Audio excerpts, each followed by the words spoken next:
Hey guys, what's going on? It's Green Zero here, and it's been a while since I've done a bit of a stream, so welcome to the stream. Hopefully we have a tournament here starting for you very soon. We can probably get that text off the screen there. This was sort of slapped together at the last moment by myself because I've only just got home. I had to quickly chat out on some food. I'm not actually playing in this tournament. I'm just taking this one off at the moment. Not feeling too crash on, not in any condition to play, so I thought I'd just stick around and cast it. It's going to be good to sit back, relax, watch some games. A couple of pros have rocked up to this one, so it looks like we're probably going to have maybe a 4-rounder judging by the players that are here. But it's one of them tournaments. I mean, 22 people have signed up. However, only 10 people currently at check-in tournament. Was supposed to commence about 10 minutes ago, but we know these ones take a little while to get going. Quite a number of names here, like very common names. Senna, Scorp, Haru, Shock Trapper, all missing. They're all signed up. Lumos, yeah, a couple of other players that are rising up that we just don't see here. We've got Drive, Futurama, we got Bike Rush and Master Leaf, so there's 4 big names there. So they'll probably be spaced out amongst the tournament players here. Panda just trying to rally the remainder of the people here. Let me just refresh this one real quick. Yeah, welcome to the stream. If there's any problems with the stream, just drop it into the chat, and I will ensure to sort it out. I've only got 9 people watching the stream, so it's pretty dead. Again, there was no real prep for this one. I sort of just jumped on and just decided to do it. So hopefully we have some good games where we can watch today. We'll just check to make sure everything on the stream is in order. So let's get rid of this. Hey, there we go. The camera's not really set up properly. My camera is working again. See if I can adjust it without destroying it. I sort of don't sit in the middle, do I? Just move it across maybe. Oh yeah, that messed that up, didn't it? Let me watch this. It's not too bad, I guess. It's really temperamental. We'll have to see how that goes. I'm looking a bit worse for wear. It's been pretty rough, been pretty busy, and been a bit unwell. But I'm still doing okay. Still hanging in there. Still playing some games. Right. Of course, Champions League is ongoing right now. So, oh, there we go. Subscribers already.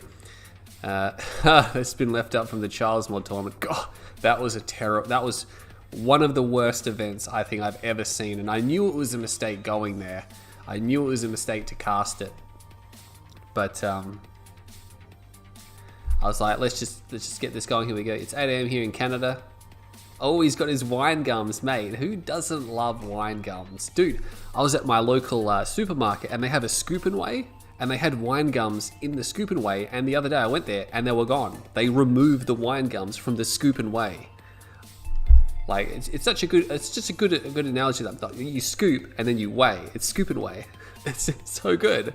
But they took the wine gums out. So if I want wine gums, I have to go buy them out of the pack. Well, I just buy packets of them. But you know, it was so much fun using the little shovel. You guys know how much fun that is. Oh, I'm devastated. I hope they bring them back. I sort of just slammed down some food. I just got home. I've just been out because it's like 10:30 here. So I just got home, 10:30 at night.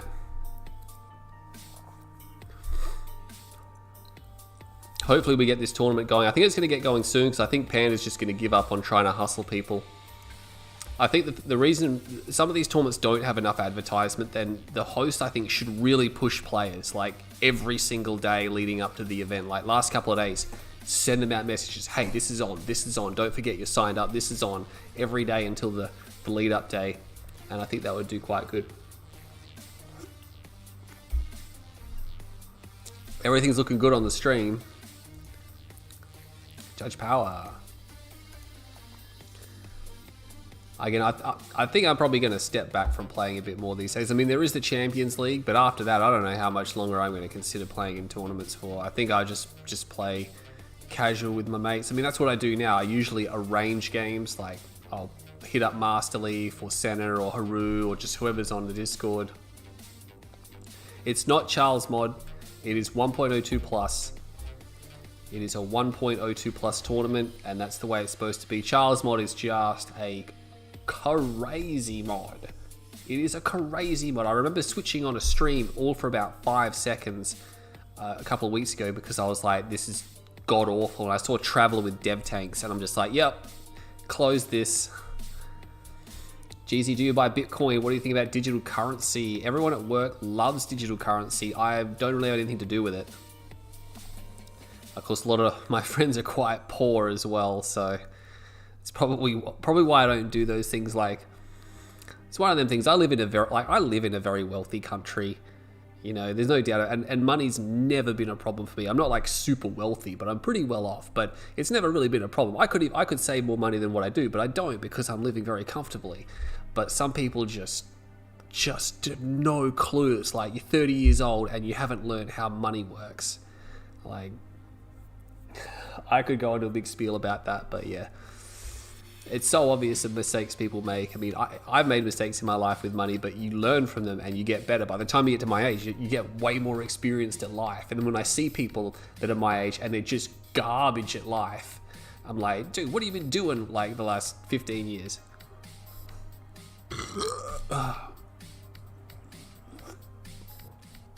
Got some caffeine here. All you guys out there, Pepsi Max. That's what GZ's drinking right now, P-Max. Got my little Australia stubby holder there. Look at that. I got a couple of these. My mates love them. The can's a little bit big. It's a bigger can, so it doesn't really fit in them, but it's still cool. But yeah, crypto. I mean, Bitcoin's what, worth like 80,000 AUD a coin? It's just, can you really, like, sure, you could probably become rich, like, maybe, I don't know enough about it to comment, but I just know that the people at work that do it are pretty poor. Let's have a look and see what's going on here, because we sort of diverted off track quite a bit. Let's refresh this. 11 players now checked in, so that gives us a what do we got? It gives us a 4-round event. Preferably you want to get to 16. And still a couple of big players missing there. Firestorm's checked in. Thanks for keeping the game alive with tourneys. If we get a new decent competitive CSC, would you switch?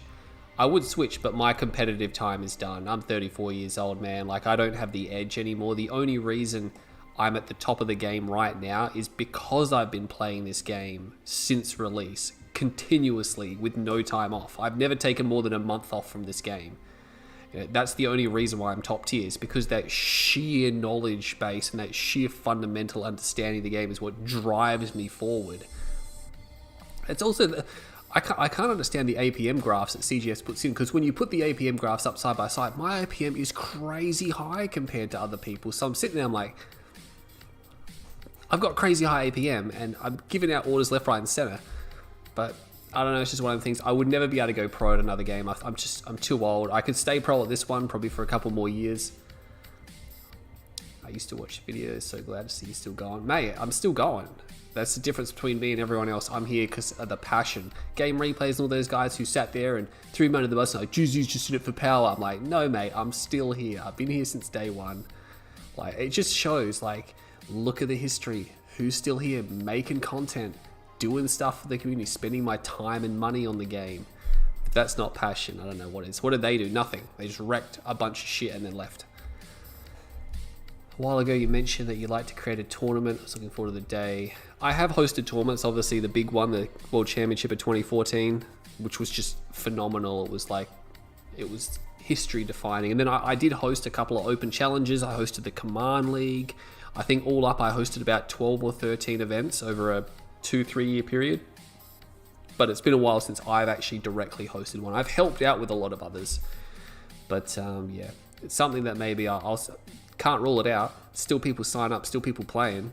Can't rule out I'll host an event, probably through the Discord. The biggest problem is CGF. He won't give me access to the tournament system. I don't know why. He's extremely uncooperative, and that's really frustrating as well. It seems it's like mandatory that he just doesn't cooperate with anyone who's going to be... Do you live in a studio apartment? It's expensive. It's not a studio apartment. It's a 2-bedroom apartment. I guess it's for an apartment. It might be a little bit on the pricier side. Like, I'm not going to go into the financials, but I actually bought this. This property was built, and someone bought it off the plan, and then before they moved in, their plans changed and they went overseas, so they wanted to sell it, so they sold it at bottom dollar, and I just happened to be at the right place at the right time, so I got this property for like $40,000 less than what it was valued at. And since no one had lived in it, I got a massive first homeowners grant, because we have those here. So it just been built. The dude who bought it didn't even live in it. He bought it as soon as it was finished. He sold it to me, so I moved into a brand new apartment and paid rock bottom for it. And I just got the deal of a lifetime. It was just phenomenal. But yeah, it's 2-bedroom. I got a balcony. I got the bathroom, got the kitchen, got the laundry. I got a garage downstairs. All of it's all locked in with gates and doors and everything like that. But yeah, it's pretty good. Like, it's really good. Like, I used to live in a shithole before this, so let's work your way up from the bottom.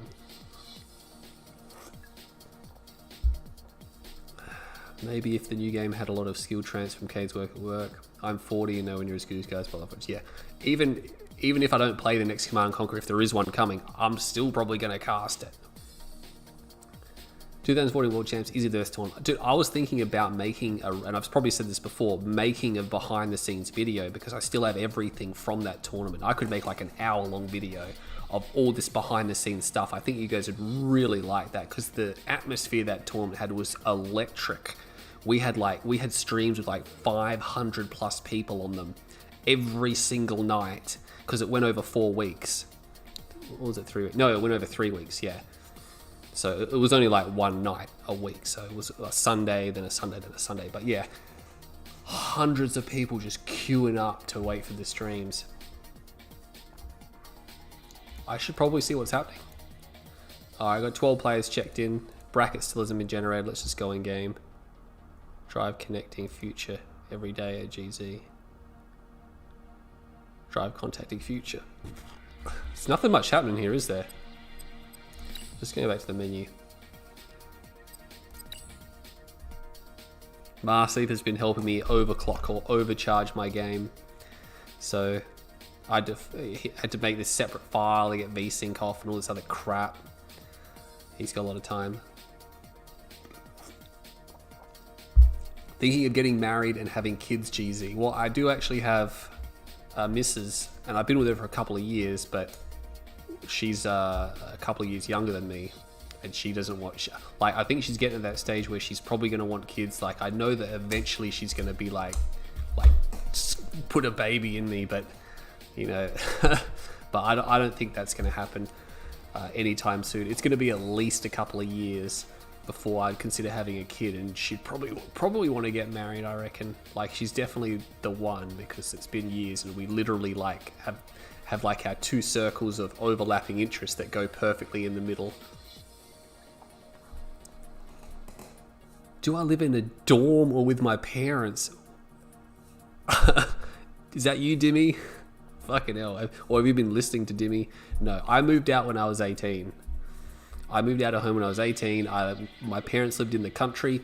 As soon as I turned 18, I moved out, came back to the city, that's Adelaide, and went to uni, got a job, finished uni, got a better job, and then from there, I just worked my way up, just attributed, gathered skills, you know, got better at life. Yeah, when I first moved out of home, I did live with my brother, because he went to the city as well. So I lived with him for probably a couple of years. And then he went to Melbourne, which is another capital city. It's about 800-900 kilometers away. Oh, it's probably not that far away, maybe 700 kilometers. But yeah, after he left, I was by myself for a while and then did my own thing.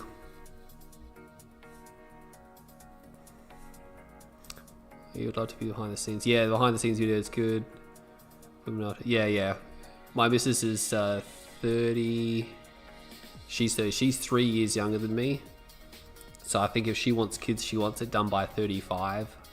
Because you don't want to be pushing 40. That can be a bit dangerous. Like, You wanna have your kid before 35. Is it possible to see the bracket? I'm still waiting on the bracket. We really are just sitting here, I'm just basically talking to myself, keeping you guys entertained. I know people just like to hear me talk sometimes. Oh, the bracket is up. The bracket is up. So let's get this going.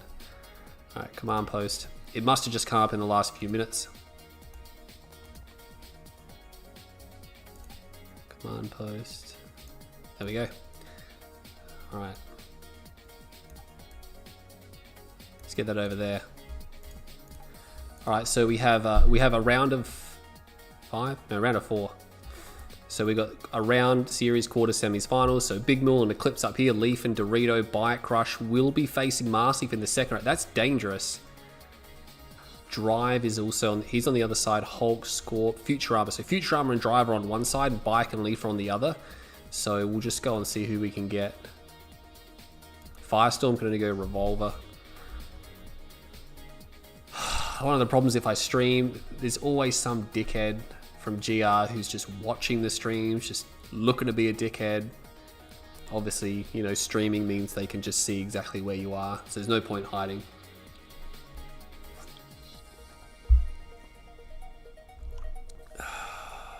I don't know who to watch first. The first rounds aren't going to be very good. Leaf and Dorito, Drive, Aquatech, Hulk and Scorp, Futurama, Firestorm.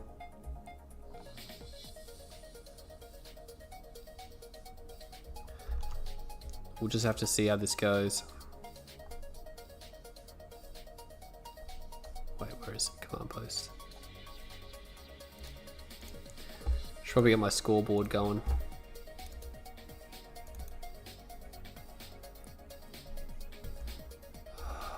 Where is it? I got so much stuff from like a history of video making. There's just stuff that I've just collected and archived.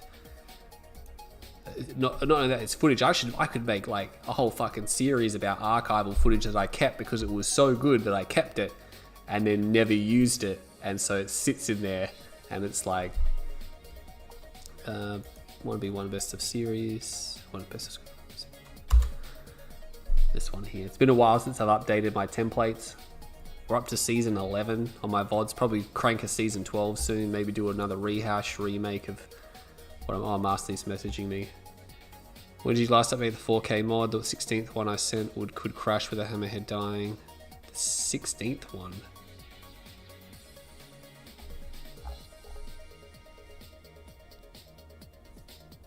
No, I never updated. I haven't updated the 4K mod. I've only used the official launch one.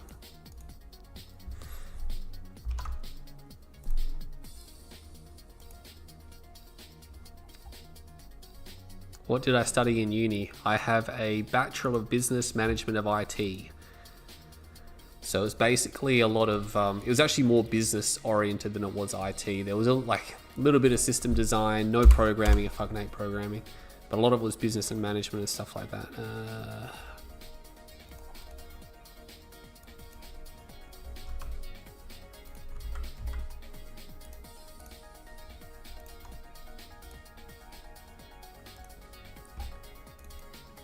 Who's Drive playing? Aquatech.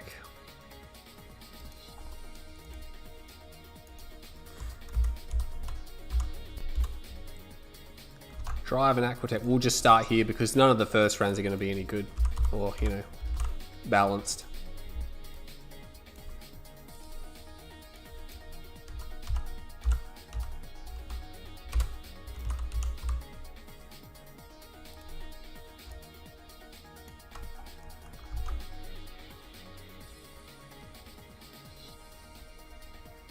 Green GDI, Reaper.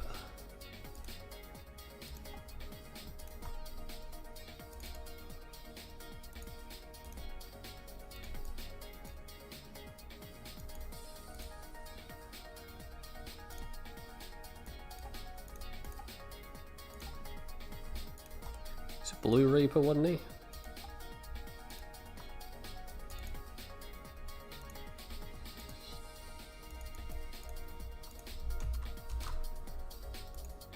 No, not a JPEG, I want a PNG.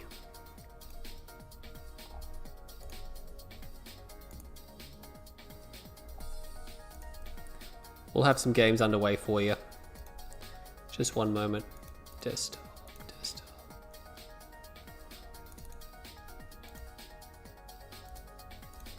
There we go. Hope I spelled his name right.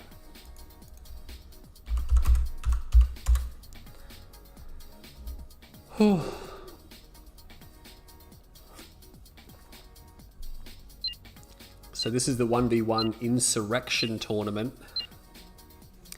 We're going to see Drive Russian open against Aquatech. Bit unbalanced, but the first round usually is. At least they split the pros up. I'm a bit disappointed that Bike Rush and Leaf are on the same side of the bracket. They'll actually face in the second round. Anyway, on the top northeast side of tournament decision, we have Drive Russian playing as the green GDI player, and that means his opponent Aquatech is playing as Reaper 17 on the left hand side. So Reaper 17 versus GDI. It's interesting that he would pick Reaper 17 in this case here. Reaper 17 of course has no artillery. Is it just me, or does this seem, or is it just my eyes, or is this resolution right? Am I just retarded? Let's get rid of that a bit. No, it just was me. I haven't played the game for a while. But anyway, Drive Russian is going to take the center structure. We're going to have additional buzzers on the right flank here. He's actually taking that garrison as well. Sometimes Squid will actually build extra buzzers and another assimilator, and they'll go around, they'll take this one here. This is actually the classic map. Drive doesn't actually have... Oh yeah, he does. He's got one right there. Now, if he hadn't stalled out with his buzzers here, he could have actually...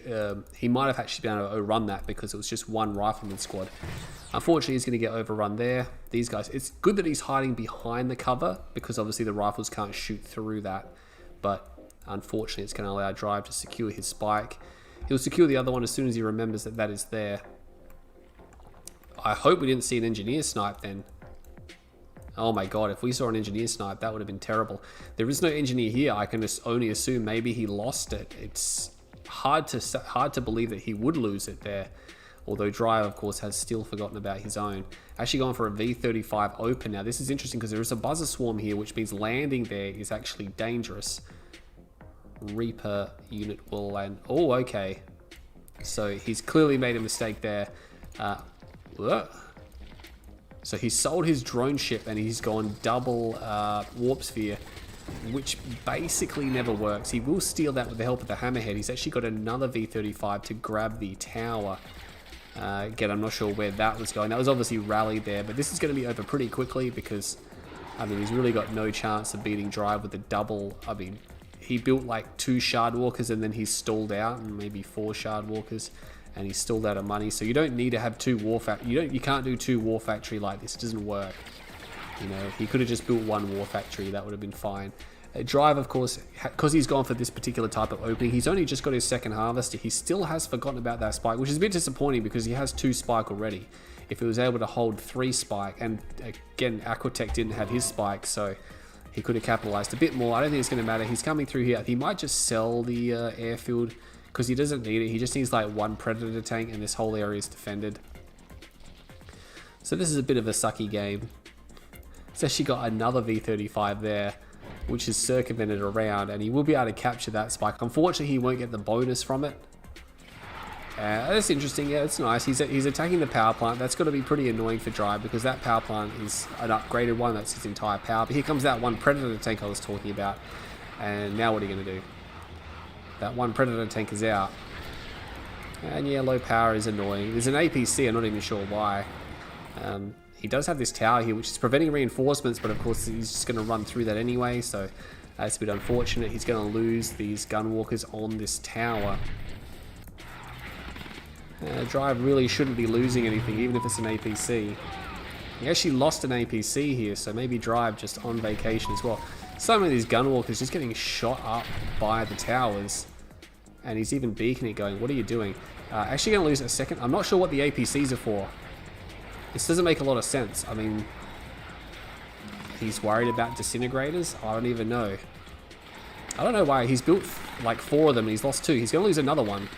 This just doesn't seem necessary. He could have just built another predator tank. He's actually maybe going to lose that one there as well. So Yeah, I don't know. I mean, Drive can see most of the map. He doesn't have to worry about disintegrators, really. He's got a hammerhead, and he can see pretty much everything. Again, just single filing these guys into that tower. Still hasn't capped his spike, so we're not seeing prime Drive here. Hopefully, Aquatech does actually just surrender good. He's going to surrender and save us having to sit around for a while. That was really bad. At least it was a short one.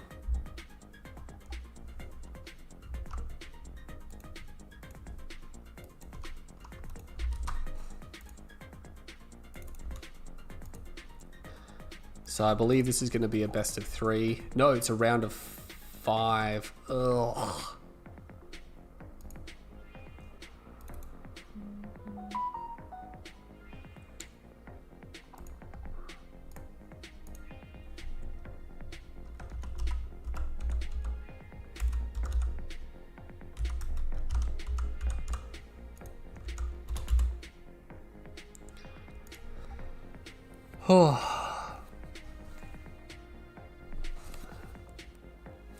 Someone's base outside. I was like, what the hell is that? Someone's driving past. I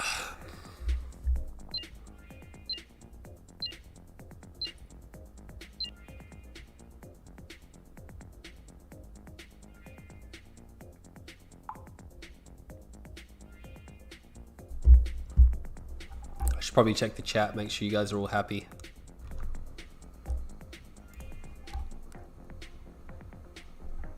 I use Instagram. Yeah, Tawny today. Yeah, that's what a lot of people said. Like, what's going on? But anyway, we'll continue this series, and we'll get some better series coming up next once the better players are all aligned. But in the top east side here of Tournament Rift, we have Drive Russian playing as GDI, and we have Aquatech playing as Reaper 17 on the left-hand side of Tournament Rift. Whoa, that's right. This is Tournament Rift, Classic Rift. It's pretty much been overrun by Tiberium Rift these days. I think a lot of people prefer Tiberium Rift. It's a different type of map because you don't have a contested third base. I mean, you can have a contested third base if you want to go for the other guys, but in this one, there's really no choice. This middle base is contested. You can avoid the congestion by taking it first and then just retreating back down. It's a bit harder to do that on this map here than it is on some of the others, like something like Alpine. You guys, if you guys seen some of my tournaments and stuff like that, and some other games where I'll try to take the front field if I don't want to get into a push-pull fight. You go forward, take that field, harvest it all, and then fall back to a safe field, and you can stretch out the enemy logistics quite far. Drive's going to be able to clean that up. Battle markers here. Didn't go for an engineer. Too risky. Against Scrin, it is risky. It's a risky play. Like, you don't know how many buzzers they're going to send, and they could just overwhelm you. Like, unless you send like 4 riflemen. If you go for a bottomless fight, you pretty much have to send a lot of rifles.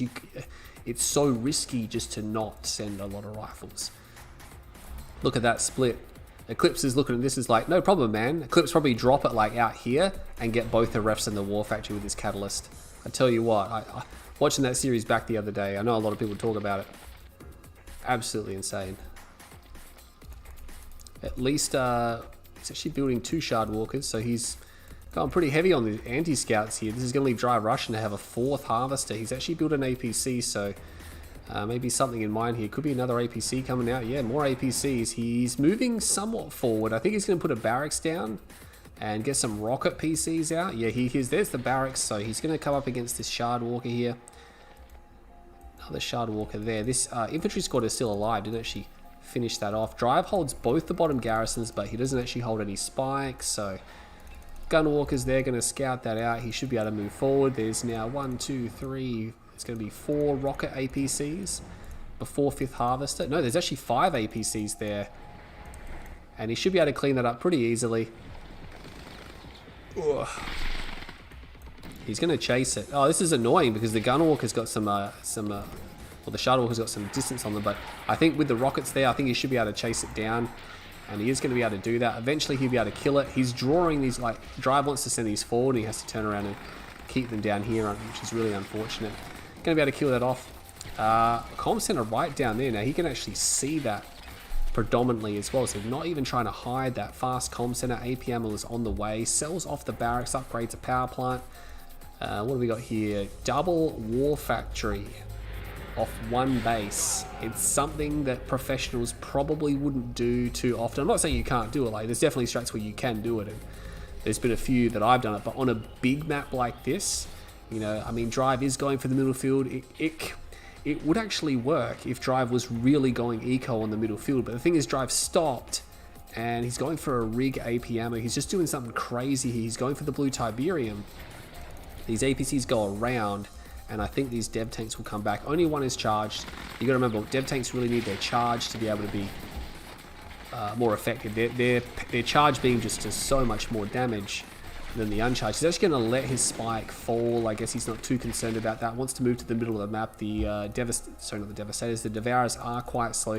He'll need to charge some of them up, and with the field being here, that's just obviously a perfect pit stop. He could even go forward and snipe down the APC. This is a one tech GDI build. You don't see this much at all. There's almost no one base GDI tech builds. At least if you have a regular size field, you normally need like a tournament decision size field. AP ammo is done. Dev tanks coming for. He did not charge up any of the dev tanks. Only one is charged, and he walked directly over that. Sonic emitter comes down, and he hits two of those dev tanks straight away. And look at that, those dev tanks are just overlapping, so they're dead. He's ignoring the gun walkers there, or the shard walkers. He's going to go for the Devourer tanks. He's actually going to lose that first one, I think, if he gets more beam on it. And yeah, if you kill the sonic emitter before the weapon hits, it actually dissipates immediately. It's actually attacking that warp sphere as well. MCV is under attack. He's going to go for another sonic emitter. There is a mammoth tank there as well. He's actually shooting at the gun walk. Probably wants to shoot at the dev tanks. If he had more charge on the dev tanks, he could drop the MCV. He's actually going to drop it anyway. Oh my god, he's actually going to drop Drive's MCV. Drive has a rig inside the base here, so I think he might have sold his drone. He's sold his drone, which means once this warp sphere goes down, there's no more units for Aquatech. And he's got two mammoth tanks, which, you know, there's no charge on the devs, so he can actually just attack them. I think he's just going to wait for a third. And I mean, the harvesters are even drawing fire. It doesn't even matter. He doesn't need railguns or anything like that. He can just kill these dev tanks. There's no charge on them. The mammoth tanks have too much health to kill without the beam. Even with the beam, you need a pretty significant boost on them. He's not even going to kill a single mammoth tank here. These dev tanks don't have the armor to stand up. They're even getting crushed. And we got a heroic rifleman squad. Doesn't even get one of them. And of course, Aquatech's base is pretty much gone at that point because of the rig and the APCs. We're really only seeing Drive do this because he's up against someone that's of such low skill that he's trying to kill him as fast as he can without all-inning him, I guess, but it's borderline and all-in as it is.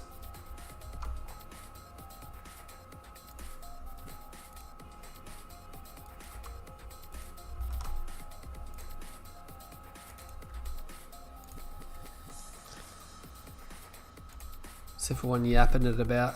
GG, Leaf plays bike early. Is actually good for Leaf. You know about his stamina. Yeah. Leaf and his stamina.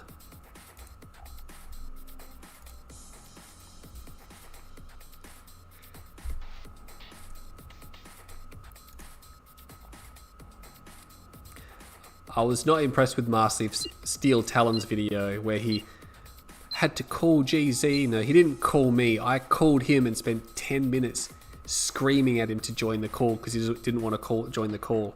And then, of course, surprise, surprise, I win the series. But the video that comes out is like, no, Leaf won the series. I'm like, and he doesn't even like. He's just like, Leaf is like Fox News. He's just making up his own thing. Freaking. Anyway, on the southeast side of Tournament Tower, we have Aquatech playing as Reaper 17, and that means Drive Russian is playing as GDI. On the northwest side, this is Tournament, that is Tower. Super popular back in the day with Tib Wars, not so much in Kane's Wrath because it's pretty much one of them death pit levels, and Drive gonna have to stop short of taking that because the buzzers will clear him, and he does just in time. Ugh. He will secure his spike. Has two squad there. Might want to move forward because the buildings do provide cover for buzzers. Not that there's any buzzers there. but he'll take that nicely. Has a squad there, kills one buzzer swarm. That's a lot of buzzers. He's got 2 in the buildings, 1 died there, and there's 2 more on the ground. So that was 5 buzzers in total. I'm not sure what he was expecting there. With the buildings as cover, he has a massive advantage there because the rifleman squads can't take the structures. They're completely neutralized, so they would have to stand back here. They could go wide around here, but that would take so much more time for them to get around and to group up that he could simply just take the spike and then leave and even go behind these buildings. But nonetheless, it's an interesting choice. I mean, Aquatech obviously not the greatest guy going around as we've seen. He's pretty much just throwing the kitchen sink at Drive Russian. I think Drive Russian may be in line for another quick type of build here. Had to cancel his watchtower there because actually needs to put his ref down. And not going to pull the harvester. That's unfortunate. So he's got a harvester just queuing up there. Is this the real Drive? Is Drive on vacation? Did Drive just let Dimmy play on his account? I don't know. He's going to move his MCV. Oh, I got something stuck in my teeth. I sort of hoofed down my dinner at like 1,000 kilometers an hour.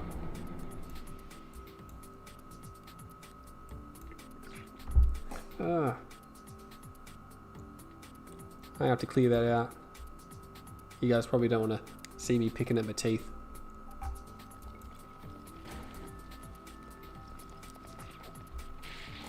many Pepsi left?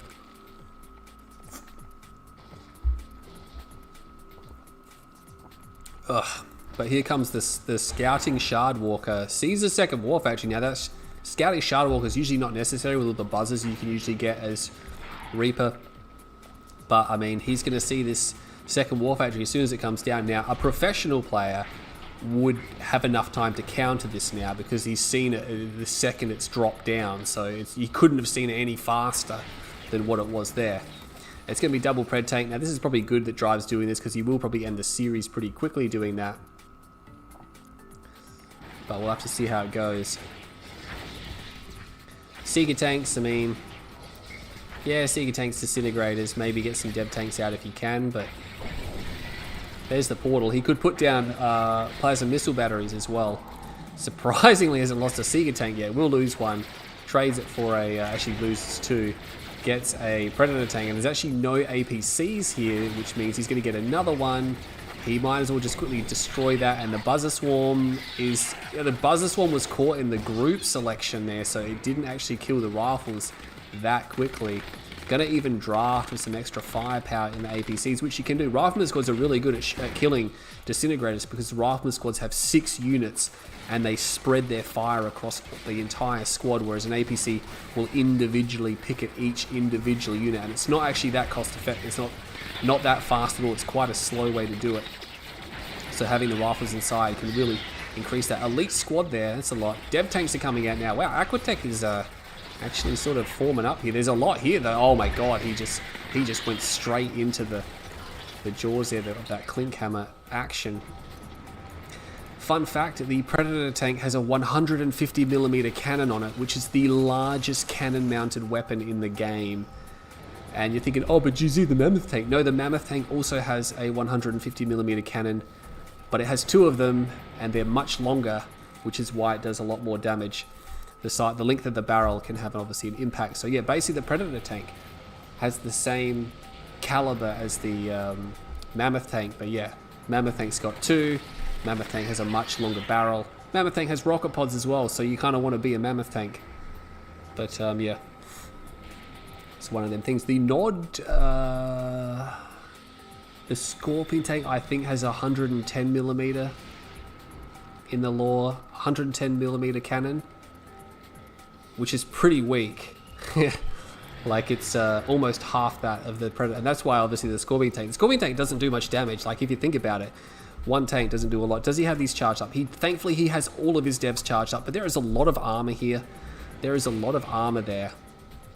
He's got a lot of disintegrators, you know. He might just be able to go for that. There's only 4 APCs. I think Drive is going to need more APCs. I mean, I'm not sure if Aquatech realizes he can just kite with the dev tanks. And Aquatech has a ref. Drive's actually got 2 ref. He can chase, and as soon as Drive turns around, as soon as Drive tries to go back or attack him, he can just reverse move, but he's not using, like, he doesn't seem to understand. He's got a big advantage that he's got these 6 dev tanks. He could just go forward and move back and go forward and move back, and Drive is now, still hasn't put in a lot of APCs. If he targeted down the APCs and he got a big shot off on that one, these tanks on the flank here actually have no anti-infantry. The harvesters are actually fighting, and he's going to use his green beam on the war factory. He's going to get the war factory. He needs to reverse move the dev tanks. You do not want the tanks to get in range. All the disintegrators are gone all of a sudden. He's got more disintegrators to fall back on there. We'll take one more out. A lot of rifleman squads there to deal with those disintegrator squads. I mean, that's the thing. You just need something to get rid of these squads here. Let's see if he's got anything left in the tank. Now the dev tanks have all lost their charge. He needs to keep reverse. He stops there. As soon as you stop, the Predator tanks catch up, and it's just dead devs. He is going to charge up. You don't need to complete the animation. As soon as they start charging, you can move them again. But unfortunately, hitting infantry there as well, that's really unfortunate. We'll get some of the APCs that have made their way to the front of the pack, so that's nice. There's actually now no anti-infantry here for Drive. There's one rifleman squad there. But you know what? If he had his disintegrator swarm now, he might be okay. Actually starting to work on the tanks. Dev tanks again. They're not retreating. They're just sitting there. They need to shoot and reverse move. That's their advantage. They can stay outside the range, but it's not going to work. Aquatech actually did a decent job, but you can just see these critical mistakes that he made that he just didn't seem to be aware of. Maybe not at the caliber. Obviously, he's not at the caliber we're expecting, but he could have actually won that game if he had just made a few minor changes. Storm Riders, I'm not sure. They're a little bit late to the party here. There's only 2 of them. I don't think he's going to get any more than 2 as well. He's got another one there. Can he take that one off in time? I don't think he can. No, it will be destroyed. And something ranked up because of that, because that was a $1,500 unit and a $1,000 building that got popped simultaneously. He's still fighting. I mean, he's got 2 Storm Riders. I'm not sure what he hopes to achieve with just 2. Yeah, GG, WP. And that's going to be the end of the first round. Hopefully Bike Crash and Master Leaf will be playing next.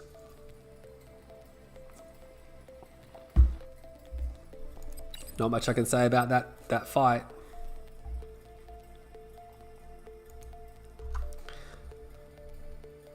Oh, let's have a look at the bracket. Refresh. So Master Leaf and Dorito has no recorded results. What have they been doing? Master Leaf is here, and Dorito's there.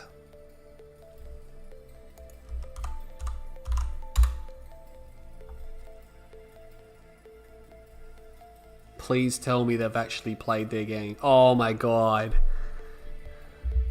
The brackets have been up for half an hour and they haven't played.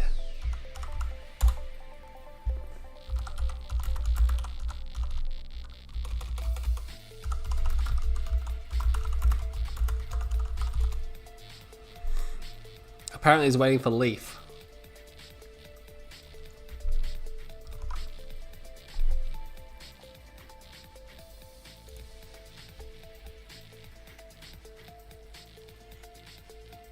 Rifles will still spread. That's why a lot of people put the rifle in the APC, especially if you're defending a descent rush or traveler aggression. You put the rifle in the APC. That way when the APC moves back, the rifle is just spraying bullets out of the APC, because the APC gun is not very efficient at targeting a lot of units. That's why you can see APCs lose to man spam quite easily, especially a lot of blackhand man spam, because they have to shoot at each individual unit. Once that unit's dead, they stop and then they retarget and then they shoot at the next one and then they stop. Whereas a rifleman squad has 6 members and that's 6 guns all blasting constant gunfire, and they'll switch their targets a lot easier. They'll spread the damage and they'll kill the unit much more efficiently.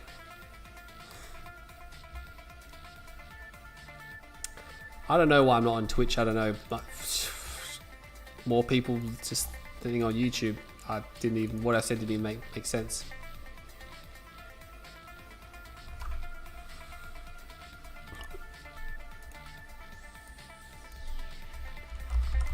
How do you spell this guy's name? D-A-I-R-E-D-O. D-A-I-R. D-A-I-R-E-D-O.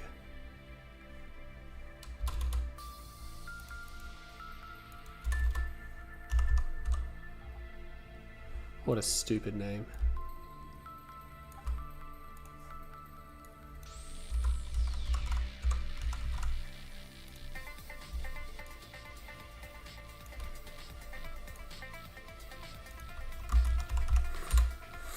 Cyan Traveler, Yellow Mock.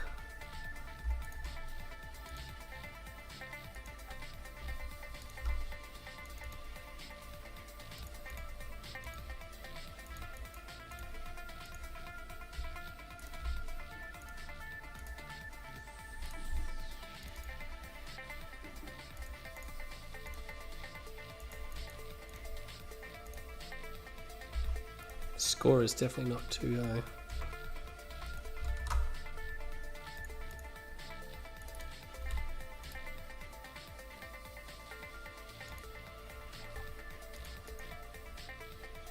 This is interesting. Normally you'd see Master Leaf.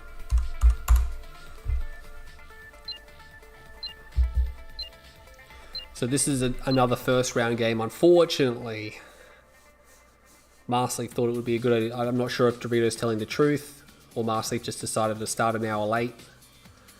It's pretty ridiculous. Bike's already finished, I believe. He's waiting. So anyway, let's get on with it. In the northeast side of Tournament Rift, playing as the Cyan Traveler, we have Dorito Russian. Claims Polish descent, but that is questionable. And that means on the west side of Tournament Rift, we have Master Leaf. Says his own name wrong, although he's British, so he's probably saying it right, and I'm saying it wrong because we say things a little bit differently. Playing as Mark of Cain, we're going to have a shadow opening. Maybe a fast Lego. That's 3 engineers. It's definitely a shadow opening because he's not upgrading anything. We have an extra shadow team coming out, so it's going to be 3 shadow teams.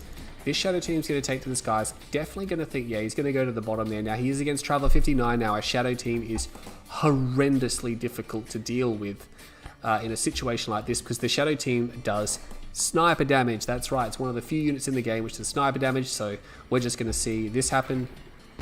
It's just an instant pop. He pops it instantly. There's not even any like real gunfire. So he's got both the bottom spikes, hands down. He's also going to be able to destroy the reactor. But of course, he can't do it quick enough to destroy it or to stop the warp sphere because after CGF fixed it in 1.02 plus, shadow teams were so broken he had to put a delay on the support power because otherwise you would lose your war factory every single game. That's interesting. Okay. Master Leaf loses his scout, unfortunately. Probably put down the beacons as well, just to be annoying and just to keep things under wraps. He is going to take both of these. He actually has extra, probably from his sold off structures. He's actually garrisoned the shadow team in there. Now, because it's a stealth unit, this actually looks like it's not garrisoned to Dorito. So he probably believes it's not garrisoned. Just waiting for the extra power plant, but it's over there. He's beaconed. He's got a buzzer hive. There's the Seeker tank. He's got a second one down. He's got the buzzer hive ready to go. He puts it in a decent position, so Master Leaf's going to have to back off. He's trying to draw. Oh my god, Master Leaf. What was that? What was that? He will escape. Now, he does have another squad in reserve down here, so he can join them up and he can go back to destroying power plants. The thing is, once you've been hard countered, just run them around the map. It's a stealth scout. It's invaluable at this stage of the game. And eventually your enemy's going to forget about them or lose them. And you can go back in and periodically just pop buildings. You know, or pop power plants at least. Raider buggy comes out. I'm not sure if he needed a raider buggy. 2 raider buggies. Master Leaf is sweating the small stuff here. Is definitely it's a double war factory all in, maybe. He's not going to sell. He needs to go back because there's another buzzer swarm there. He needs to stop Dorito from seeing this, and I think he sees it now. Yeah, he's going to send. No, maybe not. Yeah, he is. He's going to send. Doesn't need to send 3 buggies and the bikes. Yeah, that's too much because that'll give away what's happening. Dorito's not going to get a scout off there. Doesn't have any other scouts. There is a gunwalker here, but he is backing up. I'm not sure if he's aware that this is going to be a double walk. No, he's got no clue. He ran forward and then decided he was going to go back. He's blind to the south. Master Leaf's got pretty good vision. He's got the shadow teams there trying to get power plants. He didn't get one by the looks of it. Or maybe he did. No, I don't think he did. Dorito moved his drone ship a little bit. You don't want to spread the power plants out too much because it's harder to defend them. A lot of Seeker tanks coming out. He's actually got 2 Warp Sphere. Could go for a tier 2 and get the shield upgrade. That would be phenomenal, by the way, because we have a 2 War Factory, 1 Refinery, Master Leaf. Now, Master Leaf, of course, holds 3 Spike. That cannot be underestimated. You can't underestimate a 3 Spike economy. 30 credit a second, 300 over 10 seconds. That's $1,800 a minute. You know, 5 minutes down the road, that's almost 10 grand. That's 9 grand. You know, so after 5.5 minutes, you've got 10 grand. Like, and if the game goes for 15 minutes, that's 30 grand. You know, this type of thing will add up. Like 1 spike, meh. 2 spike, oh, that's nice. 3 spike, all right, you're getting really powerful now. And 4 spike is just crazy. Look at that. He will capture the drone ship out a little bit. He will actually bomb it, and I think he's just going to keep attacking it. There are Seeker tanks responding. He could even building block this, but I don't think he's going to be able to get it. No, he's not going to be able to. The Seekers are going to get there in time. He could have put it down to a lower health, but I mean, he would have lost some units. Unfortunately, some of those units not falling back. There's actually an attack here. I'm not even paying attention. Not Buzzer Swarm, the repair drones coming in. That's a lot of Raider buggies. That is a lot of Raider buggies from Marsley. He's just going to try to overwhelm this with Raider buggies, and he's actually going to kill a Harvester because he's focusing it down. The repair drones are crazy good with the repairs, but there are so many units here, he can't out-repair it. Meanwhile, more units forming up over there, but we'll keep an eye on this. He will be able to overwhelm them, but he lost a Harvester. You know, that's gonna have an impact. It's going to have an impact. Dorito now just expanding, no ref down, and he looks like he was going to get an assimilator out. He should stop preparing if he's going to build a assimilator because you're just wasting money at that point. Has to rebuild a Harvester. Still has his MCV, nothing on the queue. His Spike Buggy here will evac out. Going to take that last Seeker tank down on the way. There's a lot of Raider Buggies here, like a lot. This is unusual what Leaf is doing. Leaf is obviously doing something, I wouldn't say silly, but he's just doing something like he knows that he can just take him any time, so he's just sort of trying things out maybe. Dorito though, I mean, he's got a lot of tier 1 units. He's got a lot of units that he can use to counter what's happening here. You know, he puts down a photon cannon or 2 at this base, and he's not queuing one. Looks like he's gone for a refinery. He's actually cleared his field, so he's going to be hard pushing cash. Dorito, of course, no scouts present means he doesn't actually know that this army is positioned here. And these Seekers are going to get completely overrun if Marsleaf just goes forward. Marsleaf actually not going forward. This is the thing. Sometimes you got to remember that Marsleaf can't quite see what's here, so maybe he just decided to turn around. But then when you turn around again like that, that's a bit iffy. It's like you're sort of just wasting time at that point. He will come in and focus these guys down. He's just going to focus the Seeker tanks down, but the bikes split off to target the Harvesters, and the Raider buggies are destroying the Seeker tanks. But you know what? There's so much here. Oh, look at this. Marcy's base is being overrun though. He might need Scorpion tanks here. It's going to be a base trade. It's going to be a base trade. I don't know if Marsleaf can actually win a base trade, can he? He's got a lot of units. If it comes down to military might, he's going to move the MCV. He knows he's going to lose space. I think maybe he's just going to leave his buildings there just to buy himself some time. And he's going to clean up all the units coming out. He's going to be able to take down the rest of these Harvesters now. He's somewhat focusing the buildings down. Look how many Raider buggies he's got here shooting at a building. He's actually managing to wear it down. Again, he's not selling, and he's actually repairing. He's trying to stall Dorito out. He's just going to run and hide. He's going to stall Dorito out. The armies will have to fight, and I think Marsleaf is banking that he will win. There's quite a number of Seeker tanks there, though. He doesn't even care about the Harvesters. He's just killing the Warp Spheres. I think maybe he's going for the buildings. He's going to be in real deep trouble if Dorito finds this. If Dorito finds this MCV, he might just lose the game. I don't think he can kill all these buildings fast enough. Dorito's looking for... He's going down there. I mean, Leaf, he must have known. Oh my god, he's going to turn. Like, surely you must know. Like, any professional knows in a base race situation like this when you're trying to find the MCV, you always check the corners. It's mandatory. The shadow teams are still alive. They might actually even be able to destroy... They actually ran through the buzzer hive there. That was really unfortunate. He's going to find it, but only with a couple of units, which means as long as Marsleaf deploys, as long as he doesn't go to this ramp, and remember, he's got no radar, Oh no, he's going to take hull damage in his mobile mode there. That's really quite bad. He might be in a lot of trouble. He does deploy. He lost half of his health though. Half of his health is gone. And here's the attack, and you know what? There are a lot of Raider buggies here. I think he might just win through sheer numbers of these Raider buggies. Assuming he focuses down these units. Now he's focusing down. Yeah, he wasn't focusing down for a minute there, but now he's focusing down. And once the firepower lowers too much on Dorito's side, that's pretty much it. He has found the MCV, but there's only a couple of tanks there. He's actually done a lot of damage. There's actually a squad in there that's doing quite a bit of damage, so that harvester will go down. And yeah, I think he just needs to go kill those units and Dorito will surrender. He's holding a structure in reserve as well. But yeah, it could have gone either way then. It could have gone either way. I mean, Dorito, if he'd found that with his full force, he could have killed the MCV. There's no doubt. He had like 20 plus Seeker tanks. He could have killed that MCV before Master Leaf could cross the map. And that would have been the end of the game. So look at that. He got a lot more money than Master Leaf because Master Leaf obviously at this point was base trading and he was always going to have a less eco. Even though he had the spikes, he only had one ref. So at the end of the day, that's why Dorito was ahead.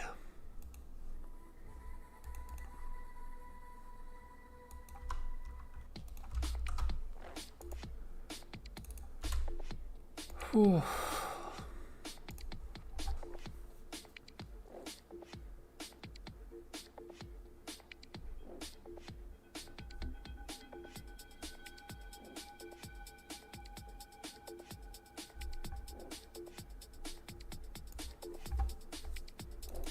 I like this song. I really like this song. Or this tune, whatever you call it. It's just the station I like to play in the background is called Atmospheric Breaks from the digitally imported website, and it's so good to like cast to. They just always have a tune going. It's just a good tune. When you listen to it as much as I do, you pick up some songs.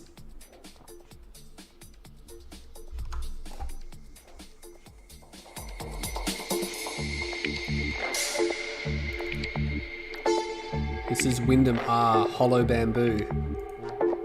Such a good song.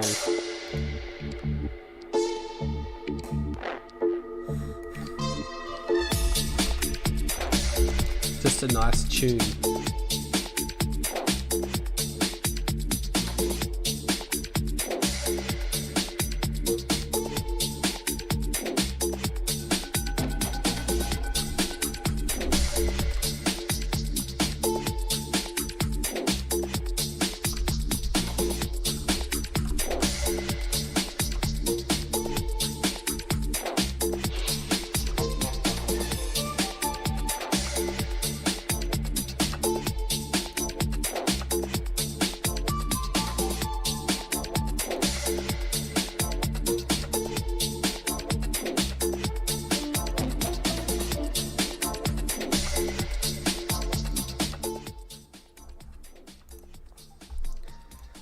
Anyway.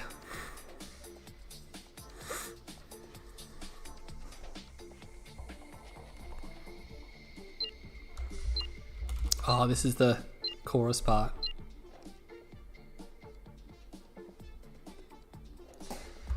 I'm out of Pepsi, time for water.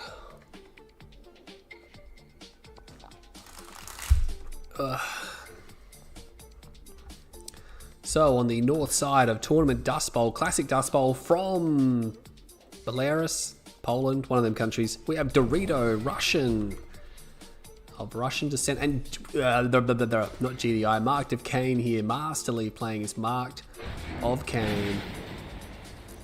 Dem power lines. Ooh. We have a triple opening here, not a triple opening, but a built squad opening. Wow, he built 2 squads. Is this going to be 3 squads of Awakened? This is going to be nuts. He has built 3 full squads of Awakened. That is a massive investment. Now he's against Travel 59, and there's no disintegrators coming. Oh man, oh this is why it's a contested one. I kept thinking it was the other one. It's not the one where the spikes are wide. This is the original classic Tournament Dust Bowl, which is part of the tournament rules here. You can only play classic EA maps, so it's EA maps only. And there's no way Dorito can get this. I mean, he's stealths up, but I think Marsleaf knows. He must have seen that. But maybe it was just out of his vision. Maybe just. Dorito's going to lose these forces here. Not necessary. I don't think Marsleaf realizes, but he will momentarily. As soon as the infantry hit that, they will reveal that stealth. And Dorito is down. And Engineer might not matter that much because Marsleaf, again, such a heavy investment. He needs to go forward and to stall out the build here. Probably going to see, yeah, he pauses or even cancels that harvester. Marsleaf trying to pump out two structures here. He's stalling. He needs to just ease up on one to get one out faster. Gets the EMP down on the buzzer hive, so unfortunately not able to EMP the war factory or anything like that. But again, that's a $600 structure. Again, forcing these types of base defenses out where they can't actually do any damage is good. It's good. If he can do that again, it'll be even better. Marsleaf, of course, has changed the icon for the Awakened into something different, so he's pulled a lot of stuff out of the... He's changed the Zone Troop. It's not the Zone Troop, the Zone Raider, and the Zone Raider drop pods and stuff like that, so he's just been messing around with the game. We don't need health bars on for this. He does have another Buzzer Hive queued, and look, he's trying to bait this out. He's trying to sort of bait out... That Gunwalker could probably just take them out. And as soon as he EMP the Buzzer Hive, you know, see you later. Gets the EMP off. Might need one more EMP to make sure his squads get away. Unfortunately, low power. Second Warp Sphere comes down. So we got a double war. Oh, there's a Reckoner here. It's got Toxin Troopers and a Rocket Squad in it. That's annoying. He actually gets the Gunwalker as well. He's still got these Awakened squads. He's following this up with some significant aggression. That squad just gets out with a single member, and all you need is one member in order to keep the EMPs rolling. And Doritos just, he needs some photon cannons here. Oh, he just manages to save that Seeker tank. Clutch save there, but unfortunately he will get hit. Oh, he's actually got a mock squad inside the Reckoner. Not a lot of people realize this, but once the Reckoner is deployed, you can actually get a third squad inside the Reckoner. And that hive, he should have put that behind the structure. In front was not going to cut it. The bikes take a big swing at that harvester. The harvester is slowed down by the Toxin Trooper, but he still manages to pull back. And now the bike's going to come back in, take a swing at the harvester. That Rocket Squad, it's a real danger of the Rocket Squad ranking up. He'll take a harvester there. Thank you very much. He'll take a harvester, and Marcy needs to make sure he gets out of there.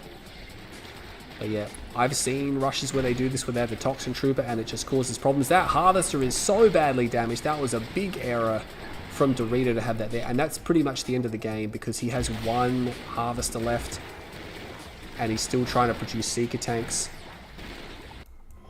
There's nothing down here, by the way. There's a double ref and 4 harvesters. Like, what are you supposed to do about that? He's going to get the last harvester as well, I think. I think he might get the last harvester. I mean, he can't afford anything. He's got no money. Dorito's routed. There's actually a harvester coming in from Marcy. That's clearly, obviously, a miss-rally. He's obviously got a rally point here, and his harvesters come up there. He's actually driving the Buzzer Swarm crazy. Sells off one of the refs. Is he going to kill that harvester? Marcy just not even bothering to pull that back. I don't think he cares at the moment. He thinks I think he knows he's done so much damage that it just simply doesn't matter here. He's going to win the game. This Reckoner is still above 50% health. Sell off back there. No, he's going to fight, but that one harvester just went down. So the money he got from the sold off structures is all he's going to get, and that's it. Puts him out of his misery. Wow. I mean, you couldn't get rid of that Reckoner. That's the problem with Reckoners. If a Reckoner deploys with its full health, it is tremendously hard to get rid of them that early in the game because they have so much health on them, and if they're loaded with Black Can or rockets, they can just pump out damage. Yeah, that game definitely wasn't anywhere near as close as the first one.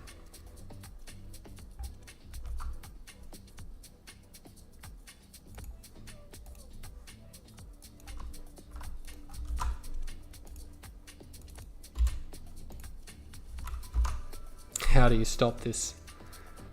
Come on, Dorito, man. You've been in the game long enough.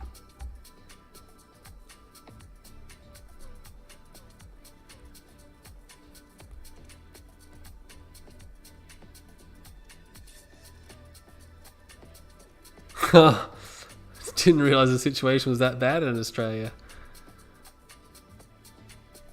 Pepsi King. No, that's what I think. I think I called that to that's what we call flame dreaming. He used to drink and he was drinking like not Pepsi Max, like the regular one with all the sugar in it. Like I drink like soft drink with sugar in it as well, but not much, obviously. Like, but he would drink like tons of it. Pepsi Demon.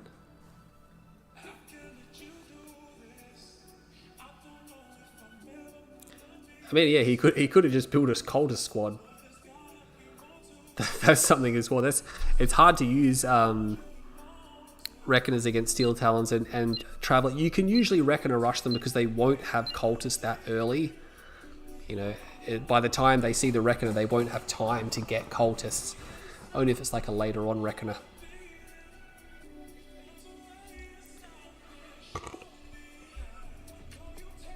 Alright, so in the southwest corner of Tournament Decision, we have Masterleaf representing Great Britain, UK, from the country of Spain, of course, because he ended up there. And that means in the northeast corner, we have playing as the Travel 59, it is Dorito, original flavored. I wonder if he comes with salsa. But we'll have to see what's going to go on here. It looks like we have a stasis chamber. Is that a stasis chamber? I think it is. We're going to have a stasis opening here with the advanced articulators, and it's going to be a question of how many squads. Is that a 2 racks? We had a 2 racks out by Marsleaf, which is actually going to favor him quite a bit here, because with the 2 racks, that means he won't be in danger of losing his engineer. He probably will lose the spike to the disintegrators, but with an extra squad there, that's just painful. He can probably overrun the scouts with the disintegrators, but he'll lose so many disintegrators trying to overrun this particular squad here. They'll do so much damage before they die. So he'll be able to overrun it, but he'll have to give away most of his disintegrators for that. Where did the disintegrators go? Alright, the disintegrators are going up north. How many squads he got there? D-bag. Dorito. So he's got 5 squad. Now, Marsleaf is not going to see this. He did not send a scout directly north, so he's cutting across. So he's going to be able to bypass this. Now he sells off the stasis chamber. Should be able to secure. Oh no! I hope he didn't lose an assimilator there. Oh, that would have been really bad if he did. Hopefully, he didn't build one. Does Marsleaf know that's there? Training. He would have spotted them. Yeah, he's got a toxin trooper there. No, Dorito, rush him! Oh my god, Musco has fallen. That was just the worst. Like the second you can't send your disintegrators in blind like that. If you're doing that, you have to be right there looking at them, so if that happens, you can instantly pull back. He just lost all of them, and now he's gonna build another one because he's gonna reckon a rush again. Marsleaf doesn't care. He's not mucking around. He knows he's put the tournament behind a bit, so he's just gonna reckon a rush. He now has 2 toxin troopers. Oh, that's just gonna be a nightmare.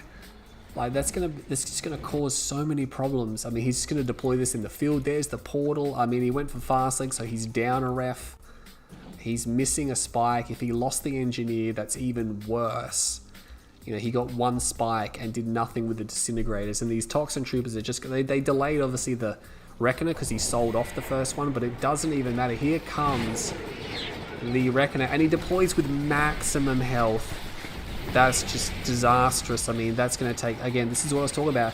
It's got so much health when it deploys at maximum, and he's just going to EMP. He's trying to go for cultists because of the last game, but he's going to be dead before he gets cultists. And just remember, Marsleaf can bail out the, he's got an awakened squad in there. He's killing all the harvesters. I mean, just EMP and kill harvesters, and that's it. He didn't even get a cultist out. That was just a disaster for Dorito. Absolute disaster. It could not have gone any worse. But thankfully, that is the end of that series. So now we get to watch Bike Rush play Masterleaf, a matchup we haven't seen for quite some time in a tournament.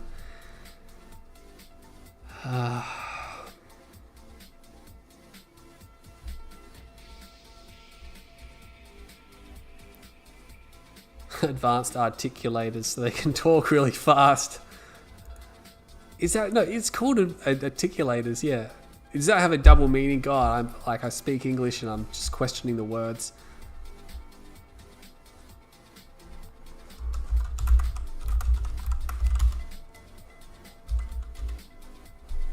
We're gonna have Bike Rush versus Master Leaf.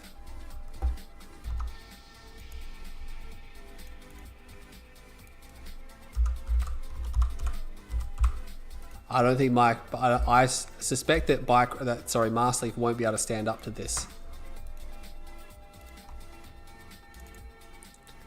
I just feel like that Bike Rush will, like Master Leaf's not in that good shape. I mean, he's alright, but yeah.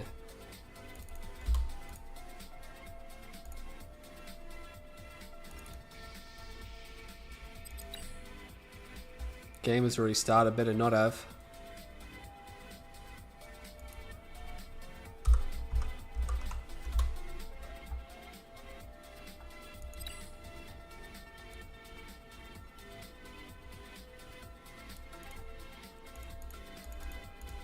I don't know why I had to host that.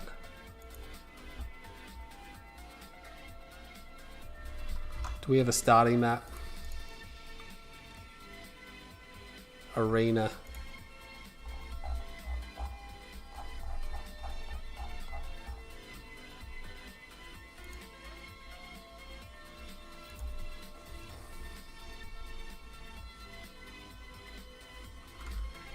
I only had 1.03 installed. I normally have it uninstalled and I've been meaning to uninstall it, but CGF just doesn't. It's so hard to use some of the shit he makes. Alright, GDI, Bike Rush can be GDI. We'll do a bracket update eventually.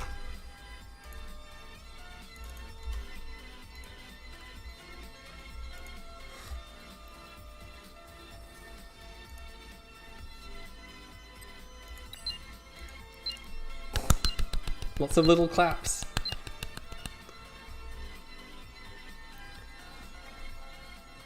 Oh.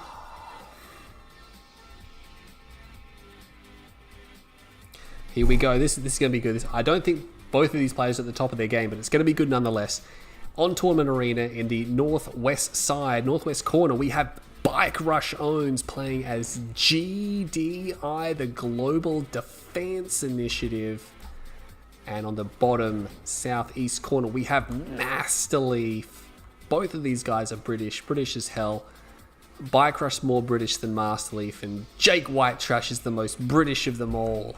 Oh my god, have you heard that guy talk? Holy crap. But anyway, he's going to open with 2 squad. That's double, that's 2 squad. He's built 2 full squad. Bike Rush has other things on his mind. I thought maybe for a second there it was going to be rocket squads to the corner, but it doesn't really make sense because Master Leaf will have stealth harvesters. You need stealth protection there, it's just not viable. He covers his advance over there, and then he doesn't take the bunker. He's going to come back. He has 4 squad. I think he's going to coalesce these and do a pile drive strategy, although it looks like he's pulling back, so he's going to go down the bottom. I think he's just going to try to prevent Master Leaf from getting a scout in. With 4 rifle squads, he can overrun an awakened squad, but he needs to shoot quickly in order to do that. He needs to make sure he doesn't stuff it up. He's coming in on an angle, and he pulls some of them back. Oh man, that's really good. And Master Leaf doesn't.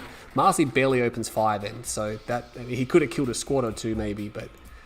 Standing in the tib field. Now this doesn't actually damage the Awakened because they're cyborgs, but it will damage the Rifleman squad. But yeah, this is what Bike Rush is going for. He's going for just deny the scout, make Master Leaf think he's rushing, and Master Leaf's just doing an eco build. He's not doing that Reckoner crap that he did against Dorito. He knows Bike won't fall for it, or at least Bike will be able to handle it better. Probably wouldn't work as well versus GDI. They're just going to build Pred tanks. Pred tanks are particularly difficult to dislodge at this stage of the game. Especially against Steel Talons with their Titan. Oh, Titans are the worst to dislodge. They can defend you from literally just about everything at the start of the game. And look at it, he's going to come back in and he's going to get this other squad as well. This time I think Master Leaf should be ready. He is going to be ready. He deletes that squad pretty quickly.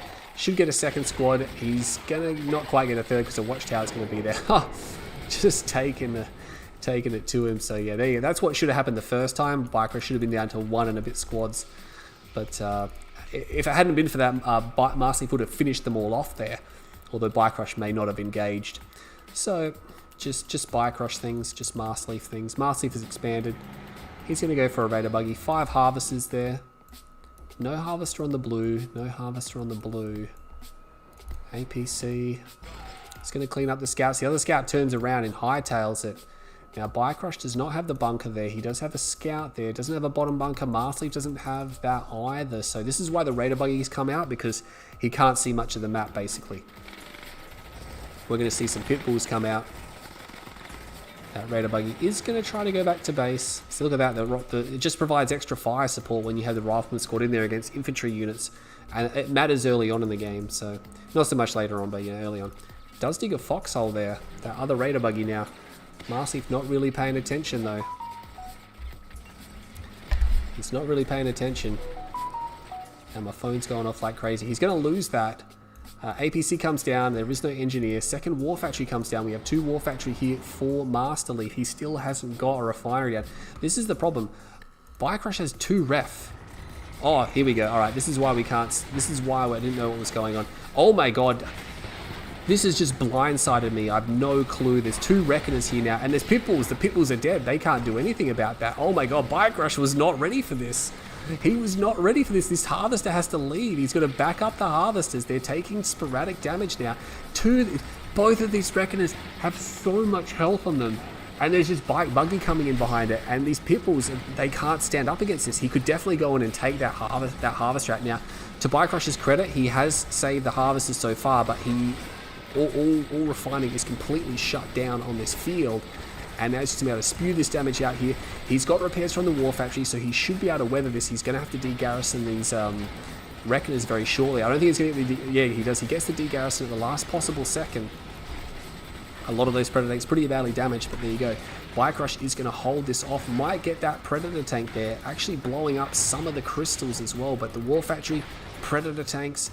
He's going to go around. He's actually got quite a lot of bikes here. He can snipe some Harvesters down. He's going to target a Harvester that's got Tiberium. He doesn't quite get it. He needs to get that. He will get that. And he gets out with most of his force intact. So that was quite good.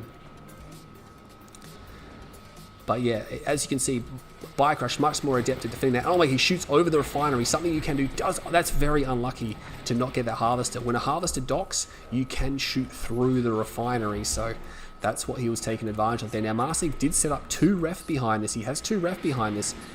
There are some Predator tanks out. He's trying to keep them busy. He's trying to go around. There's no There's no Harvester on the blue field. He's going to head over there anyway. He's going to come up behind. This is very good control from Mast Leaf. Bike Rush is being sent into circles right now. He should be able to snipe that Predator tank down. He took a swing at that Harvester. He will damage it a little bit. He's going to try to take out that Predator tank. Can overrun that Predator tank pretty easily. Will move through this base, taking some sporadic damage. That's going to be really hard for him to repair.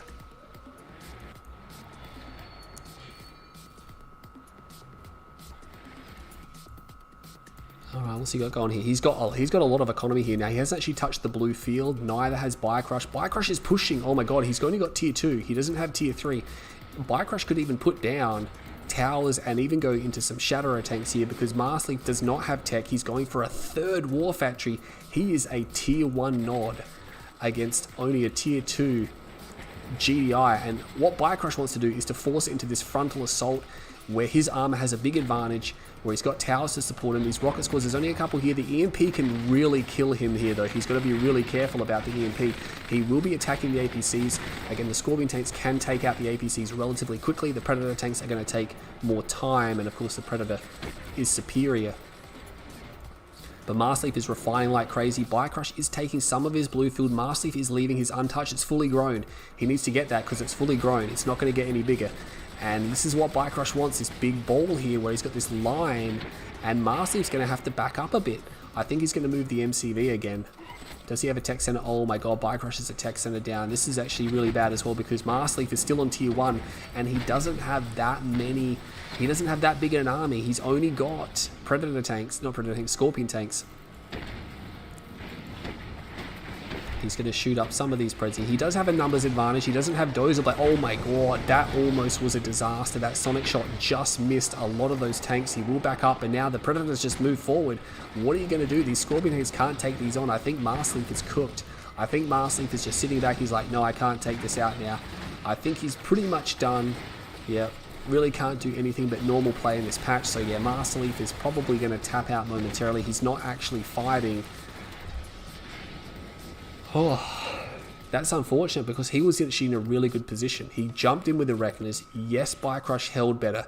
He lost a couple of harvesters. He shut down mining. He could have got even more harvesters, but didn't quite get that done. I mean, Bicrush didn't do anything spectacular in that game. He just basically built Preds and then threw in some APCs.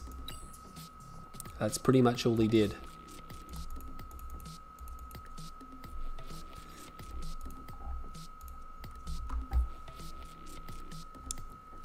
What are we looking for?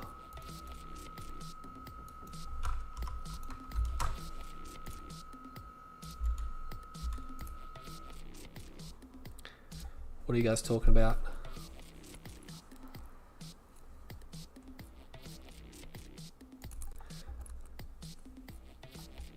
Nearly had me going tech, but saw no ref, lol.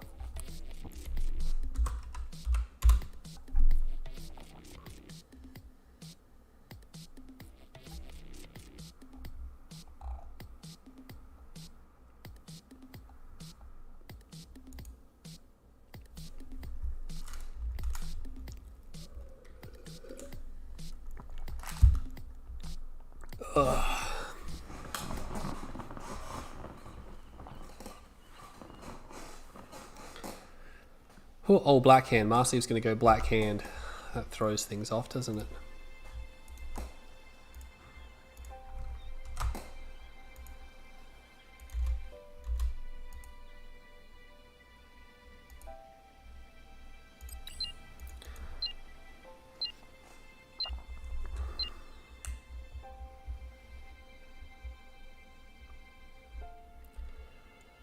Oh, it's getting late. I think it's midnight now. Yeah, it's midnight now.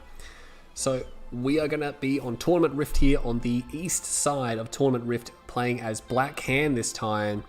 We have Master Leaf, OP map pool, and that means Bicrush owns continuing to stick with GDI on the west side of Tournament Rift. Now, GDI versus Black Hand, we've said this a million times. It's like the Zerg of Terran, Zerg versus ZVT of StarCraft 2 or of Command & Conquer. Well, I got my words really mixed up then. I am getting a bit tired. But it's just a good matchup. It's a solid matchup. You know, normally it's GDI versus Nod, which is the classic, but with the prevalence of Black Hand players, that became a real thing. We have 3 engineers from Bicrush. He better pray there's no shrine, and looks like his wishes will come true. There is no shrine here. Straight for a refinery. Marsleaf not even attempting to send a Cabal to the bottom. Wow, that is an insane read by Bicrush. He literally just blinds out 2 engineer against Black Hand. He only sent 3 squads. He can't overrun Cabals with just 3 squads spread like this. You know, one squad kills that. I mean, he's obviously hoping to catch Leaf unaware. He will be able to destroy that squad there because he has 2 squads down the center. There's no way Bicrush was winning that. It's unfortunate Bicrush lost those units there. I don't think he cares too much because he realizes now he has his structure. He's like, cha-ching, I've got both the bottom spikes. Fantastic. There's nothing better as a GDI player than on this map getting both the bottom spikes, like when your opponent doesn't have them. We're going to see probably a Flame Reckoner here. It's going to be Flame Tanks because he upgraded the power plant and he's not producing a second operation center, so we know it's a Flame Tank. Marsleaf can send that to the spikes. Now that will really annoy Bicrush quite a lot. Bicrush is going to see the MCV moving, so he's going to know straight away that's way too soon and something is coming. Look at that. Unlike Drive, this guy here turns his harvester around. Probably didn't need to do alone in that situation because it's just coming out. He is definitely, yeah, look at the build queues. Everything is lighting up. He's actually got an APC. Does he think he's against Mock and he's going to see V35 the carryalls? I don't think so. Yeah, I'm not sure what the APC is for. No, he's going for... no, maybe he thinks there's engineers somewhere. He may think there's engineers somewhere, but it's going to be a Flame Tank. That's going to be the end of that. See you later. Steps on the blue tip. That's never good. Oh, he's got it for the Black Hand squad. So Bicrush always 11 steps ahead in GZ's brain, which is probably why I have such a hard time beating him. He's actually ran straight through that squad there. So that's definitely not Bicrush. Next level strategies. Oh my god, is he going to lose the APC? That would be disastrous if he did. It's going to be tight, but no, he's going to be able to destroy that. Oh, he could probably kill it with the Cabal squads. He takes out both the spikes, though. That's a good start. We got pit bulls in the top side. The bikes are going straight across the middle. I don't think he expects there to be this many pit bulls up there. Gonna dig a foxhole. Bike's still coming out. There's 5 pit bulls coming in from the top of the map, and there's nothing here to defend. He's gonna have to micro. It's another bike. He needs a scorpion tank now, and that bike is gonna be dispatched. He's gonna have to pull harvesters. He's going to have to pull harvesters. He's not pulling harvesters. What's happening down here? A few bikes and the flame tank Master Leaf is marking them. Meanwhile, at home, nothing is being done about that. Nothing is being done. The flame tank will be cleaned up. A lot of pit bulls are getting completely clustered down there. Oh my god, how did that pit bull get away? I don't know how that worked, but it did. That's harvester number 2 for Master Leaf. And he just drafted. He can't draft because there's foxholes here. He's drafting in front of foxholes. Master Leaf has just lost the plot. This is what I'm talking about. I think Master Leaf is in a condition now to really fight, and he's going to lose to just these 5 pit bulls. If it wasn't for those 5 pit bulls, the game keeps going. Everything's on level footing. Master Leaf just did not deal with that. He just did not deal with that.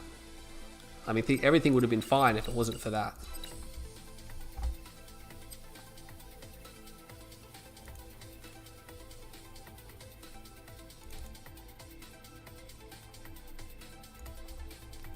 For a second there, I didn't know what was going on because they re-hosted themselves.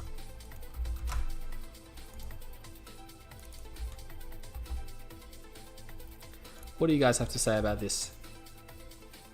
I did play StarCraft 2 and I ranked Diamond, but that's the best.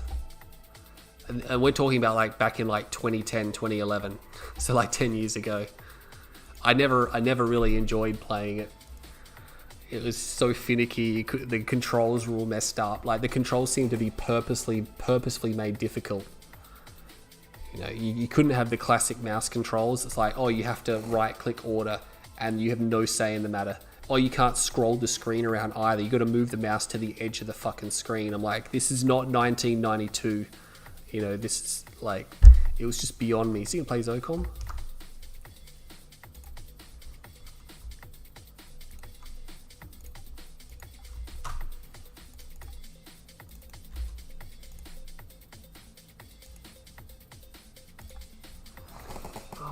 In here, fucking banging and shit, people fucking shit up. I didn't actually check if this was a best of 5. I think it may be a best of 7. Looks like it may be a best of 7. Check that. Yeah, it is. It's a best of 7. This is going to be a long tournament. Ooh, all right. So in the southwest corner of tournament. No, Small Town USA, we have Bike Rush Owns playing as GDI, and in the northeast side we have Master Leaf playing as Zocom. Zocom versus GDI on a map where Juggernauts can become a very big problem. So again, it's one of them things where you're like, Master Leaf's probably got some early game shenanigans up his sleeve, because if he gets to the late game, unless he's getting a lot of Firehawks and stuff or a big army, you know, Juggernauts are going to be a serious problem for him. He'll probably go Zorkas. Zorkas are really hard to deal with until you have Firehawks, because once they have ceramic armor, like, good luck shooting them down. Like, just good luck. Even with tungsten shell, they need to sit in the tungsten shell for quite some time. Bike Rush even getting a kill there off that rifleman squad. Master Leaf's definitely not on point at the moment. He's definitely slipped a bit. He's not, I would say, in best form. He didn't even get first shots off there. He lost that fight so significantly. That's unfortunate. Bike Rush is going to secure the quad here, where he gets one on the left, right, and both the front center ones here. So his vision is impeccable. Look at this vision. Master Leaf is terrible. Bike Rush, look at that. How much more could you ask for? You couldn't ask for anything. He's actually going to do a pit scout because he's so scared of orcas. He's so scared Bike Rush is going to go orcas. Bike Rush keeps his barracks because it's just Bike Rush things. He was worried about maybe being rushed. Oh, he was building a rocket squad, but he sold the refinery just before it came out. I'm not sure if he intended to do that. He wanted the rocket squad to come out. I'm not sure. I think he might have wanted that rocket squad to come out. I don't know. We'll never know. Maybe if we do an interview, we'll know. But yeah. Look at that. Even the MCV getting some repairs on the way through. Just not going Masterleaf's way. He's going to lose his Pitbull. Jukes him out a bit, but it's not going to matter. It's just not going to matter.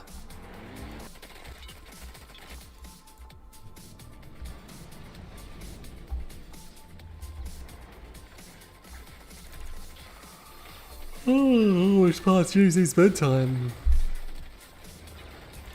Oh, 1, 2, 3, 4, 5. He's got his 5 and 2. Maybe we're going to see some Shatterers. Look, to be honest, Shatterers are a unit which work best in GDI mirrors. They just work best in GDI mirrors. You know, they don't work that well in a lot of situations. They're highly situational, but Inf, Shatterer, you know, it's something that you can make work in this matchup. Biocrush is like foxholes everywhere. He knows exactly what's going on. He puts the comm center forward, but I mean, Biocrush can probably just about see that. He can probably see the fact there's an armory there. Yeah, he knows. He can see everything. He knows everything. There's a Grenadier squad here. I think he's going back to clear these scouts out first. He should just clear these scouts out. He's putting these airborne units right in range of these structures. He should clear that out. He's going to clear that out. What's Biocrush doing? Oh, look, he's got grenades inside an APC, which is just so terrible for him. He's cleared out all the Biocrush, all the Massive scouts before his scouts got cleaned out. He does get the field suit upgrade done. A lot of damage comes down the APC. Almost gets the APC. Oh my god, he needs to bail out. Oh, look at that. Gets that garrison. Gets the D garrison there. Biocrush just getting... He got the luck card as well. Here come the Zorkas. So it's going to be Zorka's infantry. He does clear out those foxholes. And it's just a grenade city here as both sides clear each other out. Getting shot up a little bit there.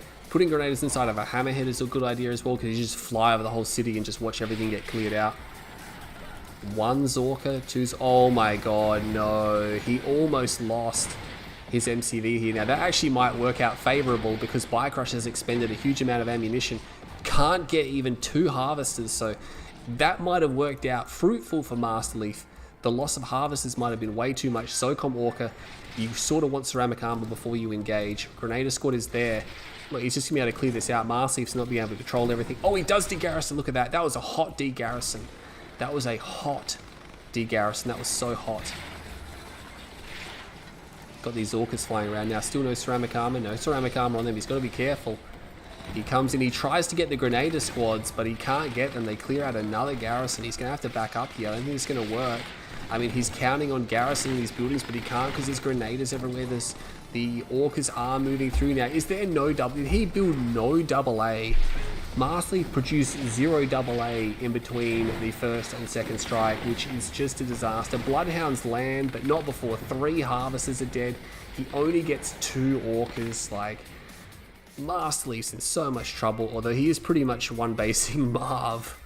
Masterleaf just, he's had enough. He's had enough in this game.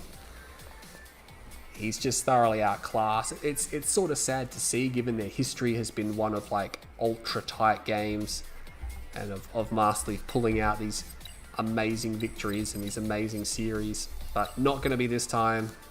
It's just, I can't see it happening. I mean, we're 0-3. This is going to be a whitewash.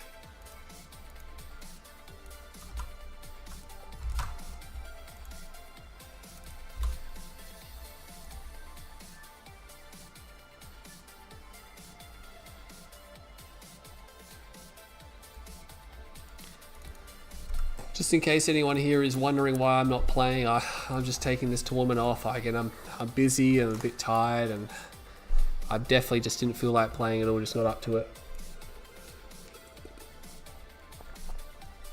Happy to sit back and just watch this one.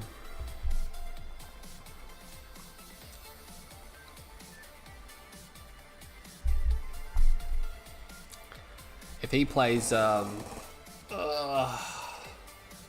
not sure what that was, lol, yeah. I thought 2F was from you.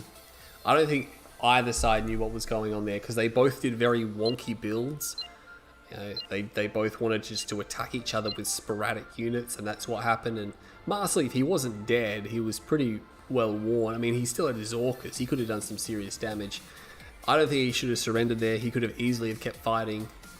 You know, the fields are dry. You can still harass bike rushers, harvesters. If the Marv comes out, you can take it eventually. You know, enough Zorka strikes. They do a lot of damage. But in the south side of Tournament Dust Bowl, here he is. It's Masterly playing as Zocom, and that means Bike Rush Owns is playing as GDI in the north side of Tournament Dust Bowl Classic. Dust Bowl, Dust Bowl. Zocom are going to be a little bit better in this situation, I think, because Juggernauts aren't going to be as critical on a map like this. Like, sure, Juggernauts, like everyone says Juggernauts, but at the end of the day, you know, they're just one unit among many, and they're not the be-all, end-all for GDI. I mean, they're a good unit. They're probably one of the best in the game, but, you know, Zocom doesn't get them, so figure that out. This is interesting. This is just a slaughter at this point. He's not going to get a foxhole off. Oh my god. Oh, whoa, what was that? I don't know what happened then, but he got a foxhole off. But the thing is, the squads are so badly damaged. He's got so many rifleman squads. Bike Rush has like 7 rifleman squads. That is just ridiculous. He might not. No, he's not going to get that away. He's going to try to build an APC. It's not going to be quick enough. This would have to be the hottest pickup I've ever seen. Is that going to be an APC? It is going to be an APC. He's not going to get there. He's not going to get... He gets shot. Oh, he turned at the last minute. I don't think he would have made it. I think Masterleaf is just going to GG out. If he just quits... Oh, that's disappointing. It's disappointing. Bikers are like 8 rifleman squads. I've never seen that. Like, you don't even need that many. You can just send 4 and have the first 2 dig a foxhole, and you're guaranteed a foxhole, basically. And even if you can't get the spike, at least the other guy can't get it. That's the end of the series. That was a disappointing series.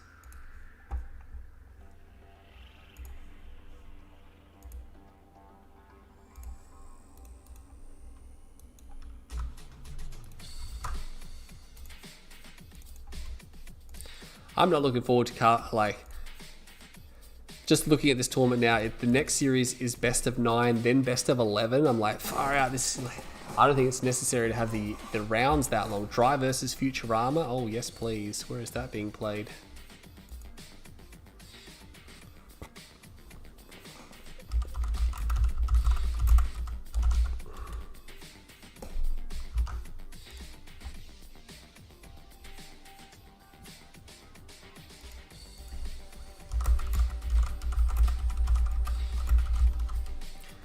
So it's going to be...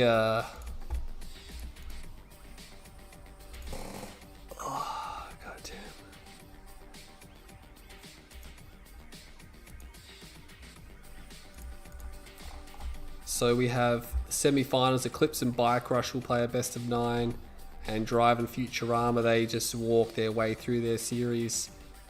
Piece of cake. I don't think Eclipse has even played anyone yet. It's not, or unless the results aren't being recorded.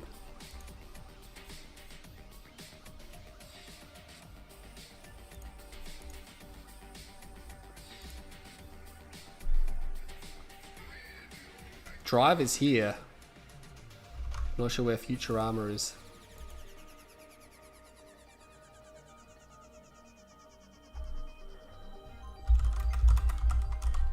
I don't really want to see Eclipse play Bike Rush. That's just going to be sucky.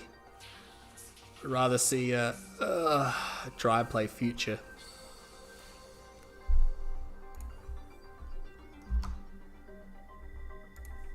Let's get the scoreboard ready.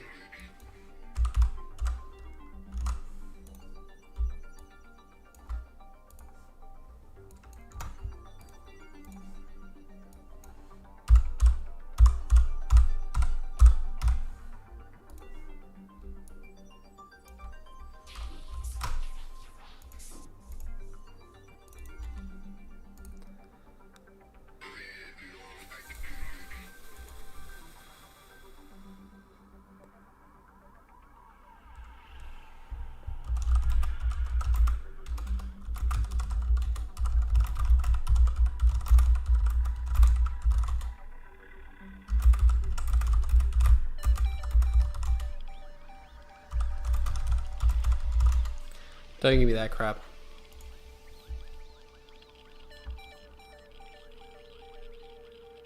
Bike definitely had competition. I don't know who would say that. Like, Bike Rush lost a lot of the big name tournaments to his competition.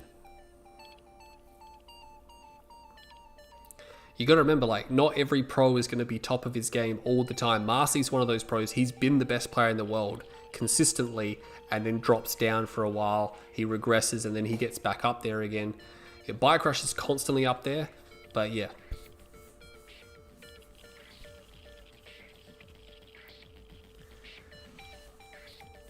Death Sentence got pretty good.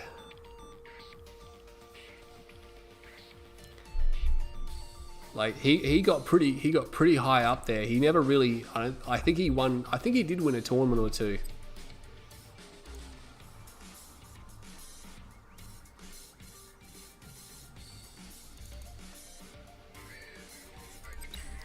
I think those guys are just going to start. I don't really want to wait around.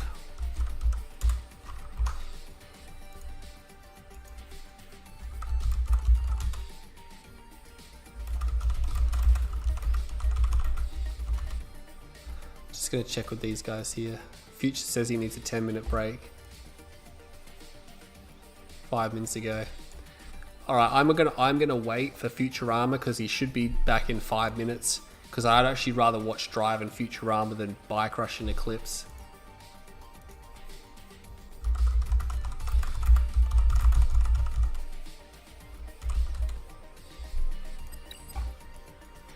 So I'm going to take a short break.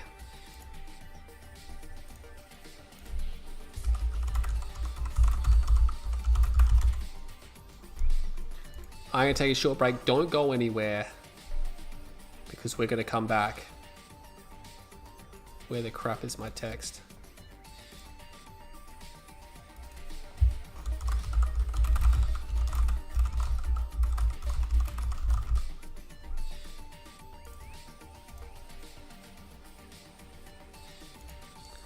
I'll be right back, guys. Stay tuned to the stream. We'll have Futurama and Drive at a best of 9, followed by the grand finals coming up. Plenty of Kane's Wrath to see, plenty to talk about. Stay tuned to the stream. We'll be back shortly.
Okay guys, I'm back. That was a little bit of a break there. Everything looks pretty good. We have Drive and Futurama. Hulk better quit if it lags. This is a best of 9. This is the semi-final. So there is another semi-final right now between Bike Rush and Eclipse. They are playing as we speak. They're probably still in game 1. But this is going to be the other semi-final. I thought this one would be better to cast. So obviously Bike Rush and Marsleaf was a bit of a letdown. The first game was pretty good. Marsleaf had him on the ropes for a while, but unfortunately just couldn't maintain that. So on the bottom southwest side, we have Drive Russian playing as Nod. What is going on with the hotkeys? Futurama Russian is on the northeast side. I'm pretty sure the scoreboard is Drive is GDI. It's not very good, is it? And I was like, GZ. Get the scoreboard right. There you go. Happy now, princess? Alright, let's have a look and see what's going on. This is a Nod mirror, so expect a lot of clicks on this level, because this level is super about clicks. But probably not so much in a Nod mirror, because you have to deal with the fact that Nod has a lot of very fast units, which can destroy your entire economy extremely quickly without one clicking. So I'm just trying to finish off this lozenger as well. I'll do my best not to chew that into the microphone, because I know how annoying it is when some people sit there and they eat food in front of their microphone, like they don't seem to realize it. It's super obnoxious, but I'll do my best to avoid that. Just had a little bit of a sore throat, but it's clear enough now. But again, it's not Bike Rush. Alright, Drive has secured a lot of his... He's actually pulling scouts back. He has rocket squads there, sorry. Yeah, rocket squads there. He built a rocket squad. It's probably just one squad in case he gets bike rushed, which is exactly what's going to happen. He's going to get bike rushed. Having just a single squad out can be helpful because it puts pressure on the bikes while you micro back the harvesters, and he's actually going to go for a flame rush behind this. Oh my god, he built his own black hand, but he didn't build a reckoner or a flame tank. I don't believe he did. No, there's definitely no flame tank out. I mean, here comes the flame tank from Futurama, so it's going to be some bikes followed up by a flame tank. But which direction would the flame tank go? I think it's going to go down the left flank because that's where Futurama scouted. Alright, maybe it's not. Where is it? There it is. So it's actually going to go down the center, but on the sort of the right side here. Drive is going to see this. I'm not sure what the black hand squad out wide is trying to do. Maybe to burn the spikes down. He's going to be... Oh my god, this is not good. He doesn't have any defense against his flame tank. He's going to have to silo wall. He's got a silo on the way. He's got a scorpion tank out. He's firing from max range. He should move in with the flame tank though. He's actually going to target the scorpion tank. Almost one-shots it though. And he's going to focus it down. He's going to get it. The war factory's going to go. And there's no repairs. Oh my god, Drive Russian is in so much trouble. Drive Russian is in a world of pain right now. Oh, he's going to lose a ref. That's it. That's it. He's lost. He's lost the game. He's got a war factory. He's fallen. He has completely fallen for this rush here. The scouting was insufficient. No, he's got a war factory back here. The bikes are now firing at the harvesters. There's actually 4 harvesters quite a lot. Tries to use the ball drop tactic. It's not going to work. No silo coming down if he loses the second war factory. Oh my god, I already called it. The second harvester goes down. I already called it before, but I'm going to have to call it again. He gets another war factory. There's a black hand squad there as well. There was a black hand squad up here. He needs to try to clean it up, but he should be fine. That black hand squad is very heavily damaged. Scorpion tank goes down. There's 2 harvesters left. There's 1 bike remaining. Yeah, I don't think he's going to get a harvester though. Yeah, no, that bike is too badly damaged. Shredder turret's actually killing it. That is demonstrous for Drive. He somehow lives. He's got 1 ref and 2 harvesters. That harvester was driving off to try to crush that squad. Future, oh my god, he's got 4 and 2. He didn't lose the power plant either. He's sitting there going, I'm just going to go 2 war factories. He can just go. He's got his 5th harvester. All this needs to be is another war factory, and Drive is dead. It's going to be. He's going to go buggies. Maybe he's going to scorp tank. He could just go scorp tanks. You know, I think he's going to go bike buggy. That black hand squad still killing militants. I think he's going to lose it to these 2 squads. He's trying. Oh, he gets in the garrison. That's even more annoying. It's just so annoying. Like, what's he supposed to do about that? It's a flame unit there as well, even though it's only 1 unit left.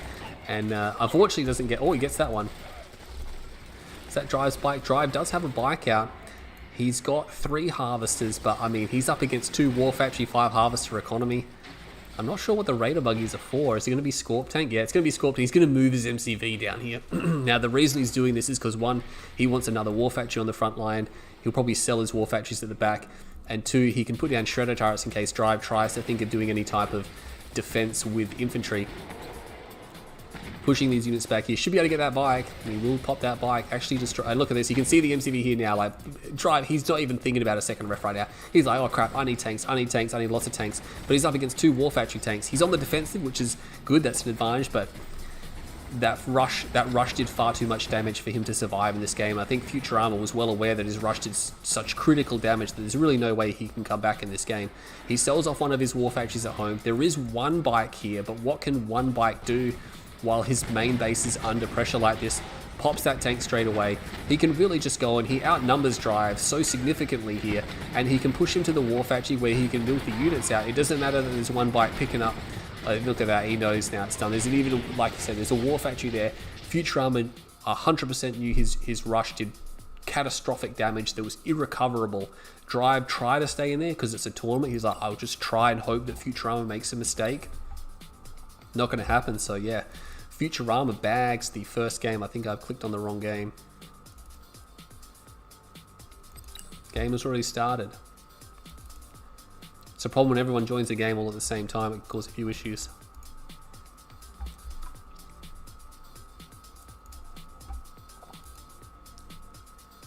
That was pretty intense. What can I say? Well played to Futurama. He just played that. He had a textbook out and he just played it to a T. And Drive, unfortunately, Drive just didn't get a scout off. His scout was too delayed. He wasn't ready. You know, and Futurama, he engaged at max range with the flame tank. What you want to do, you do want to engage at max range, but then you want to move forwards to prevent them from silo blocking. Because once the flame tank moves right up to the structure, obviously you can't put a silo in front of it. But nonetheless, he completely outdid him in that game.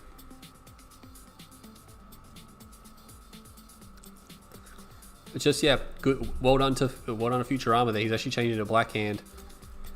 So he's going to go Black Hand Nod. That means no lasers. We'll get the scoreboard fixed up as soon as we're in game. So yeah, it means no lasers. That could be important on this level. This is a level which can descend into lasers.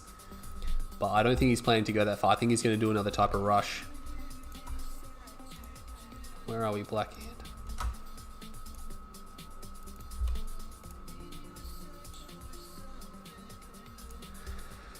Here's the Russian Civil War. On the east side, playing as the Cyan Black Hand, we have Futurama absolutely crushing and stunning and well played game 1. And Drive Russian playing as Nod Vanilla on the west side here of Tournament Rift. Of course, not to say that Drive isn't playing badly or anything. He played just fine, but again, the lack of intel in that game cost him dearly. We have a shadow opening here. Oh, it's going to be 3 squads, 3 shadows. Oh my god. He didn't go for 2 engineers. He's banking on Futurama going for the flame upgrade, which he hasn't done. Oh my god, the mind games right now. Leaf is open his textbook and he's writing this down so fast right now. The mind games in here. He picked Black Hand. Drive thought it was for a flame infantry open. He sent a shadow team down the bottom. Did he build his shadow squads? I'm not sure he did. I'm not sure he built his shadow. There's going to be nothing down here. Oh my god, he didn't even send a scout down there, which means Futurama has dollars in the bank while Drive has completely invested in... He's invested in Dogecoin here. Like, it's just a nothing coin. He's going to find them with the Raider buggy. He sees a shadow. I mean, I don't think he noticed. He notices there. He knows there's a shadow team. He knows it's shadow teams. I mean, he had a this is so good for Futurama. He's just completely taken Drive out of this game so far. I mean, it's not over by any means, but it's a phenomenal opening. You can't deny it. He's got two harvesters, sorry, not 2 ref 3 harvesters. Drive hasn't got his second ref down yet. He's trying to go for a 3rd harvester first. It's just not a good day to be the Drive Russian. Futurama's going to get a full scout off, so he knows exactly what he's up against. He's going to see, there's only one ref here. There's 3 harvesters because the Raider Buggy reveals stealth. He should be able to read that there's nothing coming. The Shadow team comes in, and he's going to be able to get these guys here. Takes a bit of hull damage, and he's going to have to take off. The problem with the Raider Buggies is they do gun damage, and they do gun damage when shooting at air as well. I don't think he's going to get away. He's going to lose more of his squad here. I think he's going to lose his whole squad, and Futurama just... And that's his scout gone. That's the only advantage that he really had with that stealth scout, and it's been completely dispatched. He's gone for 2 War Factory. He's gone for the blue tip field. This guy here, Futurama, invest in Future Coin. Coinorama. He's on fire. Now, Drive has got himself up to 4 harvesters. Hopefully this is a 5th harvester. It is a 5th harvester. His economy is now on track. So his economy is now on track. And we'll have to see where this goes. He's going to go Bite Buggy. Why not? It's a big map. It's the start of the game. He can always transition into Mass Scorpion Tank later on. He's going to go down here now. He doesn't have Stealth Harvesters, which means Drive is aware that that's there. This Raider Buggy rocks up to finish off the scouting squad. It's double War Factory from Drive as well, but I mean, does Futurama have 5 on his main? No, he only has 4 on his main, which means this Harvester is an investment. It needs to pull in Tib. Or is, oh my god, look at that. Futurama's already on top of this. He's already pressuring Drive. He's camping the War Factories. Oh my god, this is terrible. This is terrible as well. He sold his MCV. So Futurama knows he's all in. He knows he's all in one field, and he's just taken the blue tip out the back. He's out the backyard just shoveling up blue tip while this whole thing is going on. It's absolutely insane, and he's just getting such great trades here as well. He's destroying way more units of Drive than he's losing here, and we can see on the radar Futurama is at his expansion. Doesn't look like he's got a ref down. Yeah, that's it. See you later. Oh my god, Futurama just strangling Drive there. That's got to be child abuse. Like, that was just so severe. And again, I don't think it's not Drive playing bad. Futurama's just playing exceptional and just reading him like a book. He's just got this book, and it's just called Drive, and he's just reading it page by page. And Drive's reading the same book, but he's reading it like a few pages behind. That was nuts. So he's just completely... It's just the mind games as well. These guys probably know each other quite well.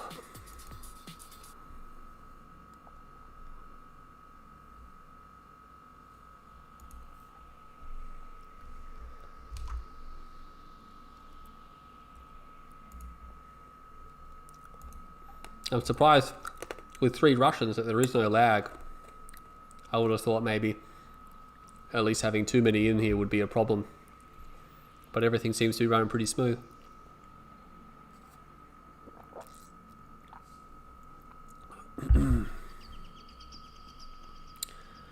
Yeah, right, in your fancy language that I can't read. It's a best of 9, which means Futurama must take 5 victories. So a 2-0 head start with such commanding victories. Again, it wasn't that Drive played bad. Drive played quite well, but he just got completely outfoxed. It was all an intelligence game. The last 2 games have been purely intelligence games, and Futurama has the intelligence. He's got the Russian spies in there, and he's all over it.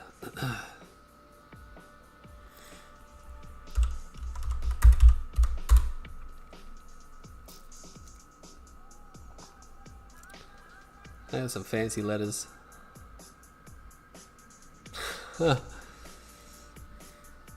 Apparently Russian's like the hardest language to learn. It's even harder than some of the things like Japanese or Chinese or Philippine or whatever the fuck those other languages are with the symbols.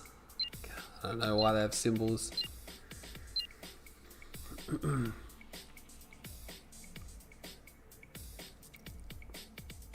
Sticking with the factions. Wow, imagine if it's a 5-0. This would be devastating for Drive. Obviously, it's a long way off, but you know, he's on his way. But on the southeast corner of Tournament Arena, we have Futurama Russian, who is currently sitting pretty in this series at a 2-zip head start here. And that means Drive Russian is in the southwest corner, excuse me, playing as Nod Vanilla. He needs to stop the momentum right meow. Otherwise, he's not gonna. If he goes down 3-0, it's almost impossible to come back against these types of players evenly matched. He'd have to win basically 5 in a row almost at that point. Like it's one of those things where like, oh, you know, it's not over. But when you're that far ahead, the other player can just be like, I'm just gonna all in you and just jump you and just do all kinds of crazy stuff because they can take those risks. We'll have to see what Drive does this time. Drive takes the bottom bunker. He will be taking, look at that. He's going to try to juke out these units. This is where he moves the units away and then moves them forward again. Futurama hasn't really caught onto that yet. He will get some shots off, I reckon. Oh no, okay, maybe not. He catches onto it there. He will escape. You got to go through the fences, or the gaps in the fence, sorry. So he doesn't actually get any shots off. It was a nice move by Drive, but it doesn't pay dividends. Raider buggy comes down. Takes one shot, needs to take a second, he will sell. He saw the War Factory, that's it, that's all he needed to see, and he knows exactly what he's up against. He's got 2 bikes, he's going to be able to take out that bike, and he can go back and repair the bike. Oh man, Driver's gone for more bikes. He's got 3 more bikes out. Futurama's got 4 bikes out. They're both, I mean, Futurama's basically up 1 bike. It's not obviously the end of the world, but the fact that Futurama is just reading this so well, he needs to make sure he doesn't get jumped. He's still continuing to build bikes though. I think something might have been cancelled then actually. Drive will spot the bikes here. That's important because now he can queue his bikes up on their targets. But no, he gets a shot off. That's lucky. A bit of luck comes down to the maximum range there in the direction the turrets, because the turrets on the back actually move around, so sometimes you can fire off if you're facing in the right direction, whereas other times the turrets have to turn around. Drive might get lucky here with a shot. He will get a shot off. I think he might get one. Yeah, it's going to be 1-for-1 trade. He might get a second one here. It's going to get a second one. Oh, he got a 2-for-1. So it's a dead even trade. It's 3-for-3. And he's going to chase that bike back home. He had a Cabal squad to try and help out, but he's going to go back to the bunker. Decide that's not worth it. Where'd that bike go? It's over here. He knows that Drive is sitting on this field, but Futurama is also doing the same thing. I think this is a ref coming down for Futurama. 4 harvesters have now been produced. 1, 2, 3, 4 for Drive. Looking to work on his 5th harvester. Doesn't have any structures queued. That's a ref out there from Futurama. I mean, he's only got 4 in his main. He's even on harvesters, but he's got an extra refinery. Something might have just been paused before. Yeah, that's now rebuilding. If someone pauses the structure, the bar actually disappears. It doesn't actually stop. It completely disappears. So without checking their heads up. Now that is placed quite far back. Futurama can see there's no ref here, by the way. I mean, his vision is receding, but I think he can guess that, you know, there should have been a refinery. And look at that. He's going for a barracks. He's like, I'm just going to pump out some rocket squads, make it impossible for you to attack this field without an overwhelming amount of units here. Or just 3 rocket squad, mind you. If Drive builds some Raider buggies, and the Scorp tank's coming out, and the rockets will like this. They will pass by with these bikes here. Get some shots off. It's going to be bike trading here. Bike trading city. The rockets don't quite get. Oh, he gets some payback. They're 2 dead bikes. Look at that. So Futurama, he drew the luck card there. And oh my god, is he going to go for a 2 War Factory push all in on this here? Futurama Russia needs another War Factory right now. He's got a structure queued. It better be a War Factory. It's a refinery. Oh no, he needs to build combat units. He needs them right now. He's going for these laser turrets, which by the way are pretty broken, I think, in this meta, because for some reason we're like, oh, we need to adjust them a bit. So CG is like, hold my beer, and then he cranks them up and doubles everything on them, and everyone's like, what the hell? Why would you do that? He's so spaced out. So these are obviously going to be reverted. Yeah, because they're just crazy. They're crazy good now. They shoot so fast. They do so much damage. And Futurama, unfortunately, unfortunately for Drive, Futurama's just going to be able to spam these out, and he's just rebuilding more and more and more of them, and he's putting them down while he builds his own tanks. He's going to go for a second War Factory almost certainly, but his second War Factory was so far delayed. It's a lot of hull damage. He probably almost ranged that with the laser turret there. The bikes are going to go around. They're going to find Drive bikes, but it could be another even trade. Oh no, Drive definitely gets the better end of that one. We'll take down 1 more bike. He's going to go for the spike, but if you're 2 War Factory all-in push, you kind of need to ignore that, because Futurama is just getting stronger and stronger, and stronger and stronger. I mean, I'm surprised he hasn't got... He's going for lots of barracks. He's going for flame shrines. So obviously he's got no intention of going... Oh my god, there's beam cannons coming out. Oh my god, he needs to building block, right? He's got 2 structures queued. He needs to building block. Oh my god, he's in so much trouble. He's going to lose a refinery. He doesn't actually have a lot of harvesters there. Drive takes out a refinery. He's going to try to focus that down. He's going to get it. Wow, is Futurama bitten off more than he can chew? I'm quite surprised Futurama hasn't produced as many units as I thought he would. I mean, he's got so many. He had 2 ref up for a long time, but he's barely touched the tib, so I think I might have underestimated this. Beam cannons are here, but I mean, Drive now needs to try to spam shredder turrets, and he's having trouble with his money because he's cleaned his field up. Look at the radar. He's got no tib left on his side of the map, and he's getting this war factory's being flamed down.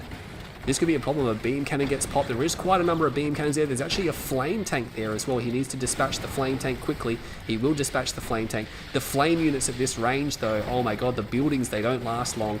And the Scorp tanks, it was a nice formation move, but there's simply too much. He's going to move forward, and he could just simply flame that war factory. Oh man, this is not going to go well. There's not enough anti-infantry here.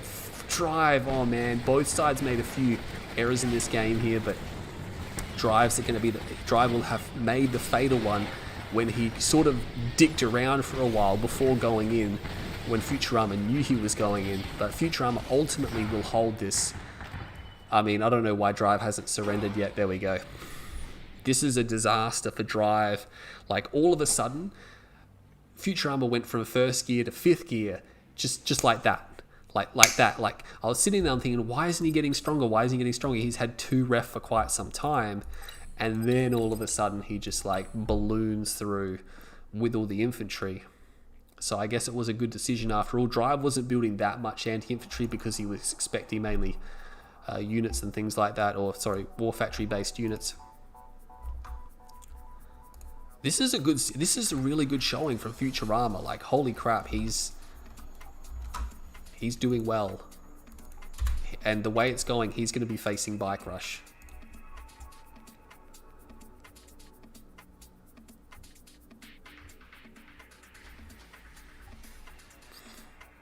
I mean, while he did use the laser turrets, he only used a handful of them, but they definitely deterred Drive from attacking it. I keep calling him a fucking Bike Rush.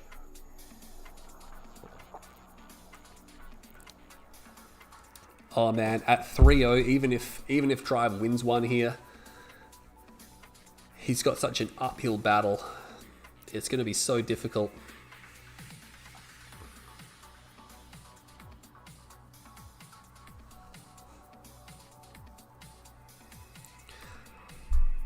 Whew, what time is it? 12:52.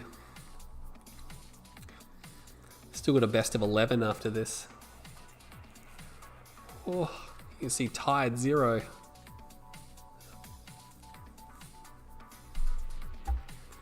The thing about Saturday is like my Friday night because of the way my work shift works, and I tend to be a little bit sleep deprived come Saturday night because my shift goes from a afternoon late shift into a hell morning shift, and then it overlaps with the Saturday, which is another hell morning shift. So that's why I don't like the Panda tournaments on the Saturday night.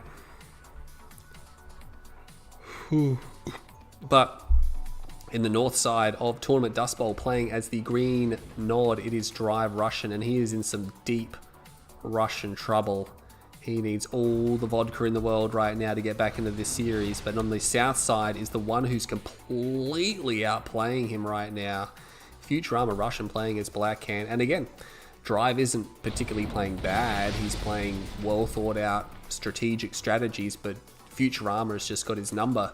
And Futurama's just making clear-cut decision making. That last game wasn't as clear-cut as it could have been.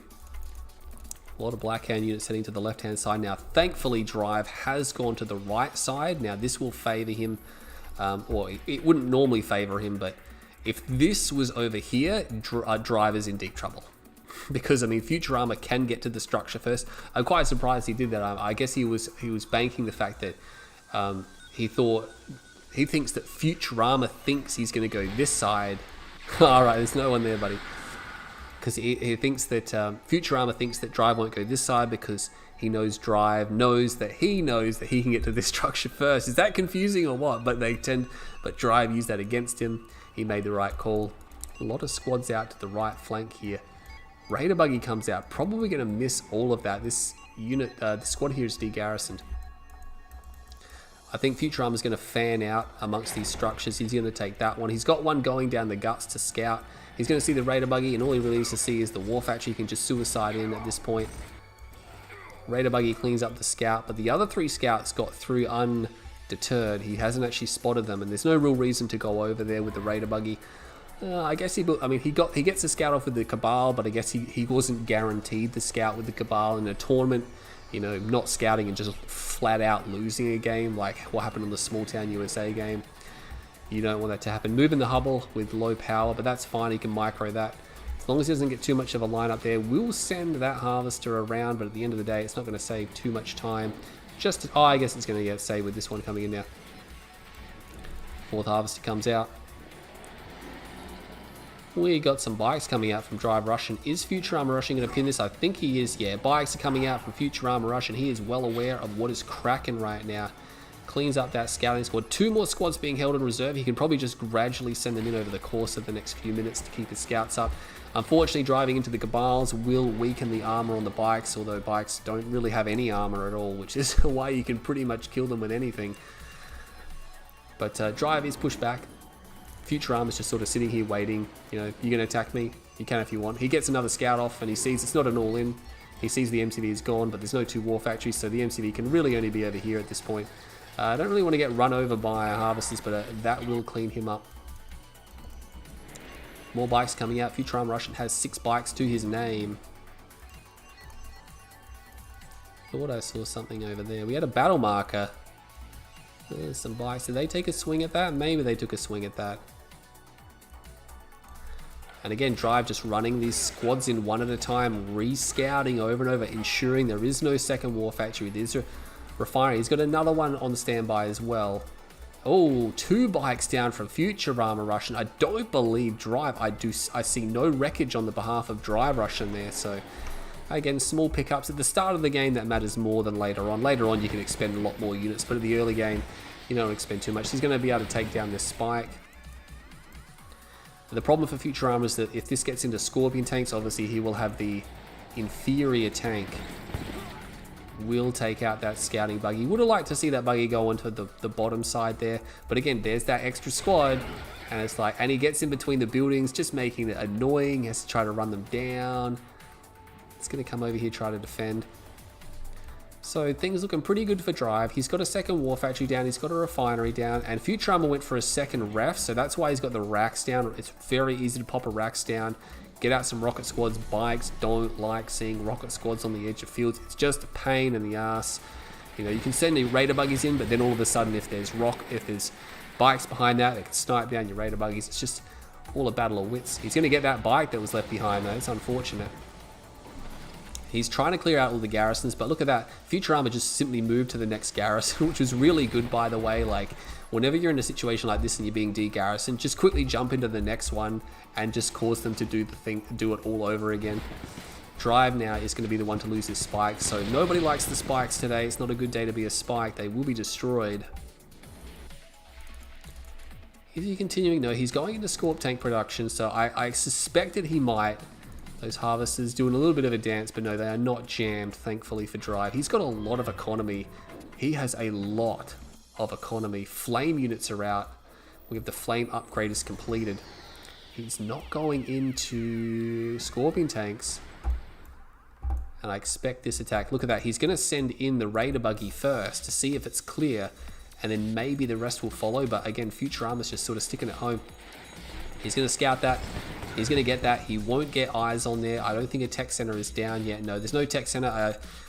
A one click is way off. The thing about nod mirrors is that one clicks don't work anywhere near as well in nod mirrors as they do against, say, GDI. Because nod, it's much, much easier for them to recover from an economic situation than really any other faction. They have such cheap, cost-effective units. As long as you have the micro and the decision-making, stuff like that, they can recover like pretty easily.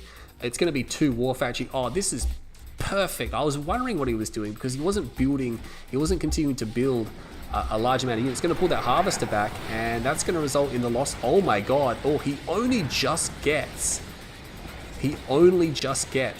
one harvester for all of his buggy, which at the end of the day, it's not worth it. It just wasn't worth it. He just lost everything. But yeah, going back to the multi-MCV. Oh, who's got clicks? It is, look at that. Oh my god, it is Futurama. He will click drive. Drive is going for lasers, and he's going to be up against, I mean, he can't really build Purify, can't really spam Purifiers, but he's going to be up against, like, mass infantry. I'm guessing he's just going to pump it. Oh my god, he's got 3 MCVs. Yeah, GLHF with that. He's probably going to go for a Redeemer and then just obelisk spam behind buildings. The strategy I think that he's playing is that he's going to take both the Tib fields, and then Drive is going to be starved out. That's pretty much what's going to happen here. I better hope his base defenses are on the way though, because this Scorp tank army is quite close. All of his military units are over there. He's calling in some units now. The bikes are still alive, so the bikes could be used over here if he wants to. A laser field on that construction yard is just a nightmare for Scorpion tanks to take out. He should have lasers done momentarily. Puts the obelisk behind. I would have put it a bit closer, but he spread them out a bit there. Battle markers over there. He's going to find the bikes though, gets a big pick off with the bikes, although it looks like at least one or more harvesters might have been taken down. Maybe no harvesters, I'm not too sure. Maybe he saved them all, I'm not 100%. Black Hand squad there, that won't last too long eventually. And look at that, he's going to put this MCV down here. What are you going to do? Oh, he's got bikes camping out, so you can't even long range mine it. This is just a nightmare. He's going to go through the city. Oh my god, there's garrisons here.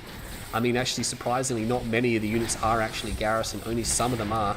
I mean, everywhere he goes, there's going to be obelisks coming down everywhere. There's obelisks literally all over the place. Drive doesn't have good coverage.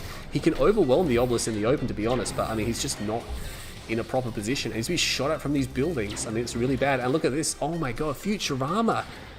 Futurama is just reading his mind right now. He's just completely shut. Drive is going to get starved out. Drive surprisingly has a lot of Tiberium left here, because obviously because he got clicked, but he has no means to take any of these fields. Futurama is actually refining this field. There's only 2 harvesters here, which is concerning. He needs to transition harvesters.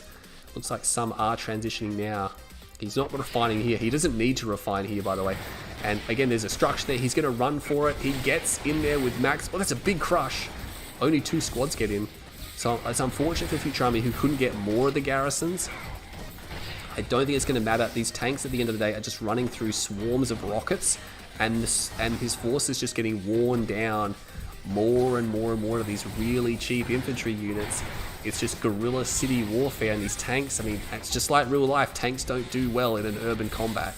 They just don't do well in urban areas. Rocket squads and RPGs and all that kind of thing just causing a lot of problems. He doesn't even need to worry about that there. He just needs to hold that area. He's going to go for the main base, but you know what? There's going to be obelisks coming down everywhere. This is just going to be a real pain. Just these walls of obelisk everywhere. I mean, he could definitely run in and overwhelm them, but if he does that, almost certainly another round of obelisk would just be placed further back. Needs to watch out these harvesters, though. They're probably going to be destroyed.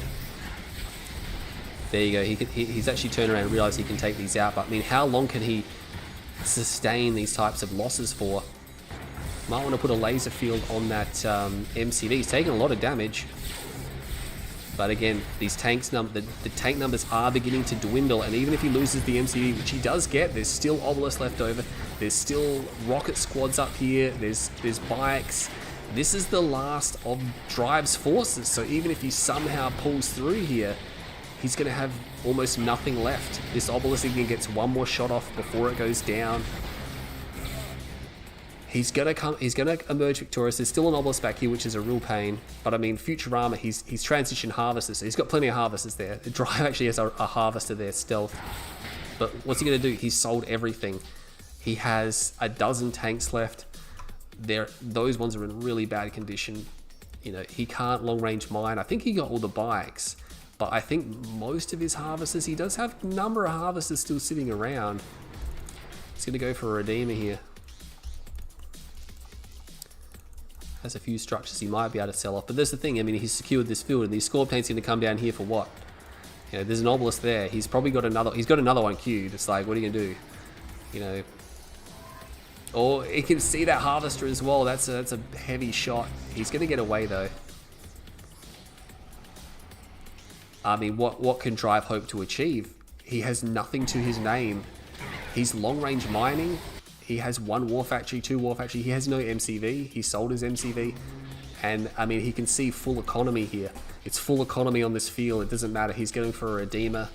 He's going for mass infantry. Mass infantry Redeemer, there's nothing he can do about that. He's got nothing. He's got no infrastructure. And he has half a dozen tanks left.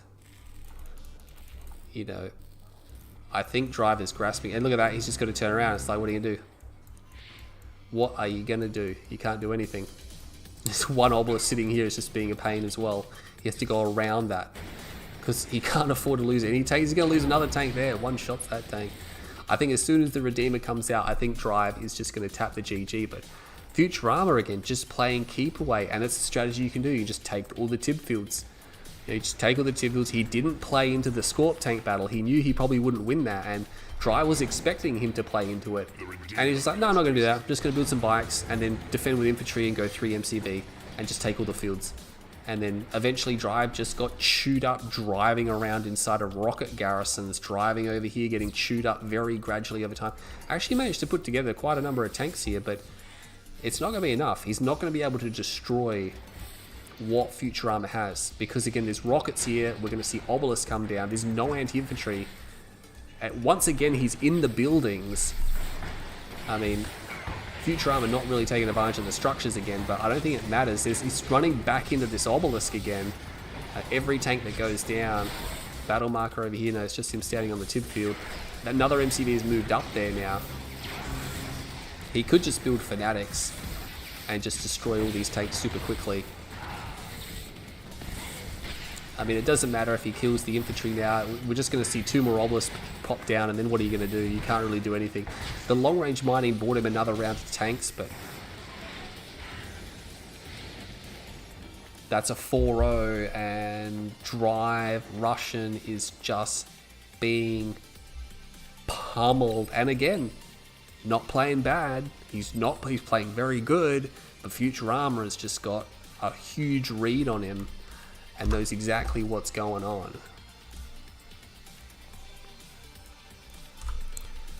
Man, if Futurama plays this good, he might even beat Bike. I know that Futurama has actually beaten Bike in a tournament before, and he's taken games off of him. Because I remember seeing one tournament where he actually won.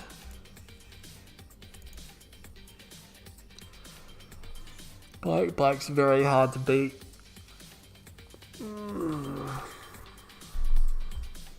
Steel Talons. So Drive is trying to go Steel Talons. Oh my god, are they going to play Pipeline Problems? Futurama's going to go Nod. That's a problem. Steel Talon's not as good against Nod as they are against Black Hand. I'm pretty sure Drive must realize that they changed factions there as well. He's going to stick with Steel Talons. Maybe has a specific strategy in mind. We'll have to fix up the scoreboard momentarily.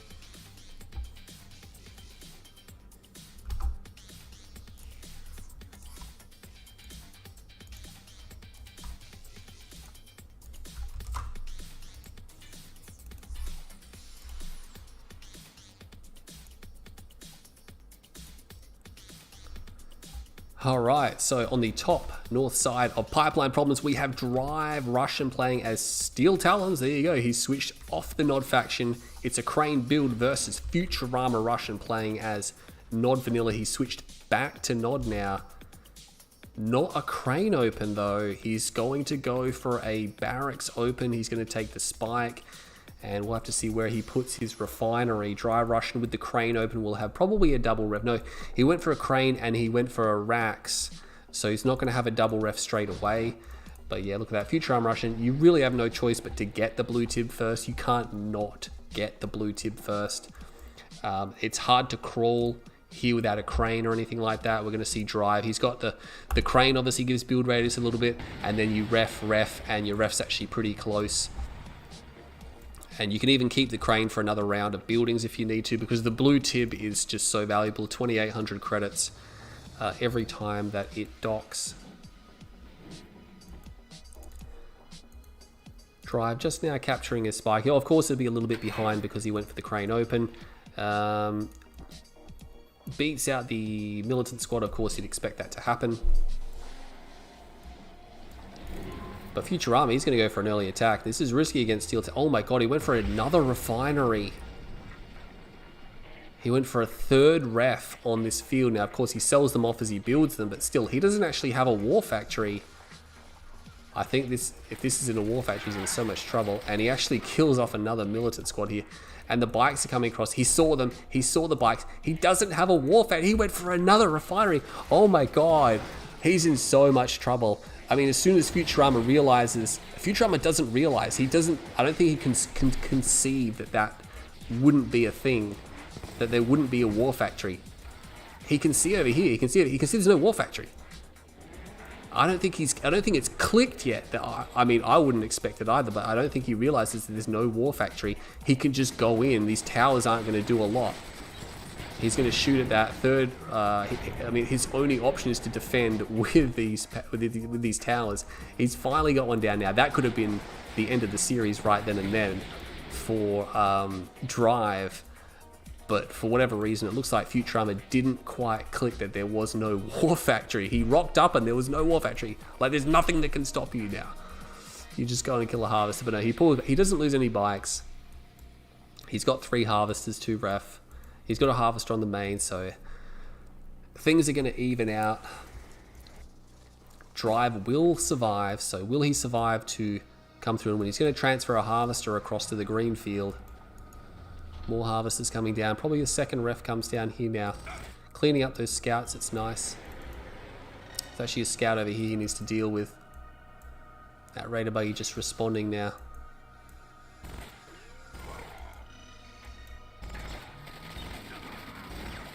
And he will take that out.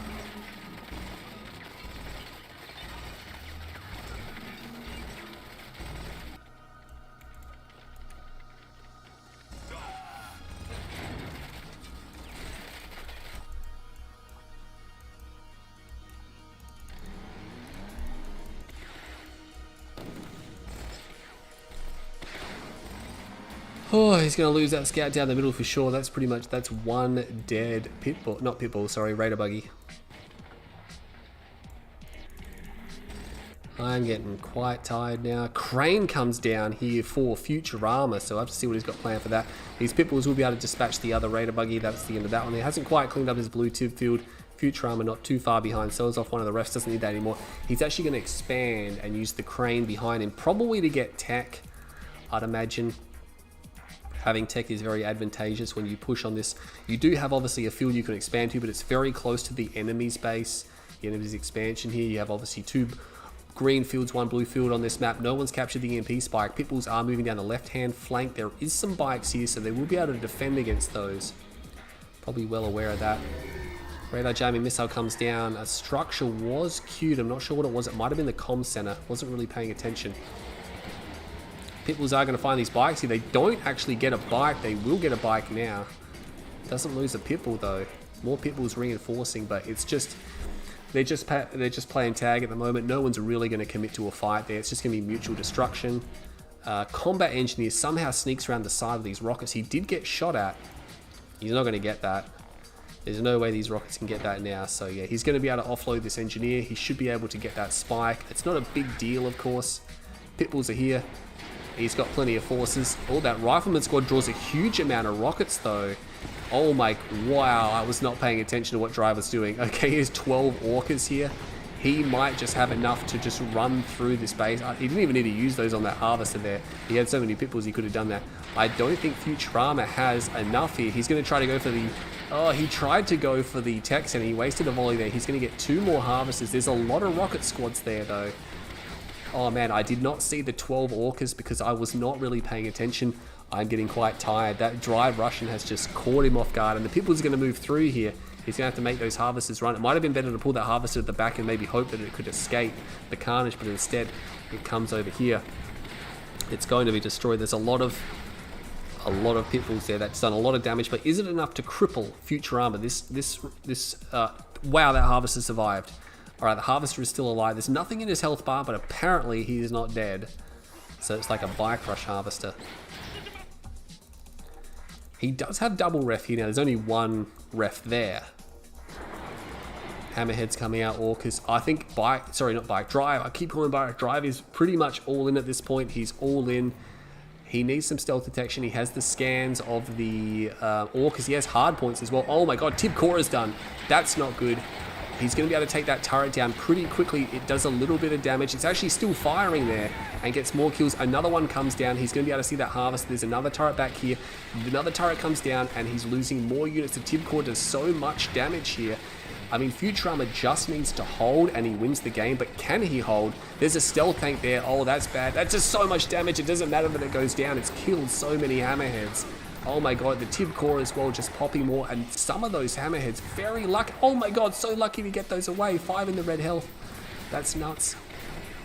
There's no harvesting going on here, but just remember, Drive is all in. He's now long range mining that base. He has 5 orcas left, and he's got 7 hammerheads, so he's not actually that well off. These turrets are a problem. He just needs to deal with the pit bulls and he wins. I'm not sure why all his infantry must have been killed in the engagement there.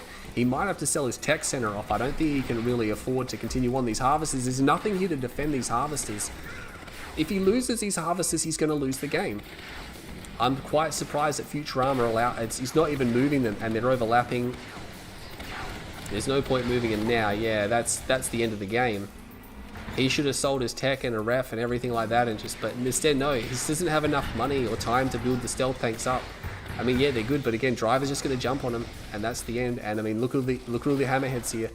I mean, you've got some turrets, but you've got no harvesters. Futurama's going to lose this game. There is one stealth tank there. If he gets a hero stealth tank, he can still win. But he has to get, yeah, he's going to tap out there. Unfortunately, yeah, that didn't go the way. Even after the first strike, as devastating as it was, Futurama could have still won that game, but unfortunately just not able to defend appropriately in that situation there. Drive actually getting more money because Futurama spent a lot of an economy that didn't actually end up refining anything, so thankfully Drive has actually got one back. It's not going to be a clean sweep.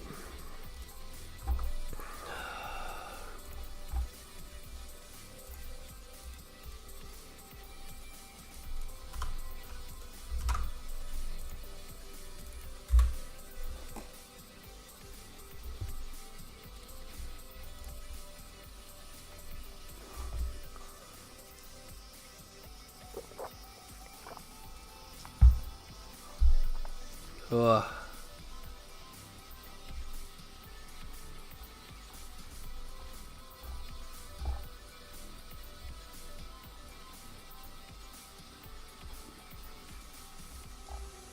So having a quick check of the chat.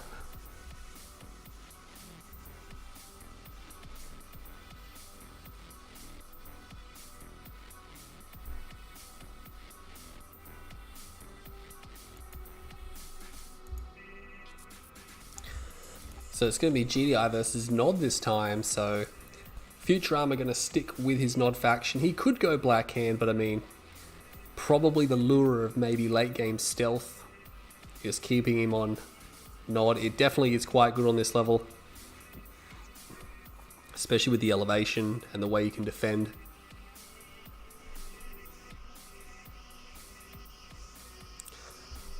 Oh, I'm getting so tired. I don't know if I'm going to be able to...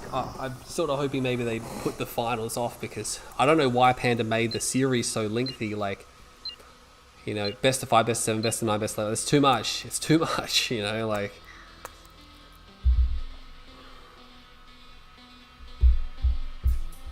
I mean, it has moved pretty quickly, but there's only 4 rounds.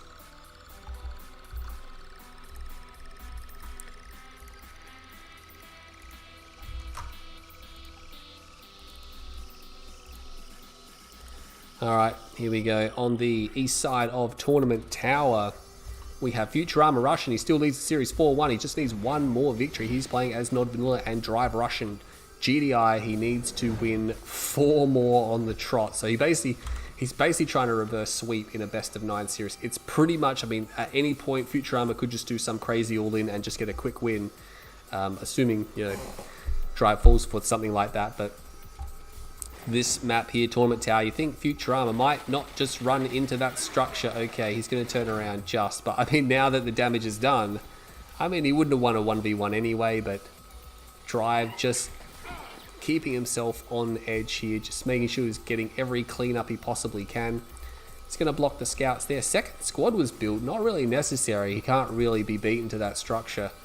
He's going to pull that squad back. Oh, look at that. Drive moved too far forward there. Does he have another squad to reinforce? No, he does not. No, he's got nothing to reinforce. There's actually a squad here, and he will get... It doesn't really matter. Oh, he's got the Shredder turret there. He saves that squad. That's critical because there's a member left, which means he can send that out off into the world, and he's a new set of eyes. He does have the garrison there, but yeah. Futurama now has the opportunity to take this garrison. He's not going there. Maybe he thinks that it's been taken. I'm not 100% sure. He's sending everything out there. We have... Oh, for a second there, I thought there was maybe a comm center airfield, but not gonna be the case. It's interesting. Where... Oh, I was gonna say, where's his ref? It's a flame rush. I did not see this tucked away neatly in the back corner here. A flame tank will come out. Drive is nicht suspicious at all. He's still building harvesters. He's moving the Hubble. He's in full eco mode right now. And he's sending the flame tank down the left flank because there is nothing down there. I believe health bars on. No, Drive has repositioned entirely his units there. Yeah, no, he's got no clue that that's there. And that's the thing. If you're going to get flame rush, you think it would have happened by now. There's another flame tank down the guts. Oh my god, the MCV is not deployed. He might lose his MCV. Oh, he's in so much trouble. A predator tank comes out with this flame tank now. We know there's a flame tank on the left flank. He's going to have to deploy because the bikes are here. And as soon as he deploys, he needs to get behind. He needs to get behind the MCV so the flame tank doesn't get shot. He's getting hit by that predator tank. He goes behind now. The thing is, if he packs up the MCV, oh my god, this is disastrous. There's another flame tank in the base. Oh my god, this is really bad. This is really bad. He's going to lose his MCV. And he's going to lose his war factory. Oh, he's out of the game. He's out of the game. He has no production structures. He has 3 tanks to win the game. Oh my god. Another intelligence failure from Drive there. He didn't have the intel at all. He had no... He just... Nah. He had a scout on the right flank, and I don't know where it went. He must have obviously pulled it back, but... Whew, a 5-1. And it was such a convincing series from Futurama. And I've said it before in the other games, Drive didn't play badly at all. Futurama just played amazing. He won every mind game. He made every critical decision. Every decision that he made was based off of something. He had good scouts, good intel. He was throwing Drive off over and over again. Drive couldn't read him at all. Could not read him. He was unreadable. He was like a corrupted hard drive. He's like trying to read him. He's like get stuffed, you know. Whew. That's not. I wasn't expecting him to go down that hard. That was nuts. Like, he went down. Like, Futurama's on point. I have to see how the other series went. Yeah, Bike Rush won. Bike Rush actually won 5-1 as well. So we had 2 series of 5-1. Bike Rush owns. Eclipse and Drive will play a 3rd place, but I don't care about that.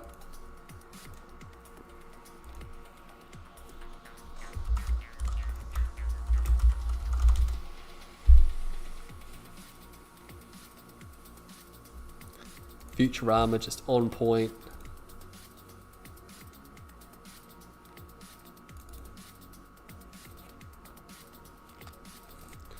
Looks like this is happening. Looks like I'm going to have to sit through a best of 11. Oh god. I should have got some more caffeine.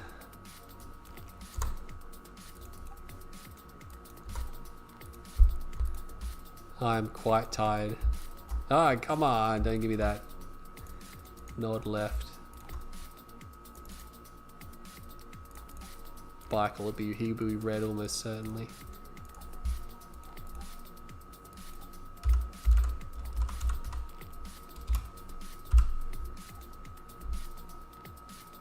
Just spoke to Drive then, and Drive says he has no idea what hit him.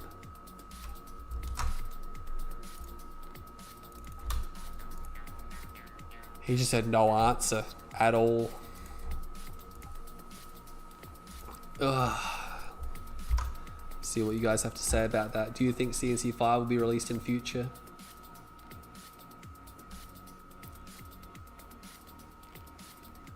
So hard to make RTS. RTS games are so out of favor right now.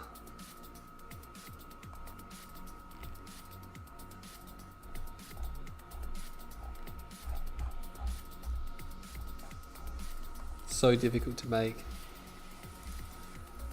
The thing is, if they made another Command and Conquer, it should have followed on from Command and Conquer 3. It should have been the screen returning, and you can branch out Command and Conquer now. It's at the point where you can spread it out into the solar system.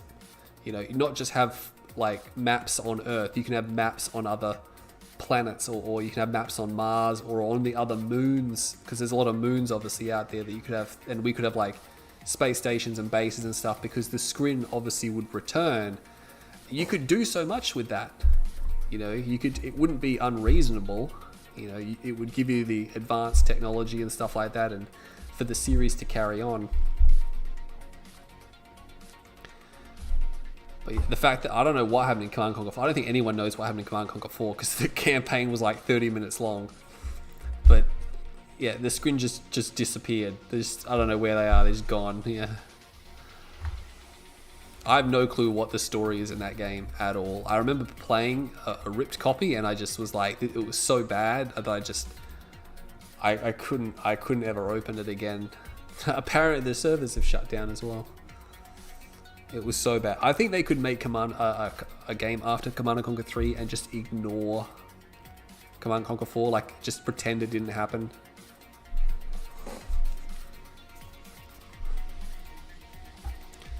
Bike Rush gonna go Blackhand maybe.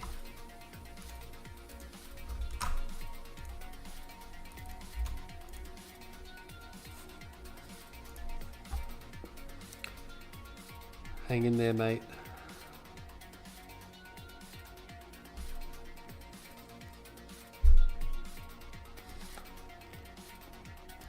I'm surprised with all the teams they had working on Battlefield 2042 and with no single player campaign. I'm surprised it released in the state. Like, understandably there'd be some issues, but like it released just as badly as every other Battlefield game. You know, like it's like you had all these teams working on it for so long and you delayed it, and you have no single player campaign, and it's still just as bad as the other launches. I'm like, they don't seem to be paying too much attention to the fan base either. And there's no scoreboard in the game because they don't want people to feel bad if they're at the bottom. Like, it's just complete. Everyone's like, whoa. It's like, you just wonder, like, if EA really likes, like, obviously everyone knows that they love money, but some of the decisions they make is like, oh, do they just get sick of making just $1 jillion? I mean, they're probably not making that much because they sank every other franchise they bought. The Battlefield's like the only thing they have left. I think they lost the FIFA as well, which is just the same game every year with like microtransactions. I don't know why people play those games. Like, you know, buy the same game every year.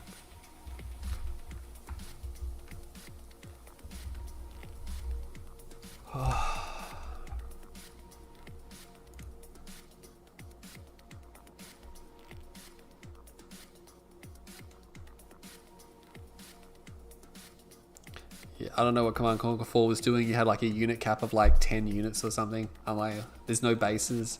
There's no Tiberium or some shit like that. Or you get like one crystal or something. And the screen is just like, oh yeah, there used to be screen, but we don't know what happened to them.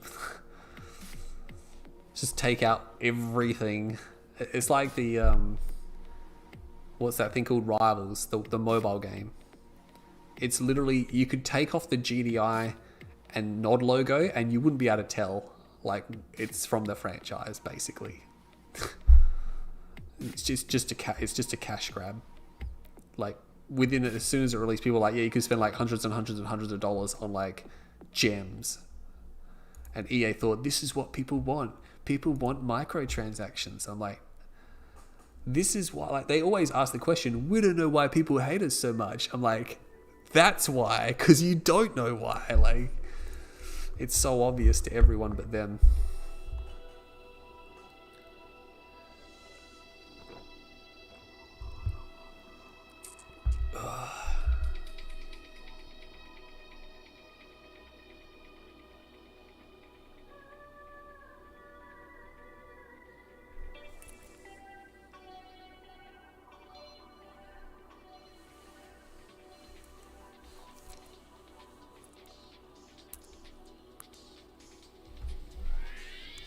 Looks like we're starting to X up here.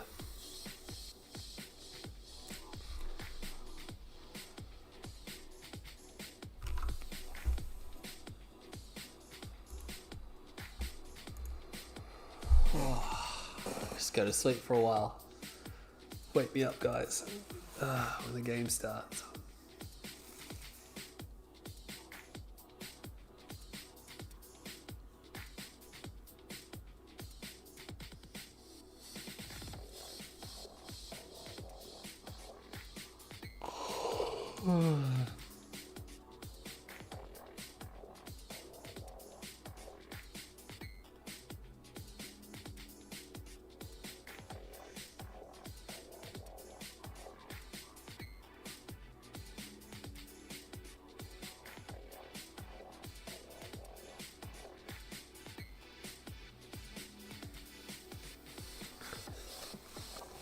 It's more than a 5-minute break, guys.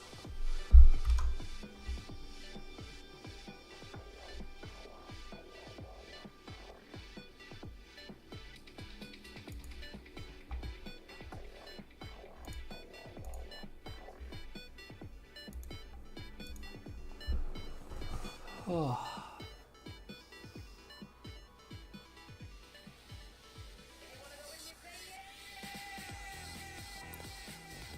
Really badly want to go to sleep.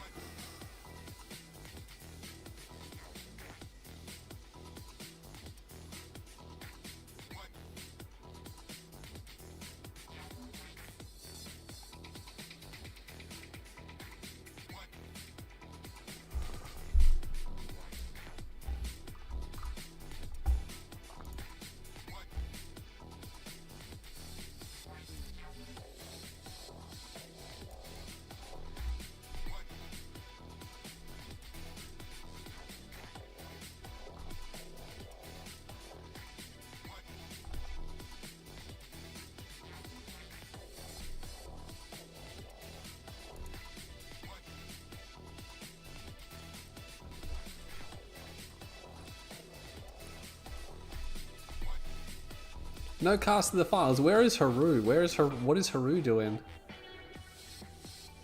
Goddamn Haru.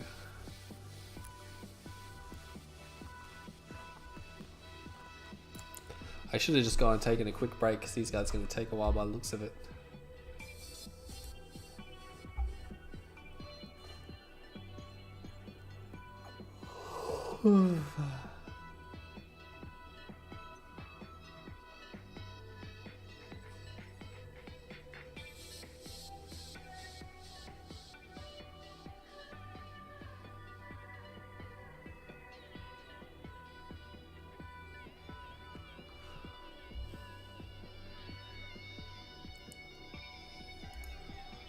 Yes, this is the grand final.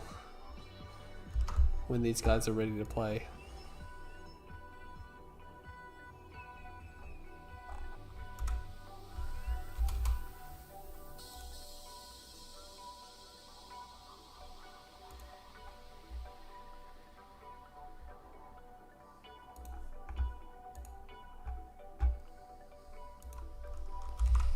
Come on, guys, what are you doing? That's more than 5 minutes.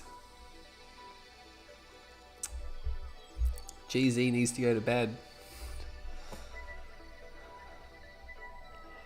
Like, if this series goes a distance, it could be like a 2-hour series.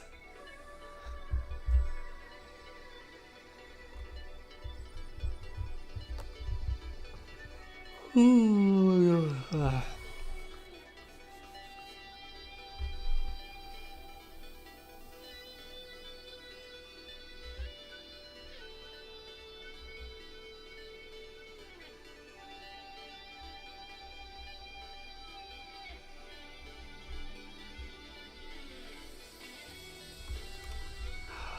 Come on, guys. Shooters are really boring to watch. They're so boring to watch. I remember turning on a game once of Battlefield 4, and like it was just like the same 6 guys or 8 guys on each team with the same guns and the same equipment, and everything was identical, just running around. It was so boring. I'm like, this is really boring. Like, no wonder no one watches it and it doesn't last long. The only shooter that's good to watch is Overwatch. And there's probably some other like ones that are similar to it that are probably good to watch, but the only one I watch is Overwatch. I just like watching it because it's entertaining. It's not like a classic shooter. And I know a lot of people might hate on it, stuff like that, but whatever. Double black hand. I gotta change the scoreboard again. These guys here are like, oh, fuck up GZ, this scoreboard.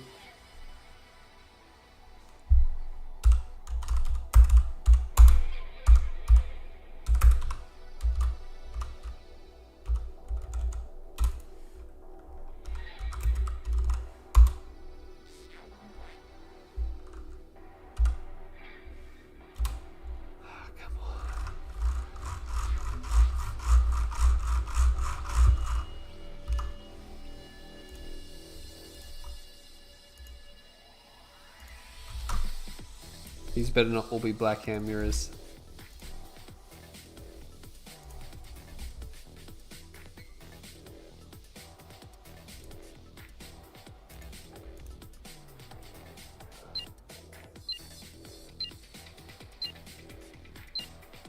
Alright guys, get pumped, get pumped. Here we go. This is the grand final of the 1v1 Insurrection tournament, or whatever Panda's called it. I don't know, he's probably shaking his fist or his paw, whatever it is that pandas have.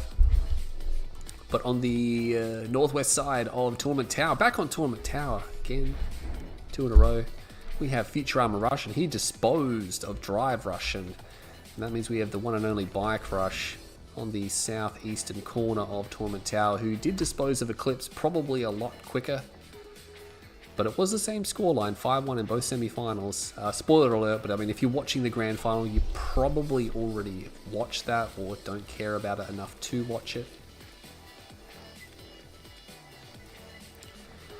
Interesting to see who gets the middle. Looks like Futurama's not going to get there first. He's still well out of range there. Bike Rush getting so much ground on him. That's a lot of ground on him. And he's not going to run into that. No, I don't think he's going to. Is Bike Rush going to get out and pursue? He gets some serious shot. He's going to get out and pursue. He can't actually catch up to Futurama, but I don't think he's too worried about that. He's just going to keep forcing him back because he knows he'll have to run all the way back to base, and or he'll force out a Shredder turret. But Bike Rush actually decides, no, I'm not going to do that. I'm just going to back off. He's got 2 squad over here. He has a full squad versus a damaged squad, so it didn't even matter that there was a backup squad. He loses that, no worries. The extra squad, I'm not sure what the extra squad is for. I'm just going to do this little trick where you do and you spin the camera, and then all of a sudden you can see way more down here. I've probably said that in a lot of VODs. It's just something you can do. Futurama will find these scouts out and about, and he will be able to dispatch them. Is Bike Rush going to rush? At all? He has got some bikes coming out. Futurama Russian also has bikes coming out. Now this is going to be the intelligence phase of this rush. Who can see whose units? Bike Rush is going down the middle. Now Futurama is going to the right flank, or the top flank, and they're going to bypass each other. Where is Bike Rush's forces? Now look at that, they're going to completely bypass each other. This is probably bad for Futurama because Bike Rush is already in his base. Like, he's going to either have to turn around or fully commit to this, and he is going to fully commit to it. He's going to have to power down. I mean, this is just disaster. He's going to lose a Harvester. There is going to be another Harvester come out, not a Scorpion tank, and he's just going to try to go for that there. He's going to kill a Bike, but Bike Rush pulls the Harvester. We have 1 dead Harvester coming. This is going to be over so quickly. It just, I mean, the Bike Rush had the positioning. He's going to get 2 Harvesters. Futurama's not even going to get a Harvester. He has to change targets and go for the Bike, and he's not going to get that Harvester. I mean, he might get the Harvester, but I don't think it's going to matter because if we look back at home, he's down to 1 Harvester. That's it, and the Scorpion tank's way too late. He gets a Harvester, but it's the end of the game. It doesn't matter. It's 1 Harvester versus no Harvesters. I don't know why the MCB, I guess he was obviously looking for expansion there, but still, yeah, that's it. Futurama, he was out of position there. Bike Rush had a way better position coming through the middle. He was in Futurama's base before Futurama was, Futurama was only halfway across the map. That's what makes it count. Like, Bike Rush just goes in, kills everything super quick, and defends it out. It's a quick 1-0. It is a quick 1-0. I bet it's a bit disappointing seeing how well Futurama dismantled Drive and then just lost so easily in that particular mirror matchup.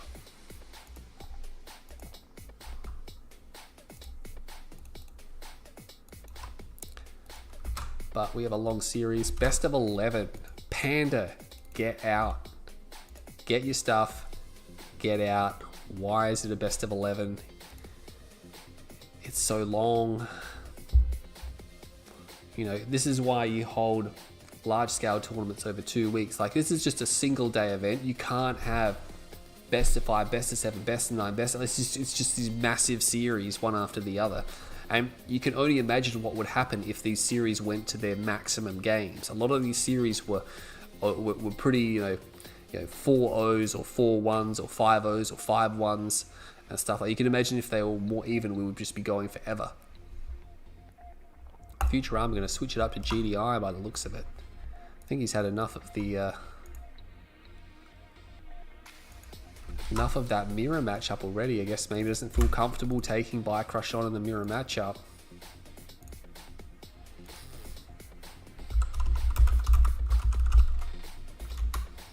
I want to keep it moving.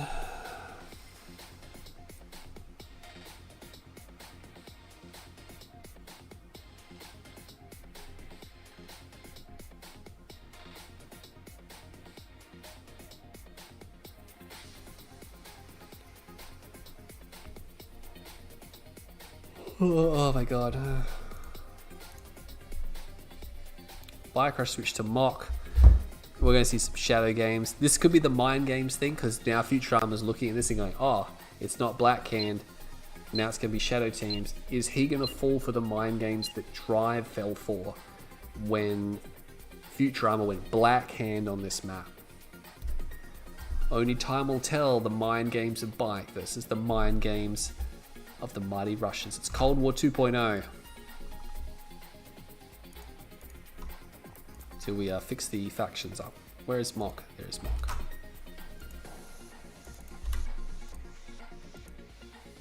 Alright, on the west side of Tournament Rift, we are going to have Futurama Russian playing as GDI. He's already ditched his Blackhand namesake.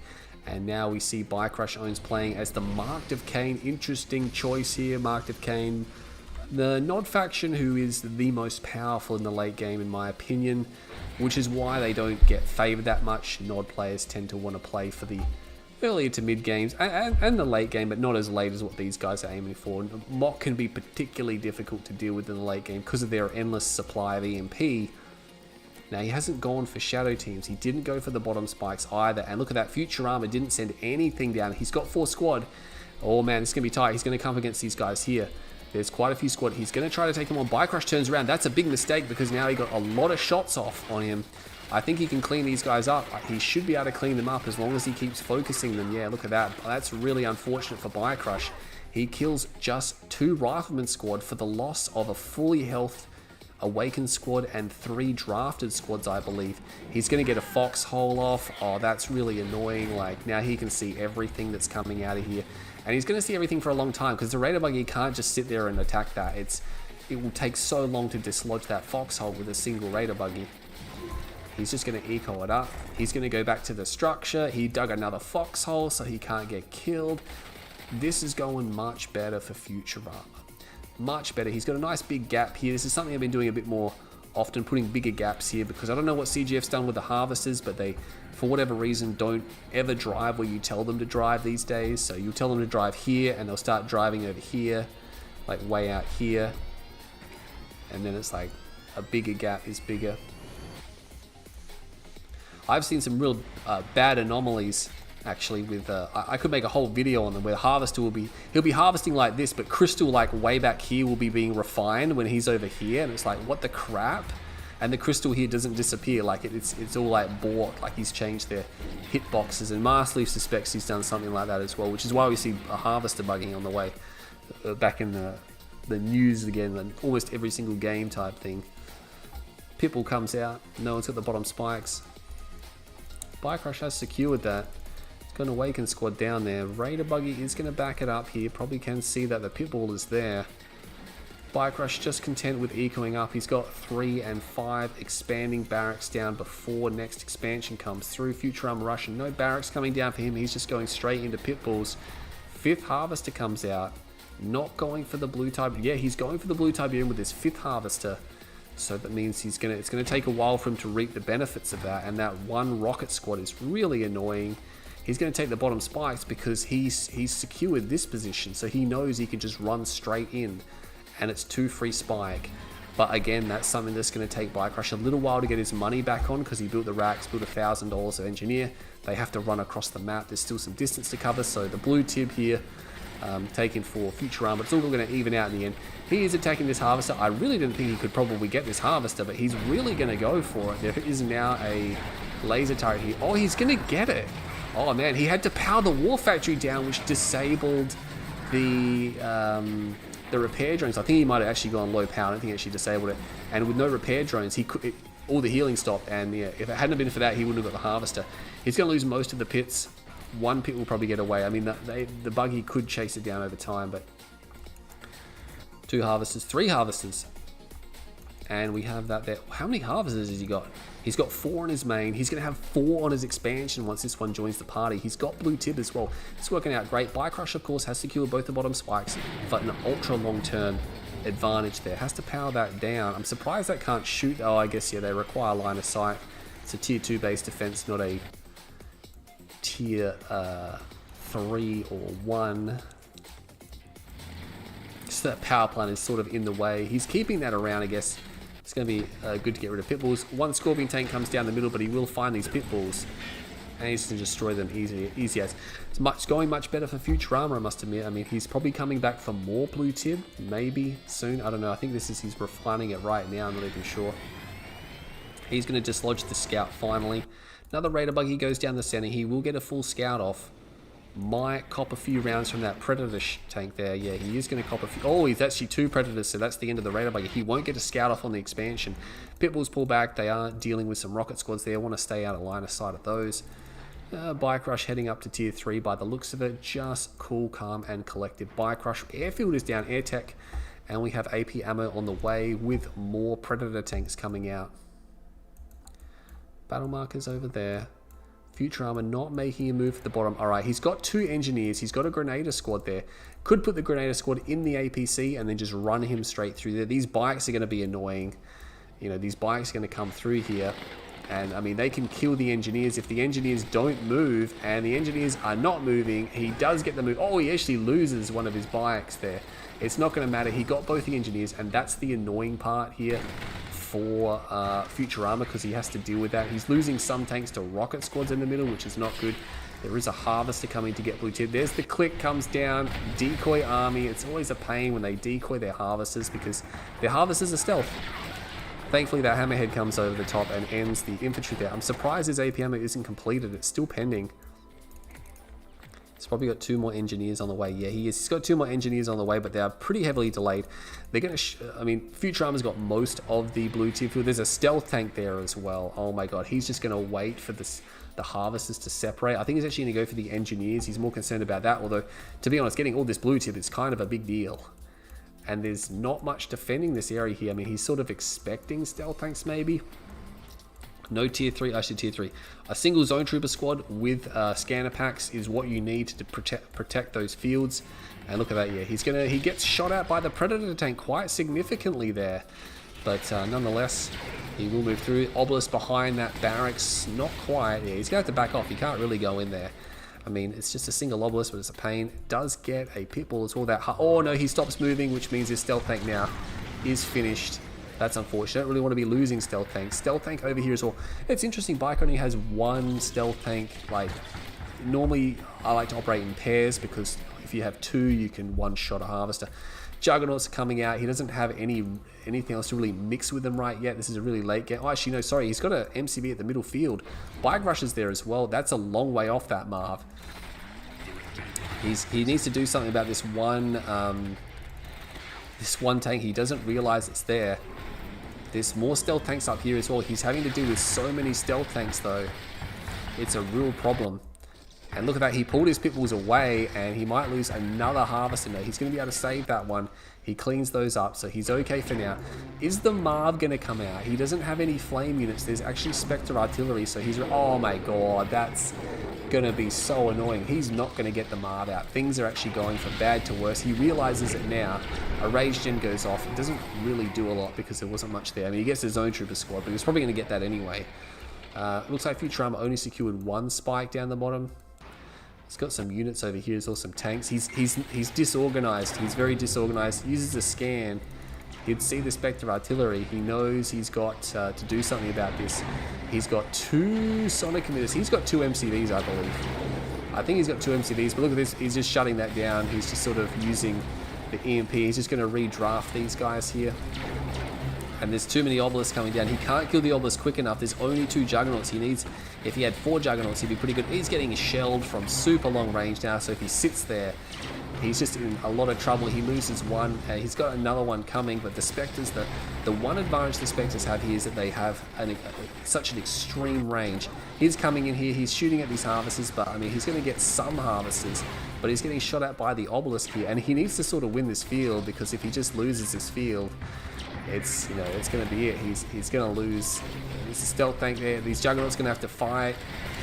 He does get some of the obelisks. He's going to have to shoot at this stealth tank, I think. Oh, he gets a stealth tank there, and he gets the other stealth tank. That's nice. He loses one more juggernaut for that. But you know what? Artillery come down. That's crazy. He does dislodge the obelisk, and I mean, some of the harvesters would have been pulled back, but other harvesters would have been flat out destroyed there, so that's actually making a difference. You got to remember that it looks like Futurama's harvested more Tiberian because he took most of the blue, and his fields are clean. He will evac out of here. He's got 4 juggernauts, 5 juggernauts, no Marv. He does have an MCV still. It's all very dry over there. He's going to be able to clean this up now. Try and take out another power plant before he loses the remainder of his units. I'm not sure if he's going to be able to do that though.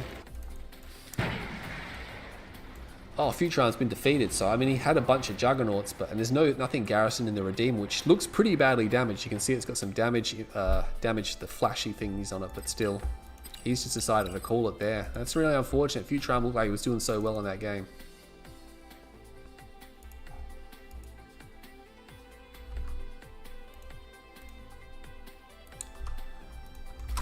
But not to be.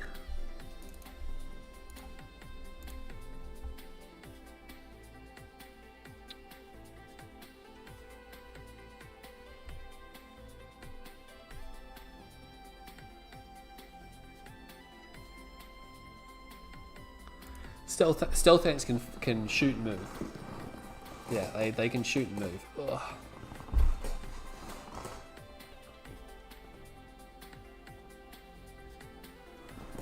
It's just they're one of them units that tends not to shoot unless you order them to.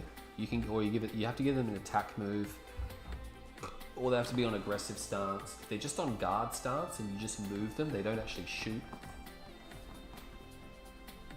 It's like sniper teams. Sniper teams won't open fire unless you give them an attack move, or if you actually target a unit. Unless they're garrisoned. If they're garrisoned, they'll attack. They don't attack very well from moving garrisons though, like hammerheads and APCs. CGF, we know that's fixable, but apparently that's only a Charles mod fix.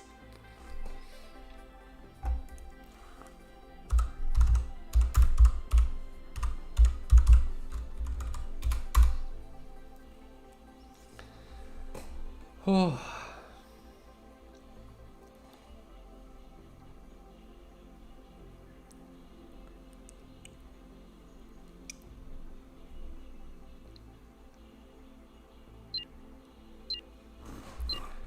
So we're going to enter game 3 now, and Futurama need Bike Rush making dinner.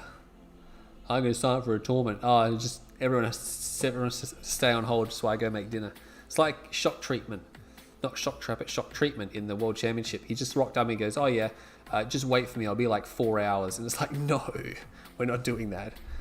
Anyway, on the northwest side of Tournament Arena, we have Futurama Russian. Needs to bring it back here.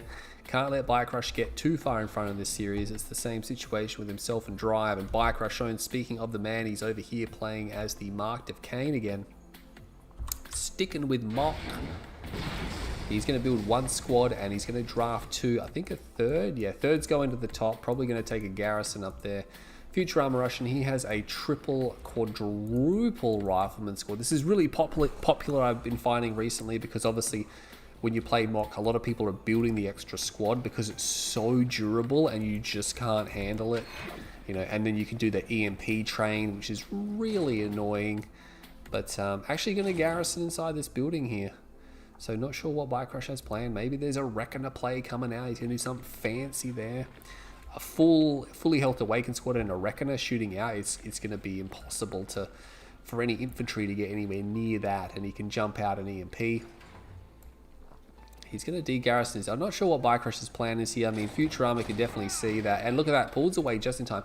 Obviously, he's hoping that Futurama walks just in range and he can quickly plow him down. Now here comes the Raider buggy, so he's gonna have to dig foxholes if you want. Yeah, look at that instant foxhole just in time. He's gonna get that down just in time. This is annoying for Bikecrush because, I mean, yeah, he forces $100 out of the starting money, which, you know, that everything counts at the start, but he can't dislodge that scout. He can't do anything about it. Now he has two foxholes here. He can go around, I guess. Oh no, Futurama's there. He can sort of get in between still. That Raider buggy's gonna come in. Base is pretty spread out here. We've got, whatchamacallit, Bikecrush, not Drive. He's moving a Hubble as well up here.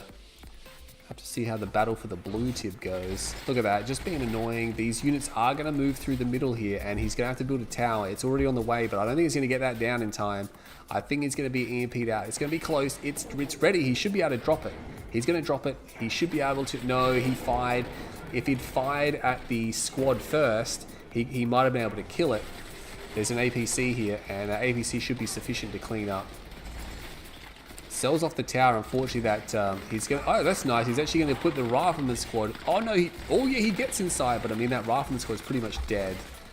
I mean, as long as you have one unit left, you've got an extra pair of eyes. So it was nice. Now the reason why he's just pushing this forward is because he wants to get a scout off. He'll actually lose the Raider buggy if he keeps doing that. So he wants to see, what are you doing, Bikecrush? Are you building bikes? Are you building a second war factory? He wants to hide the fact that there is a power plant upgraded there, and he's moving his MCV again.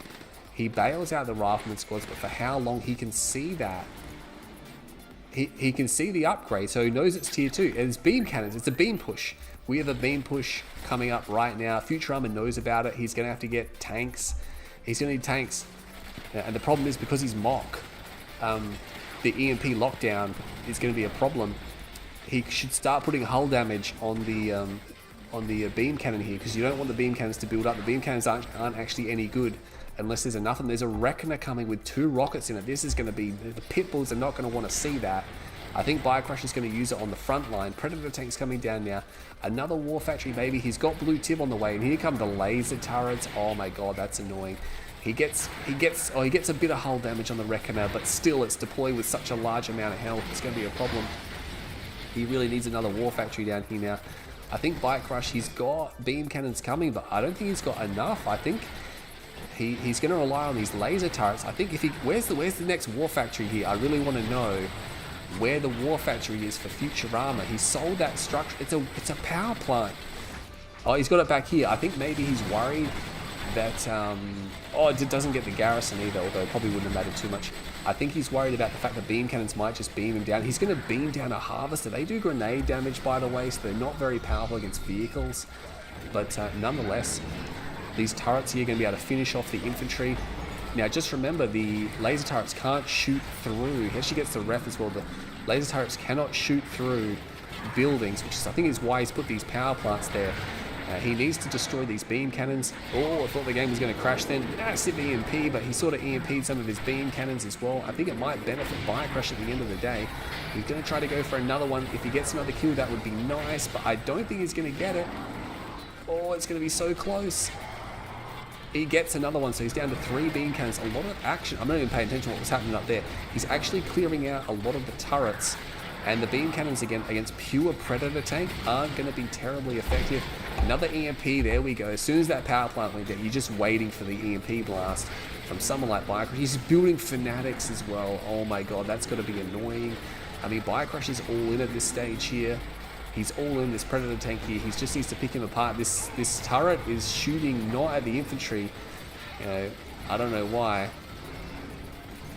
He's actually backing up. He's backing up. He is getting blue tib long range. Oh, he's only just started to actually go for that. That's a problem. Bike Rush hasn't touched his. Bike Rush has exhausted his field, so Bike Rush is going to flatline.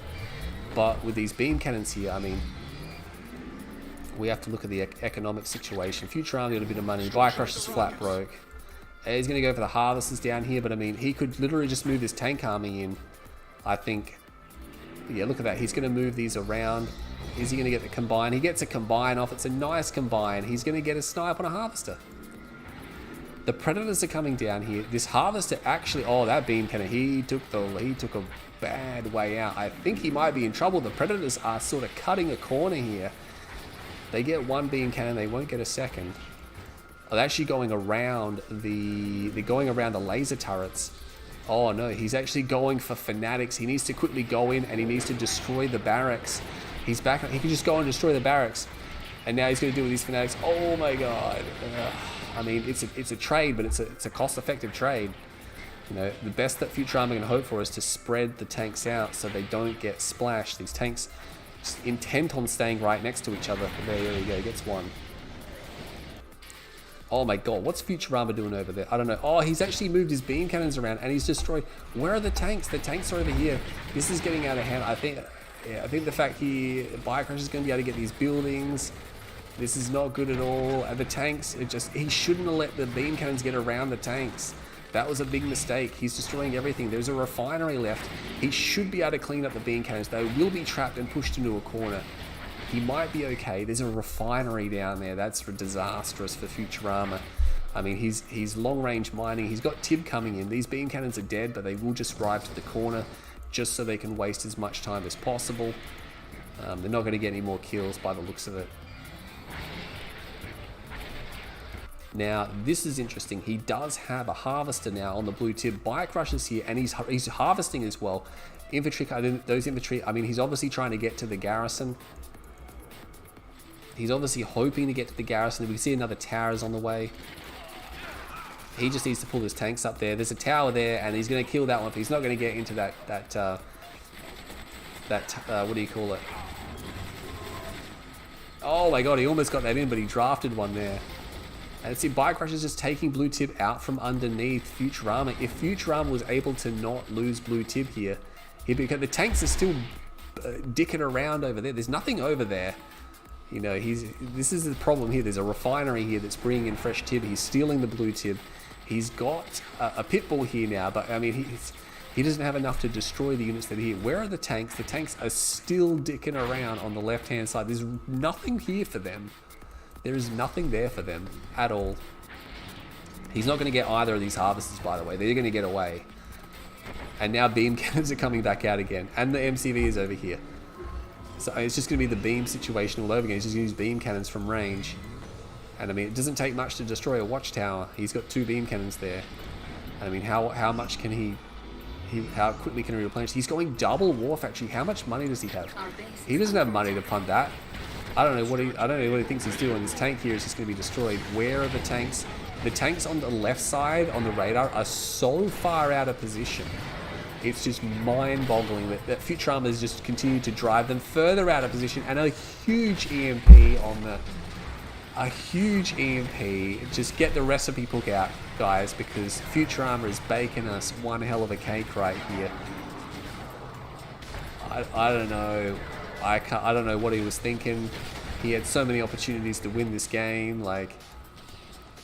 but again, Bike Rush just persisted, and it's just like, yeah, Futurama won't know what to do. And where are the tanks on the flank? Where are they? They're over here. Like, just too late. That's it. Those tanks didn't do anything. Those tanks did not even fight. They did not even get into the fight. I don't know what he was doing. I don't know why he was keeping the tanks over. There's nothing over there to defend. He had nothing over there of any value. But he still wanted to defend it, then drive his tanks so far out of position. That was frustrating. Again, it's a second game in a row where you just feel like Futurama could have just taken that. couldn't quite reach up and grab it.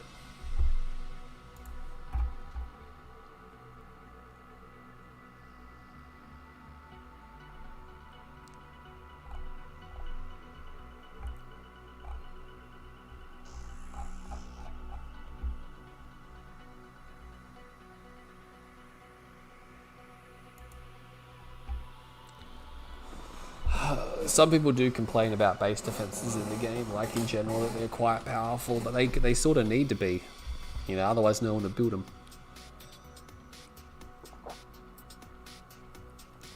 I don't think they're overpowered. I think people are just upset that sometimes people build them and they're just like, they just don't want to deal with them. It's like, they're supposed to be good, you know, because you can only build them in your own base. You can't, you know, aggress with them. But yeah, I mean, at the end of the day, people like multi-MCD, it's too powerful. Like, it's powerful, but it's really hard to do. Like, it's really hard, you know, and it's hard to get going and it takes a long time. And if you've let someone get into that position, then you probably stuffed up pretty badly at the start of the game.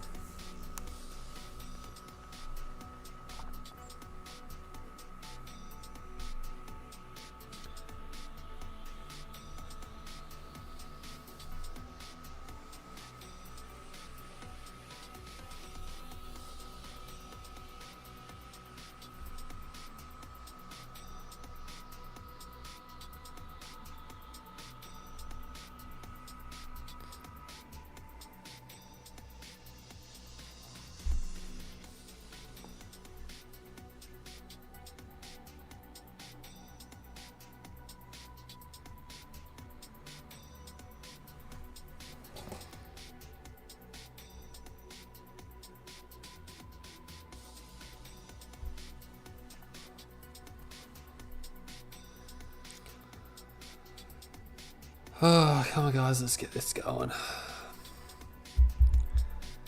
I really hope it's not I like, obviously a 6-0 would mean I get to go to bed sooner, but I kind of want Futurama to win some games. He can definitely win some games in the series. He's just sort of let that fly. The first game, he just got completely out-positioned. Out-foxed.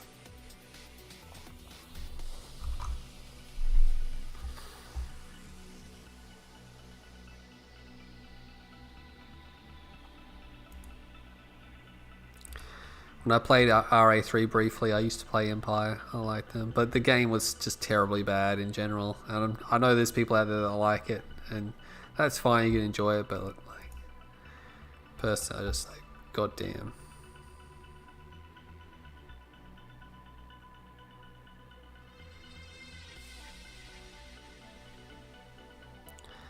The fact that they gave every single unit in the game a special ability just made it so tacky.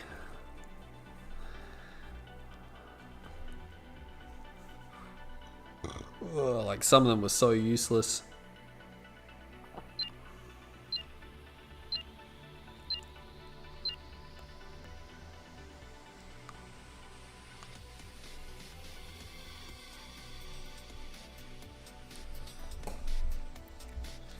Alright, so here we are with game number 4 of the grand final.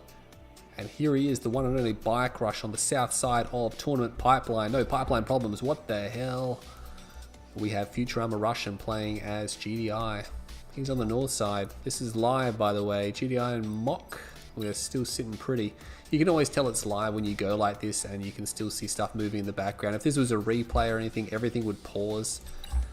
But it is live 100%. We got a Rax opening here for Bike Rush. This is going to be maybe a Shrine. Wow, this is interesting.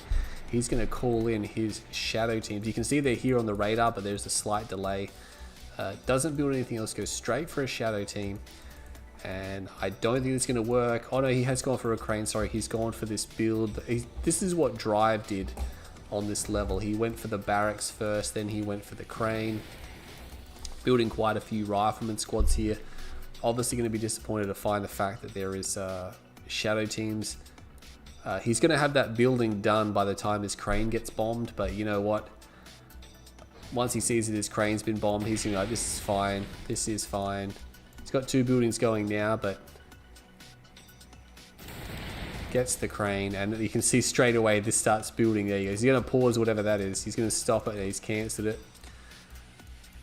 I think it's going to go for a war factory. I think the crane was building the war factory. Loses a squad. He will dig a foxhole, I mean, but that will only last as long as it takes him to recharge the demo packs here. This power plant is quite vulnerable. He's probably looking to get it. I mean, there's nothing coming down.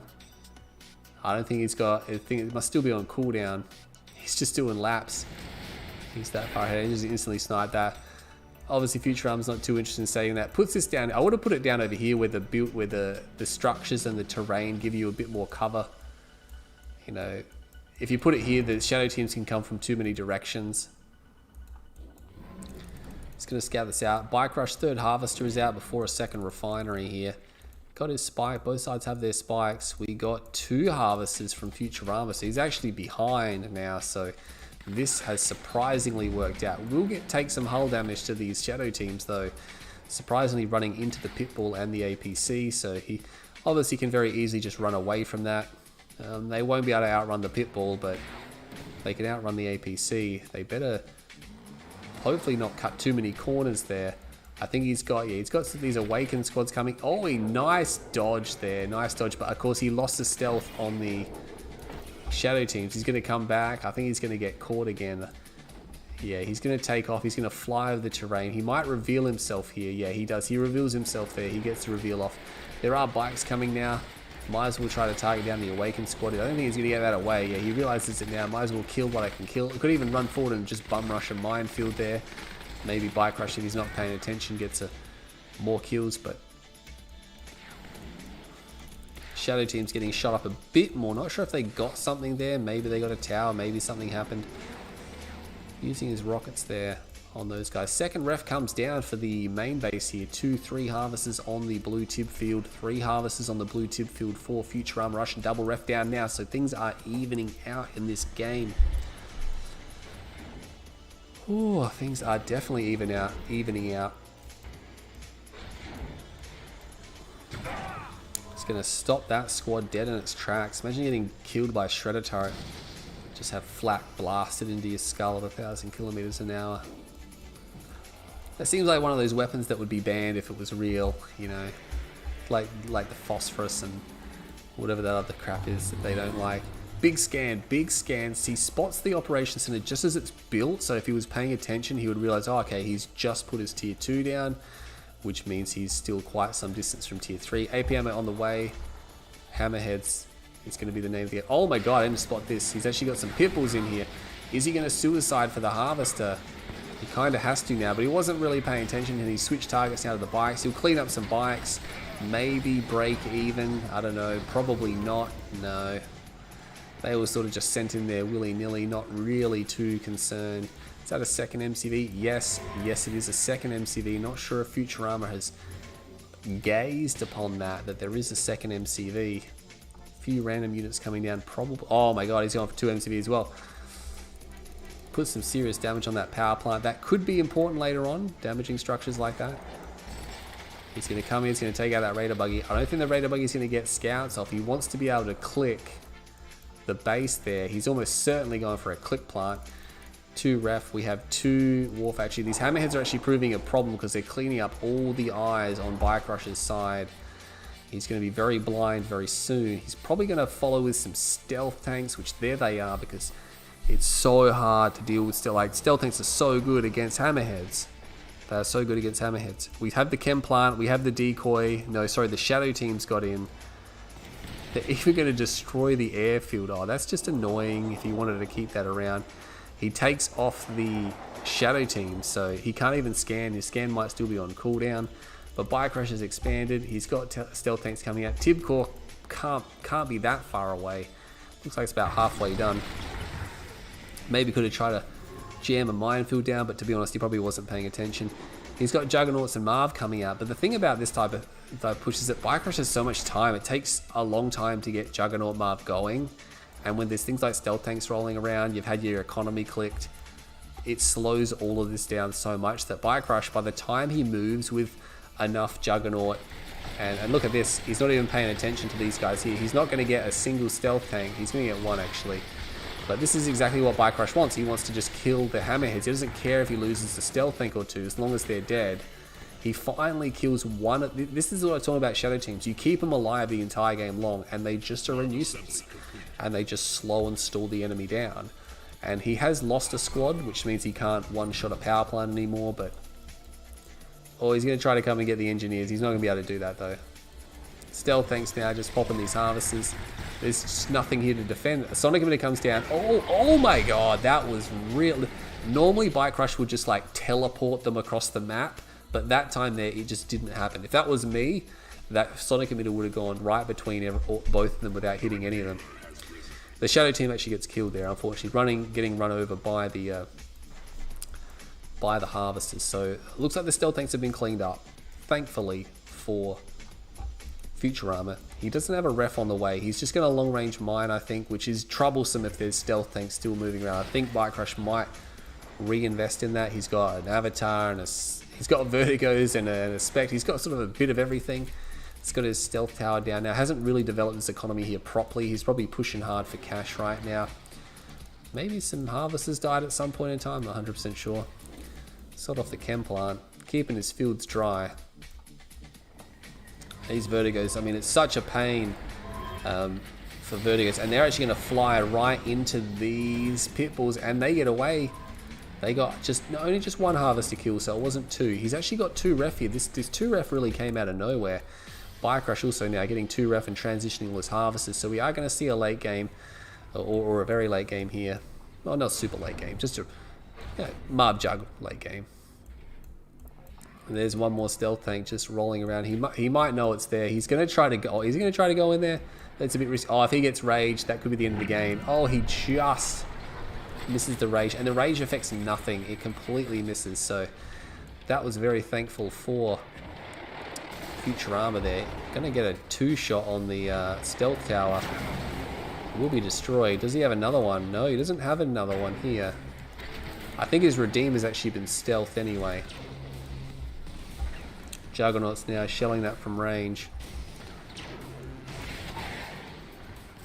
They will be destroyed. He's got a few in line squad. These are mainly just here, just for the little bit of anti-tank they give, plus the EMP blast that they give, because that's what's really going to win. Space Commander's here.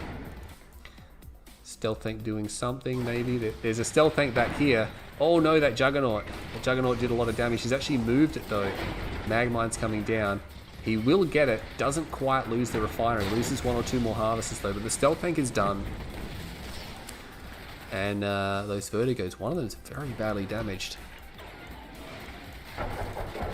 We have a shockwave coming down. He's going to go for a rage, and he was too far away.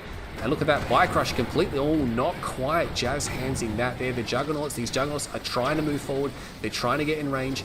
They're not quite in range. Vertigo Bombers, did they not have any ammunition? Did they go for harvesters? They might have gone for harvesters, and unfortunately, the shockwave is worn off. Not a single round hitting the Redeemer. That's got to be disappointing. It's got to be disappointing.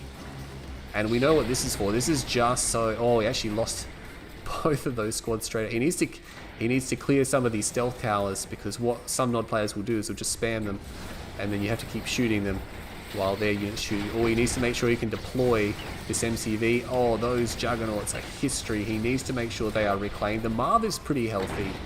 Is he still dealing with some stealth tank harass? I'm not quite sure. Futurama might have him on that one shot right there. Boom. Yeah, look at that. And he's got one random turret. It's got a Sonic emitter there. Oh, he should have shot at this Spectre artillery. He might have got both of them there. The Marv is here. It's coming forward. He's going to be able to destroy that. That Juggernaut's still firing on it as well. It might be worth keeping a few engineers here. That way, when he does lose the Juggernauts, he can instantaneously reclaim them. And he will be destroying more. There's engineers. There's 2 engineers there. They need to quickly split. But look at that. Bike Rush sends out a Shredder turret. He will get both of the engineers. That's really unfortunate. That's really unfortunate. The Redeemer is still so healthy, and the Juggernauts are falling. I'm not sure how long he can keep replacing them for. He's got 2 more here. The Marv is so badly damaged. He's going to get that Spectre artillery. Maybe another one. Not quite. He's going to try to destroy the Husks on their way out. He will get 1 Spectre artillery. The Vertigo Bombers are now coming back. There's minimal anti-aircraft here and big EMP, and that's going to be the end of those guys. I don't think he's going to get a single one. He's got 2 turrets, but he doesn't have anything for them. He gets none of them. No vertigo bombers go down. He gets one right on the end. That's really bad. A lot of them were very low health, but the Juggernauts are getting smashed. Random artillery is falling everywhere. The Marv is too badly damaged to take on the Redeemer anymore, I think. I think it's just going to get EMP'd. Big EMP, here it comes. The turret comes down.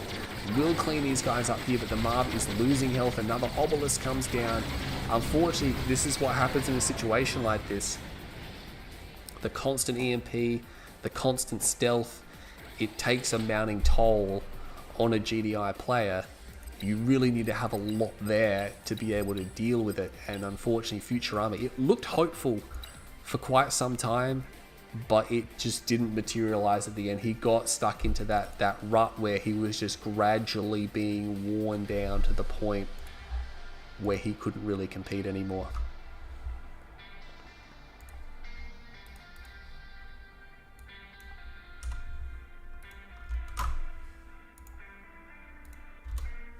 It's quite surprised he got that far in the game. Biocrush was a bit wasteful with some of his other units.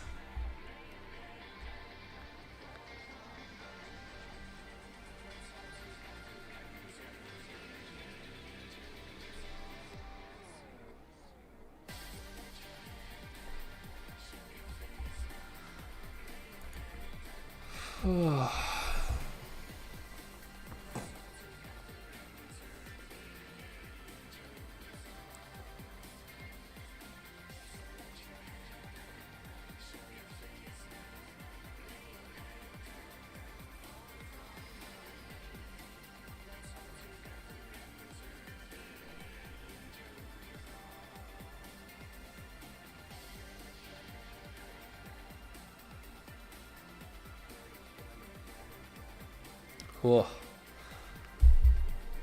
It's 2:20 AM and I am so tired. I think Biocrush is just going to close this out. He's got too much of a stranglehold on Futurama.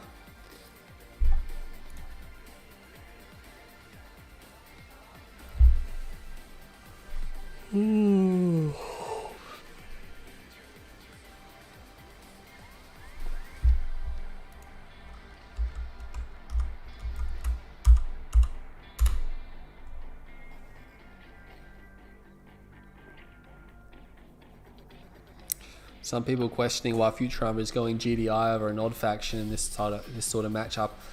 He just must feel more comfortable on the GDI. I think people think Futurama more of a Nod player. He also plays a lot of Scrin. I'm surprised I haven't seen any, have we even seen any Scrin in this aside from Aquatech? Yeah, there doesn't seem to be a lot of Scrin going around. Which is weird because they, it's one of the factions that people consider to be quite good. Yeah, people just a bit hesitant. All we're seeing is Nods and GDIs right now. Seeing Zocom and Steel Talons.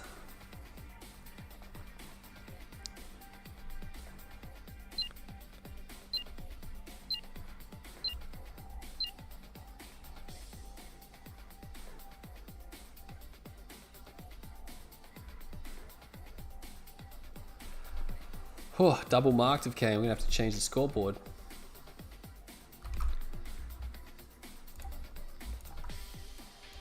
This is going to be nuts, this game here. Just double mock on this level. I don't even know what's going to happen. Could descend into a massive all-in, but on the top northeast side we have Futurama Russian playing as the Marked of Kane, and that means Bark Rash owns. Big Rash, Bark is playing as also Mock in the southwest corner of the small town that is part of USA. Very unique map, this one here. It dates back to the launch of the game, and that's Tiberium Wars I'm talking about, not Kane's Wrath. It was actually in the demo of the game. So there you go. I remember playing the demo of Tib Wars before the game came out, and I'm like playing on this map and it was like, oh yeah, the graphics are really good, The thing about them, Torn Mask, even without his 4K mod and everything like that, the game looks current. It has aged so gracefully. You have games being released today that barely look any different from this. I mean, if you zoom right in, obviously you can see there's a few issues here and there, but you spend most of the game like this, so Extra rocket squads for Bike Crush. He has a serving of extra rocket squads because bikes are coming out. Multiple bikes, by the looks of things, are going to be coming out. No flame tanks, of course, because this is not a nod. And oh, maybe spoke too soon. Well, of course, there's no flame tanks, but it may be a Reckoner in this case. If you're building that as mock, then it can only be a Reckoner. What are you going to do? A one base beam push with one ref? I don't think so. It's going to be a Reckoner. He's going to put the units inside, but the thing is, I mean, he's got a couple of rocket squads. He's going to run them forward now. He's waiting to clear these garrisons before he moves out. Now, this will buy Futurama a little bit of time, and he does have bikes. And one of the reasons you don't see Reckoners, like, of course you see them in non-mirrors, but one of the reasons you don't see them that often is because bikes are such a constant threat. He's going to come in, and he's going to be able to take this out almost straight away. There are some bikes hiding back there, so I don't think Futurama's going to be able to do too much. He is going to not get a perfect split there. He is going to kill some of those bikes. It's going to be a dead even trade, I think, almost certainly. Oh, he gets out slightly ahead. He's going to chase that one down. We're going to see what that Reckoner's doing. He is going to chase that one down. He's going to get it, but that bike could turn around. No, he's going to be dead. Now, there is one rocket squad in there. Now, he does actually gun down the other rocket squad with this Shredder type. That's important. It's one less squad here now. He doesn't need that many Scorpion tanks because you got to remember his harvesters are stealth. Now he knows there's bikes coming, but he pretty much destroyed almost all of them. There's two left. He actually abandons the Reckoner here and runs to the structure, and he's cleared out. Look at the radar. He's cleared out all the buildings in the middle, and he actually holds several of these buildings. He's going to be able to clean out that Reckoner. The Reckoner does provide vision, of course, so he wants to make sure that is destroyed as soon as he possibly can. He's going to go back into this structure here, and that's going to cause his Scorpion tanks a bit of a problem. 4 Scorps forced out of Futurama. 3 harvesters. Bike Crush has also 3 harvesters. 4th one about to come out. Futurama's a little bit behind on that 4th harvester. I mean, gathered he has some tanks. He's actually going to get a good crush off here. Oh, nice EMP, of course. These units here don't care about... Sorry, the Toxin Troopers, of course, don't care about EMPs. So they just casually stroll through that. 2 bikes from Bike Crush are heading back to base for some repairs. A few more rocket squads coming out to take the garrisons. I guess he's expecting more.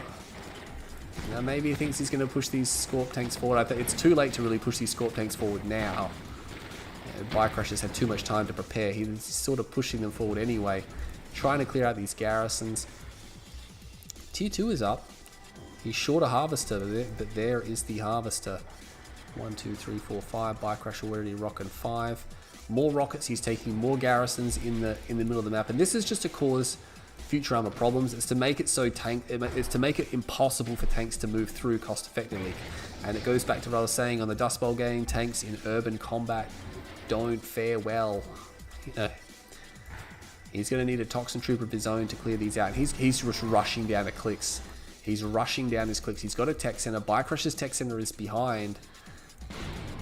His tech center just came down now. He has to build more power plants, but look at this. The Tib Chem plant is on its way. He's going to hit him like a ton of bricks. It's just going to be clicks, probably into a Redeemer, I'd imagine. There's the Raider Buggy. The Raider Buggy comes in, like, perfect scout. He has to sell off his tier 2 because he's having a little bit of trouble with his funds. And I expect this to be a Chem plant coming down now. There's the Chem plant. He puts it in a precarious situation. It's actually a rocket squad up there. Moves away from the wrong ref. Not really necessary. Bike Crush, big sell-off here. He's got 2 MCV now. Futurama is well aware of the 2 MCV. What he could do, he could just go for a Redeemer. He hears the one click though.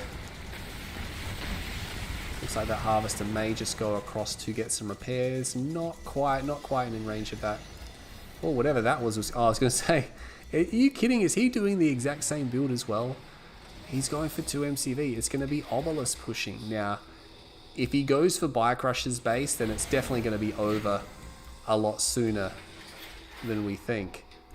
And he's going to go for Bike Crush's base. He's actually going to try to take out that damaged harvester. He didn't actually repair it. There's actually nothing here, and he gets a kill on the almost dead harvester.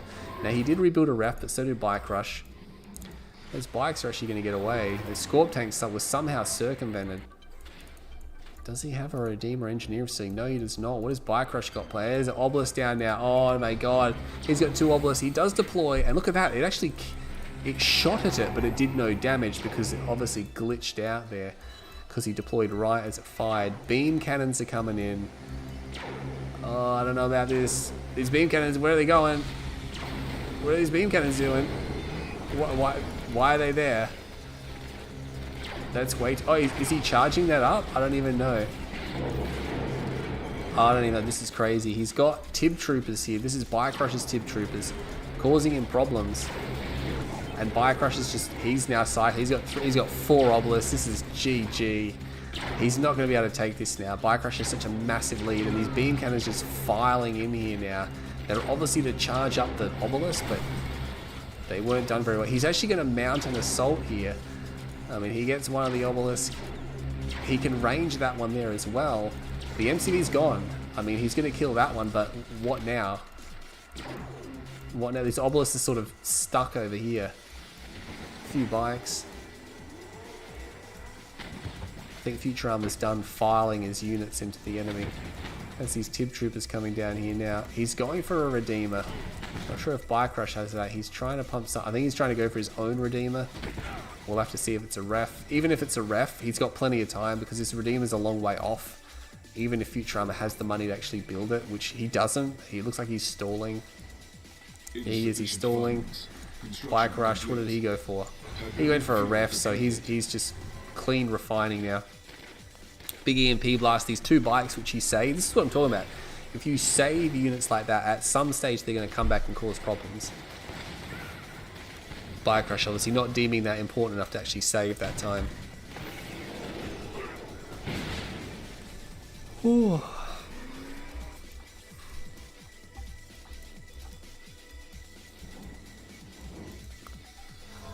What's Futurama going to do? I mean, Bicrush is refining at this base. He still holds...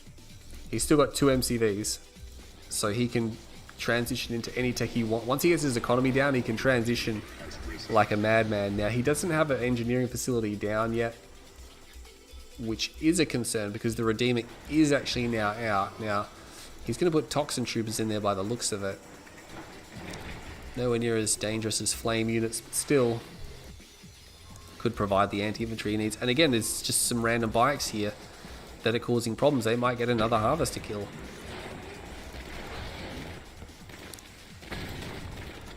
These few Scorp tanks having a hard time just defending the units that are there. The Redeemer is moving down the guts. Now he will clear out these structures that are here. But again, Bicrush has 2 ref here, and look at all the Harvesters. He's just chugging Tib right now like there's no tomorrow. This is not gonna, I mean, yeah, I mean, Futurama's making it happen. Does he have 2 MCV? No, he's only got 1. He's somehow making it happen. He's got a ref down. He's almost got a second ref down. So maybe he's actually sort of mounting a bit of a resurgence here. Yeah, Bicrush doesn't look anywhere near as... Oh, he's moved one of his MCVs over here. So that's probably what he's doing. Rage Gen might have gone off. I'm not actually 100% sure. He's got a few beam... Look at that combine. Like, look how far away those beam cannons were from each other, and they got a combine. This is what he's got to deal with though. He has the 2 ref down, but he only has the what's that word? Comfort? It's another one, I can't think of it. Luxury. He only has the luxury of 1 obelisk at a time, whereas Bicrush is already deploying, and he's gonna do another round of 2 obelisks now. I mean, he's got stealth harvesters, but now what? He's putting a tier 2 down. I'm not sure why he needs that. Maybe for something. Look at this, yeah. Futurama has to win out in this situation here. He's building something with the air tower. I'm not sure if it's vertigo bombers. I wouldn't have thought so. Now the Redeemer is here. He needs to get these obelisks down before it's too late. Big EMP blast, and he doesn't quite drop that one. He gets it now, but again, we're going to look at another round of obelisks coming out. He's trying to hold on here. The Redeemer's going to be the hardest thing to dislodge. Bicrush is having a bit of trouble getting these guys out. There's actually an attack happening down here, shooting up his power plants. That's going to slow him down considerably. But you know what? He has sort of outlasted this a little bit. He destroys the husk. That's going to be annoying, but he's going to lose another obelisk for it. More avatars are here. Venoms are here. The power is now going down. And I mean, his tech center's there. It's going to take a while to kill. But yeah, he's targeting the power plants because he knows he can kill these relatively quickly. Random beam cannons on the map here as well. The avatar's going to turn around. He's going to lose another fully upgraded power plant. It's going to hurt his grid. Yeah, look at that. Grid goes down again. He does kill, or sorry, he forces the sell-off of the MCV. Now, the engineering facility is there. He needs to EMP this. He's got a squad. He's got a squad there somewhere. Oh, he's not going to get that EMP off. I don't think. Is he going to get the EMP off? It looks like it's moving to EMP position. It doesn't fire, no. He gets the Redeemer out. He could have put some more hull damage on the facility in case Bike Rush plans on selling that. His beam cannons, they've got a combine off, but there's only 2 of them, so it's going to take them a while to actually melt that structure down. I wouldn't exactly call it a melting. Now it's 1 beam cannon, so that's pretty much the end of them. But you got to remember, being mocked, they can use the beam cannons to upgrade themselves. He could have just run up to them and stolen the beams off of them. Bike Rush going to garrison up, and somehow Futurama crawled his way back into the game. I'm not sure what his plan is now. He's got a secret shrine, maybe lots of avatars, fast leg, engineers. So that way when the big fight happens, he can just instantly reclaim husks. It's always something Marstic likes to do.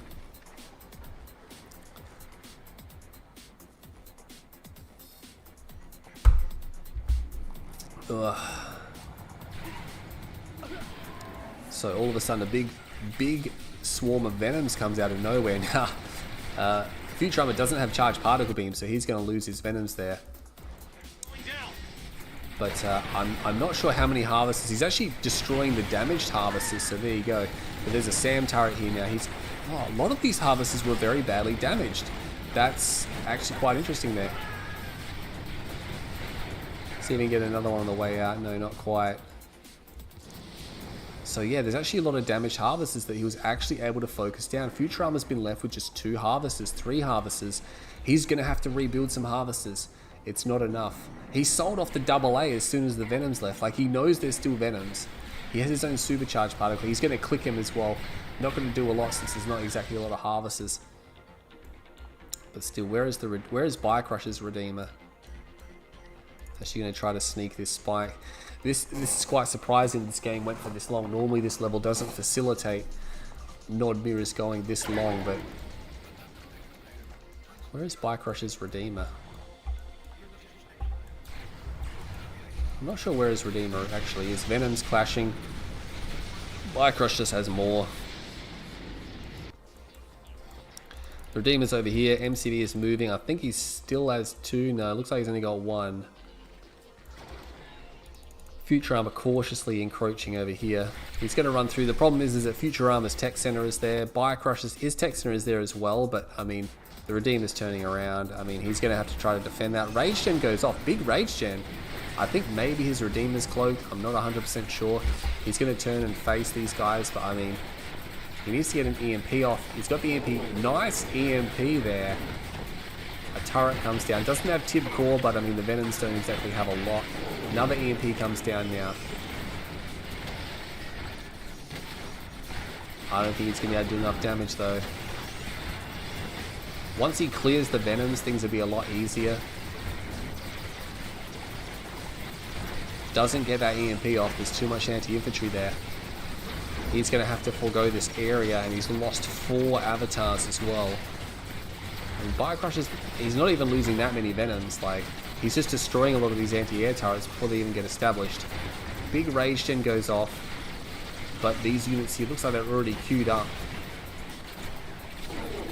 Just frustration must be here for Futurama. Doesn't have Tib Core on the way either, so it's at the point where all of a sudden he might actually need Tib Core because he's just losing so many units to these Venoms.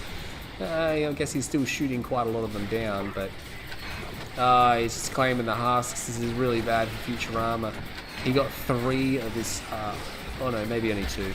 So one of them's at full health. It's the end of the game. So Futurama did good to get back in the game, but just from there, didn't make good decisions.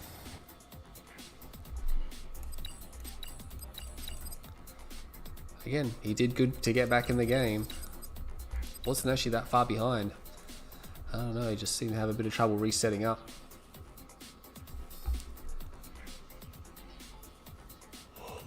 It's unfortunate. We're going to probably see a 6-0.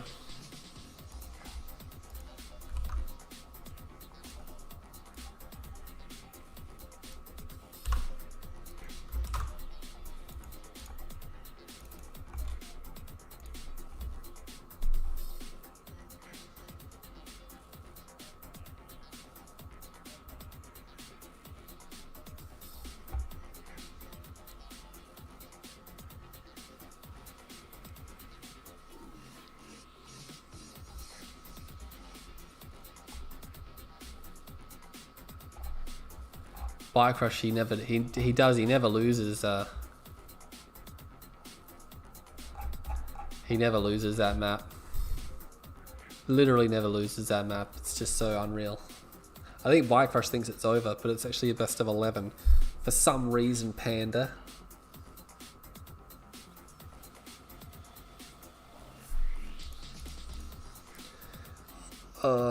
If you look at some of those games, and Futurama could have won quite a number of those games, but just not able to make those last final proper decisions. They just slipped aside.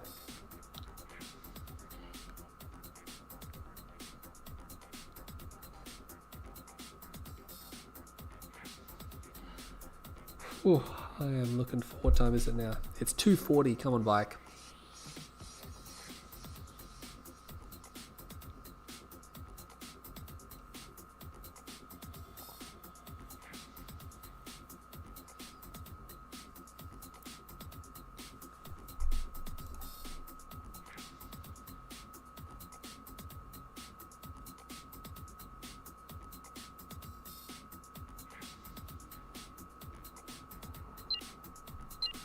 Alright, here we go.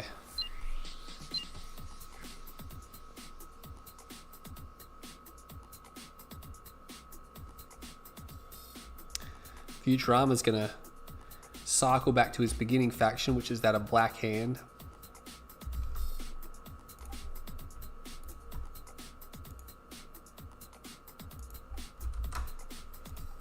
Hoping that they can score him a win here.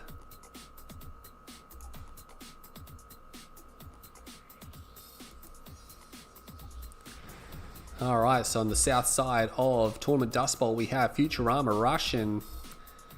You know, he's 0-5 down, but it could have easily been like 3-3 or even in his favor at this point or stuff. But yeah, unfortunately not the case. He could have been ahead. Like, when you see the scoreline and you think, oh, Bike Rush is just punishing him. No. A lot of these games, he really could have closed out, but it's just unfortunate that he couldn't. Bike Rush owns, of course, in the south, not the south, oh my god, north-south. I am so tired. He's playing as Mock, so it's Mock versus Black Hand. Now, they're both going for the left-hand spike, but Bike has 2 full squads and 3 draft squads. Oh my god, I don't think he's going to win. I mean, if he throws the grenades, he might win. Oh my god, he's got to watch out, because this squad here, he's lost his engineer, so it doesn't matter. I think it's over. That's pretty much it. Futurama might just surrender at this point. I mean, he just lost a huge amount of forces there. He's not going to surrender. Like normally if you lose your engineer, that's bad. It's not actually game losing. A lot of people think you just lose the game then and there. You don't lose the game then and there. But when you had like 4 squads with you that all died as well, that's pretty bad. You know, I'm not saying he can't. Look, he's got a draft to stop them scouting. He's not going to stop the scout. He's going to see this. I mean, he's obviously rushing. He's going to go for a Reckoner or something because he's got no choice. I think he thinks I just got to go after him. Look, Byros is already building bikes. This is why Reckoners don't work. He is going for a Reckoner as well. Oh, I don't know what he's doing. He's lost the plot. He's just sort of... He knows there's an operations center. This is just a disaster. And there's bikes here and there's nothing to defend. This game here was really disappointing that it just went so horrendously bad. I actually crushed those units there instead of flaming them down. He will try to get... He actually kills not quite all the bikes, but he loses a harvester. I mean, he's on 1 harvester now. Is he going to fight? He's going to fight. Bike Rush is only on 2 harvesters, but he has a spike. There's some bikes. There's no way this flame tank crosses the map. You know, There's no way. How's he supposed to cross the map with this flame tank? There's no way Bike Crush can let that happen. I thought the game ended then, but it's just my mouse sort of stopped working. Not stopped working, but just reached the end. Bike Crush is doing a little sad face. He's actually found a gap here as well, and Futurama's like, he's going to lose another harvester. It's just stuff you can't afford to have in a professional game. Can't give away a harvester that easily. I think that's it for Futurama. He's going to put us out of our misery. It could have been it's a 6-0. You're probably thinking Bike Crush is the best. Yeah, he was best. He played really well, but it could have been much closer. Don't let the 6-0 fool you. You know, after you play such a great series against Drive, you know, you got to question. God, that was horrendous.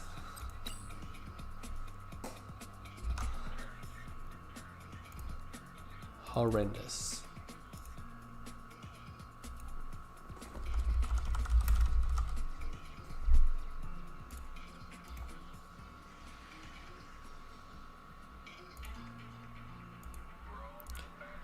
So Bike Crush wins the 1v1 Insurrection event. I don't think the third place playoff has actually happened. Nothing happened there. I don't know who said Futurama was going to own Bike. I honestly thought it would be much closer. Like Futurama would win a couple of games. And again, Futurama has beaten Bike Crush once in a tournament, at least from what I've seen. You know, and of course that doesn't mean much when Futurama's probably been knocked out of like 10, 15 tournaments by Bike Crush. But if it's happened once before, then it's possible. And you'd at least expect some a few games to be taken. But no.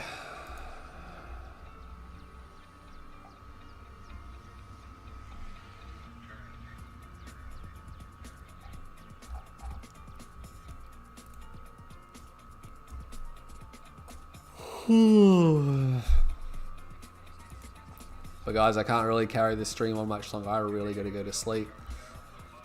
How long's it been? 4 hours. I mean, it wasn't really that long, I guess. The tournament was only 4 hours. I guess it just felt long because it's like 2:45 in the morning, and I'm sleep deprived from the last previous days. Oh, SHP.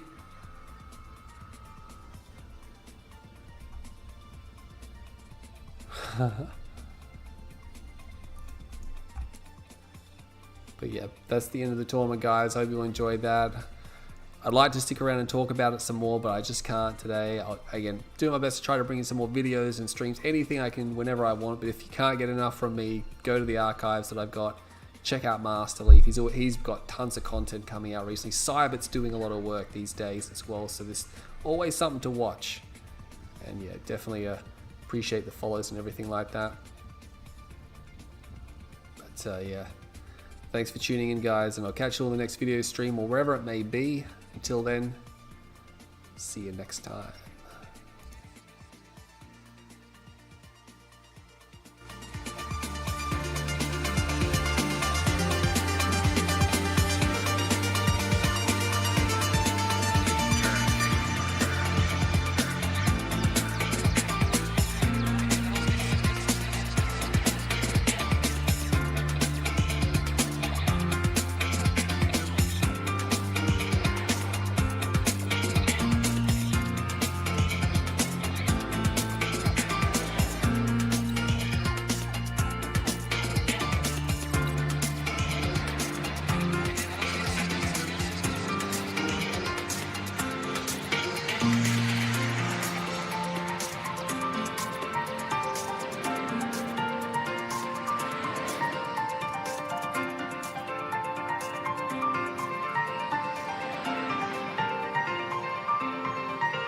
Turn it.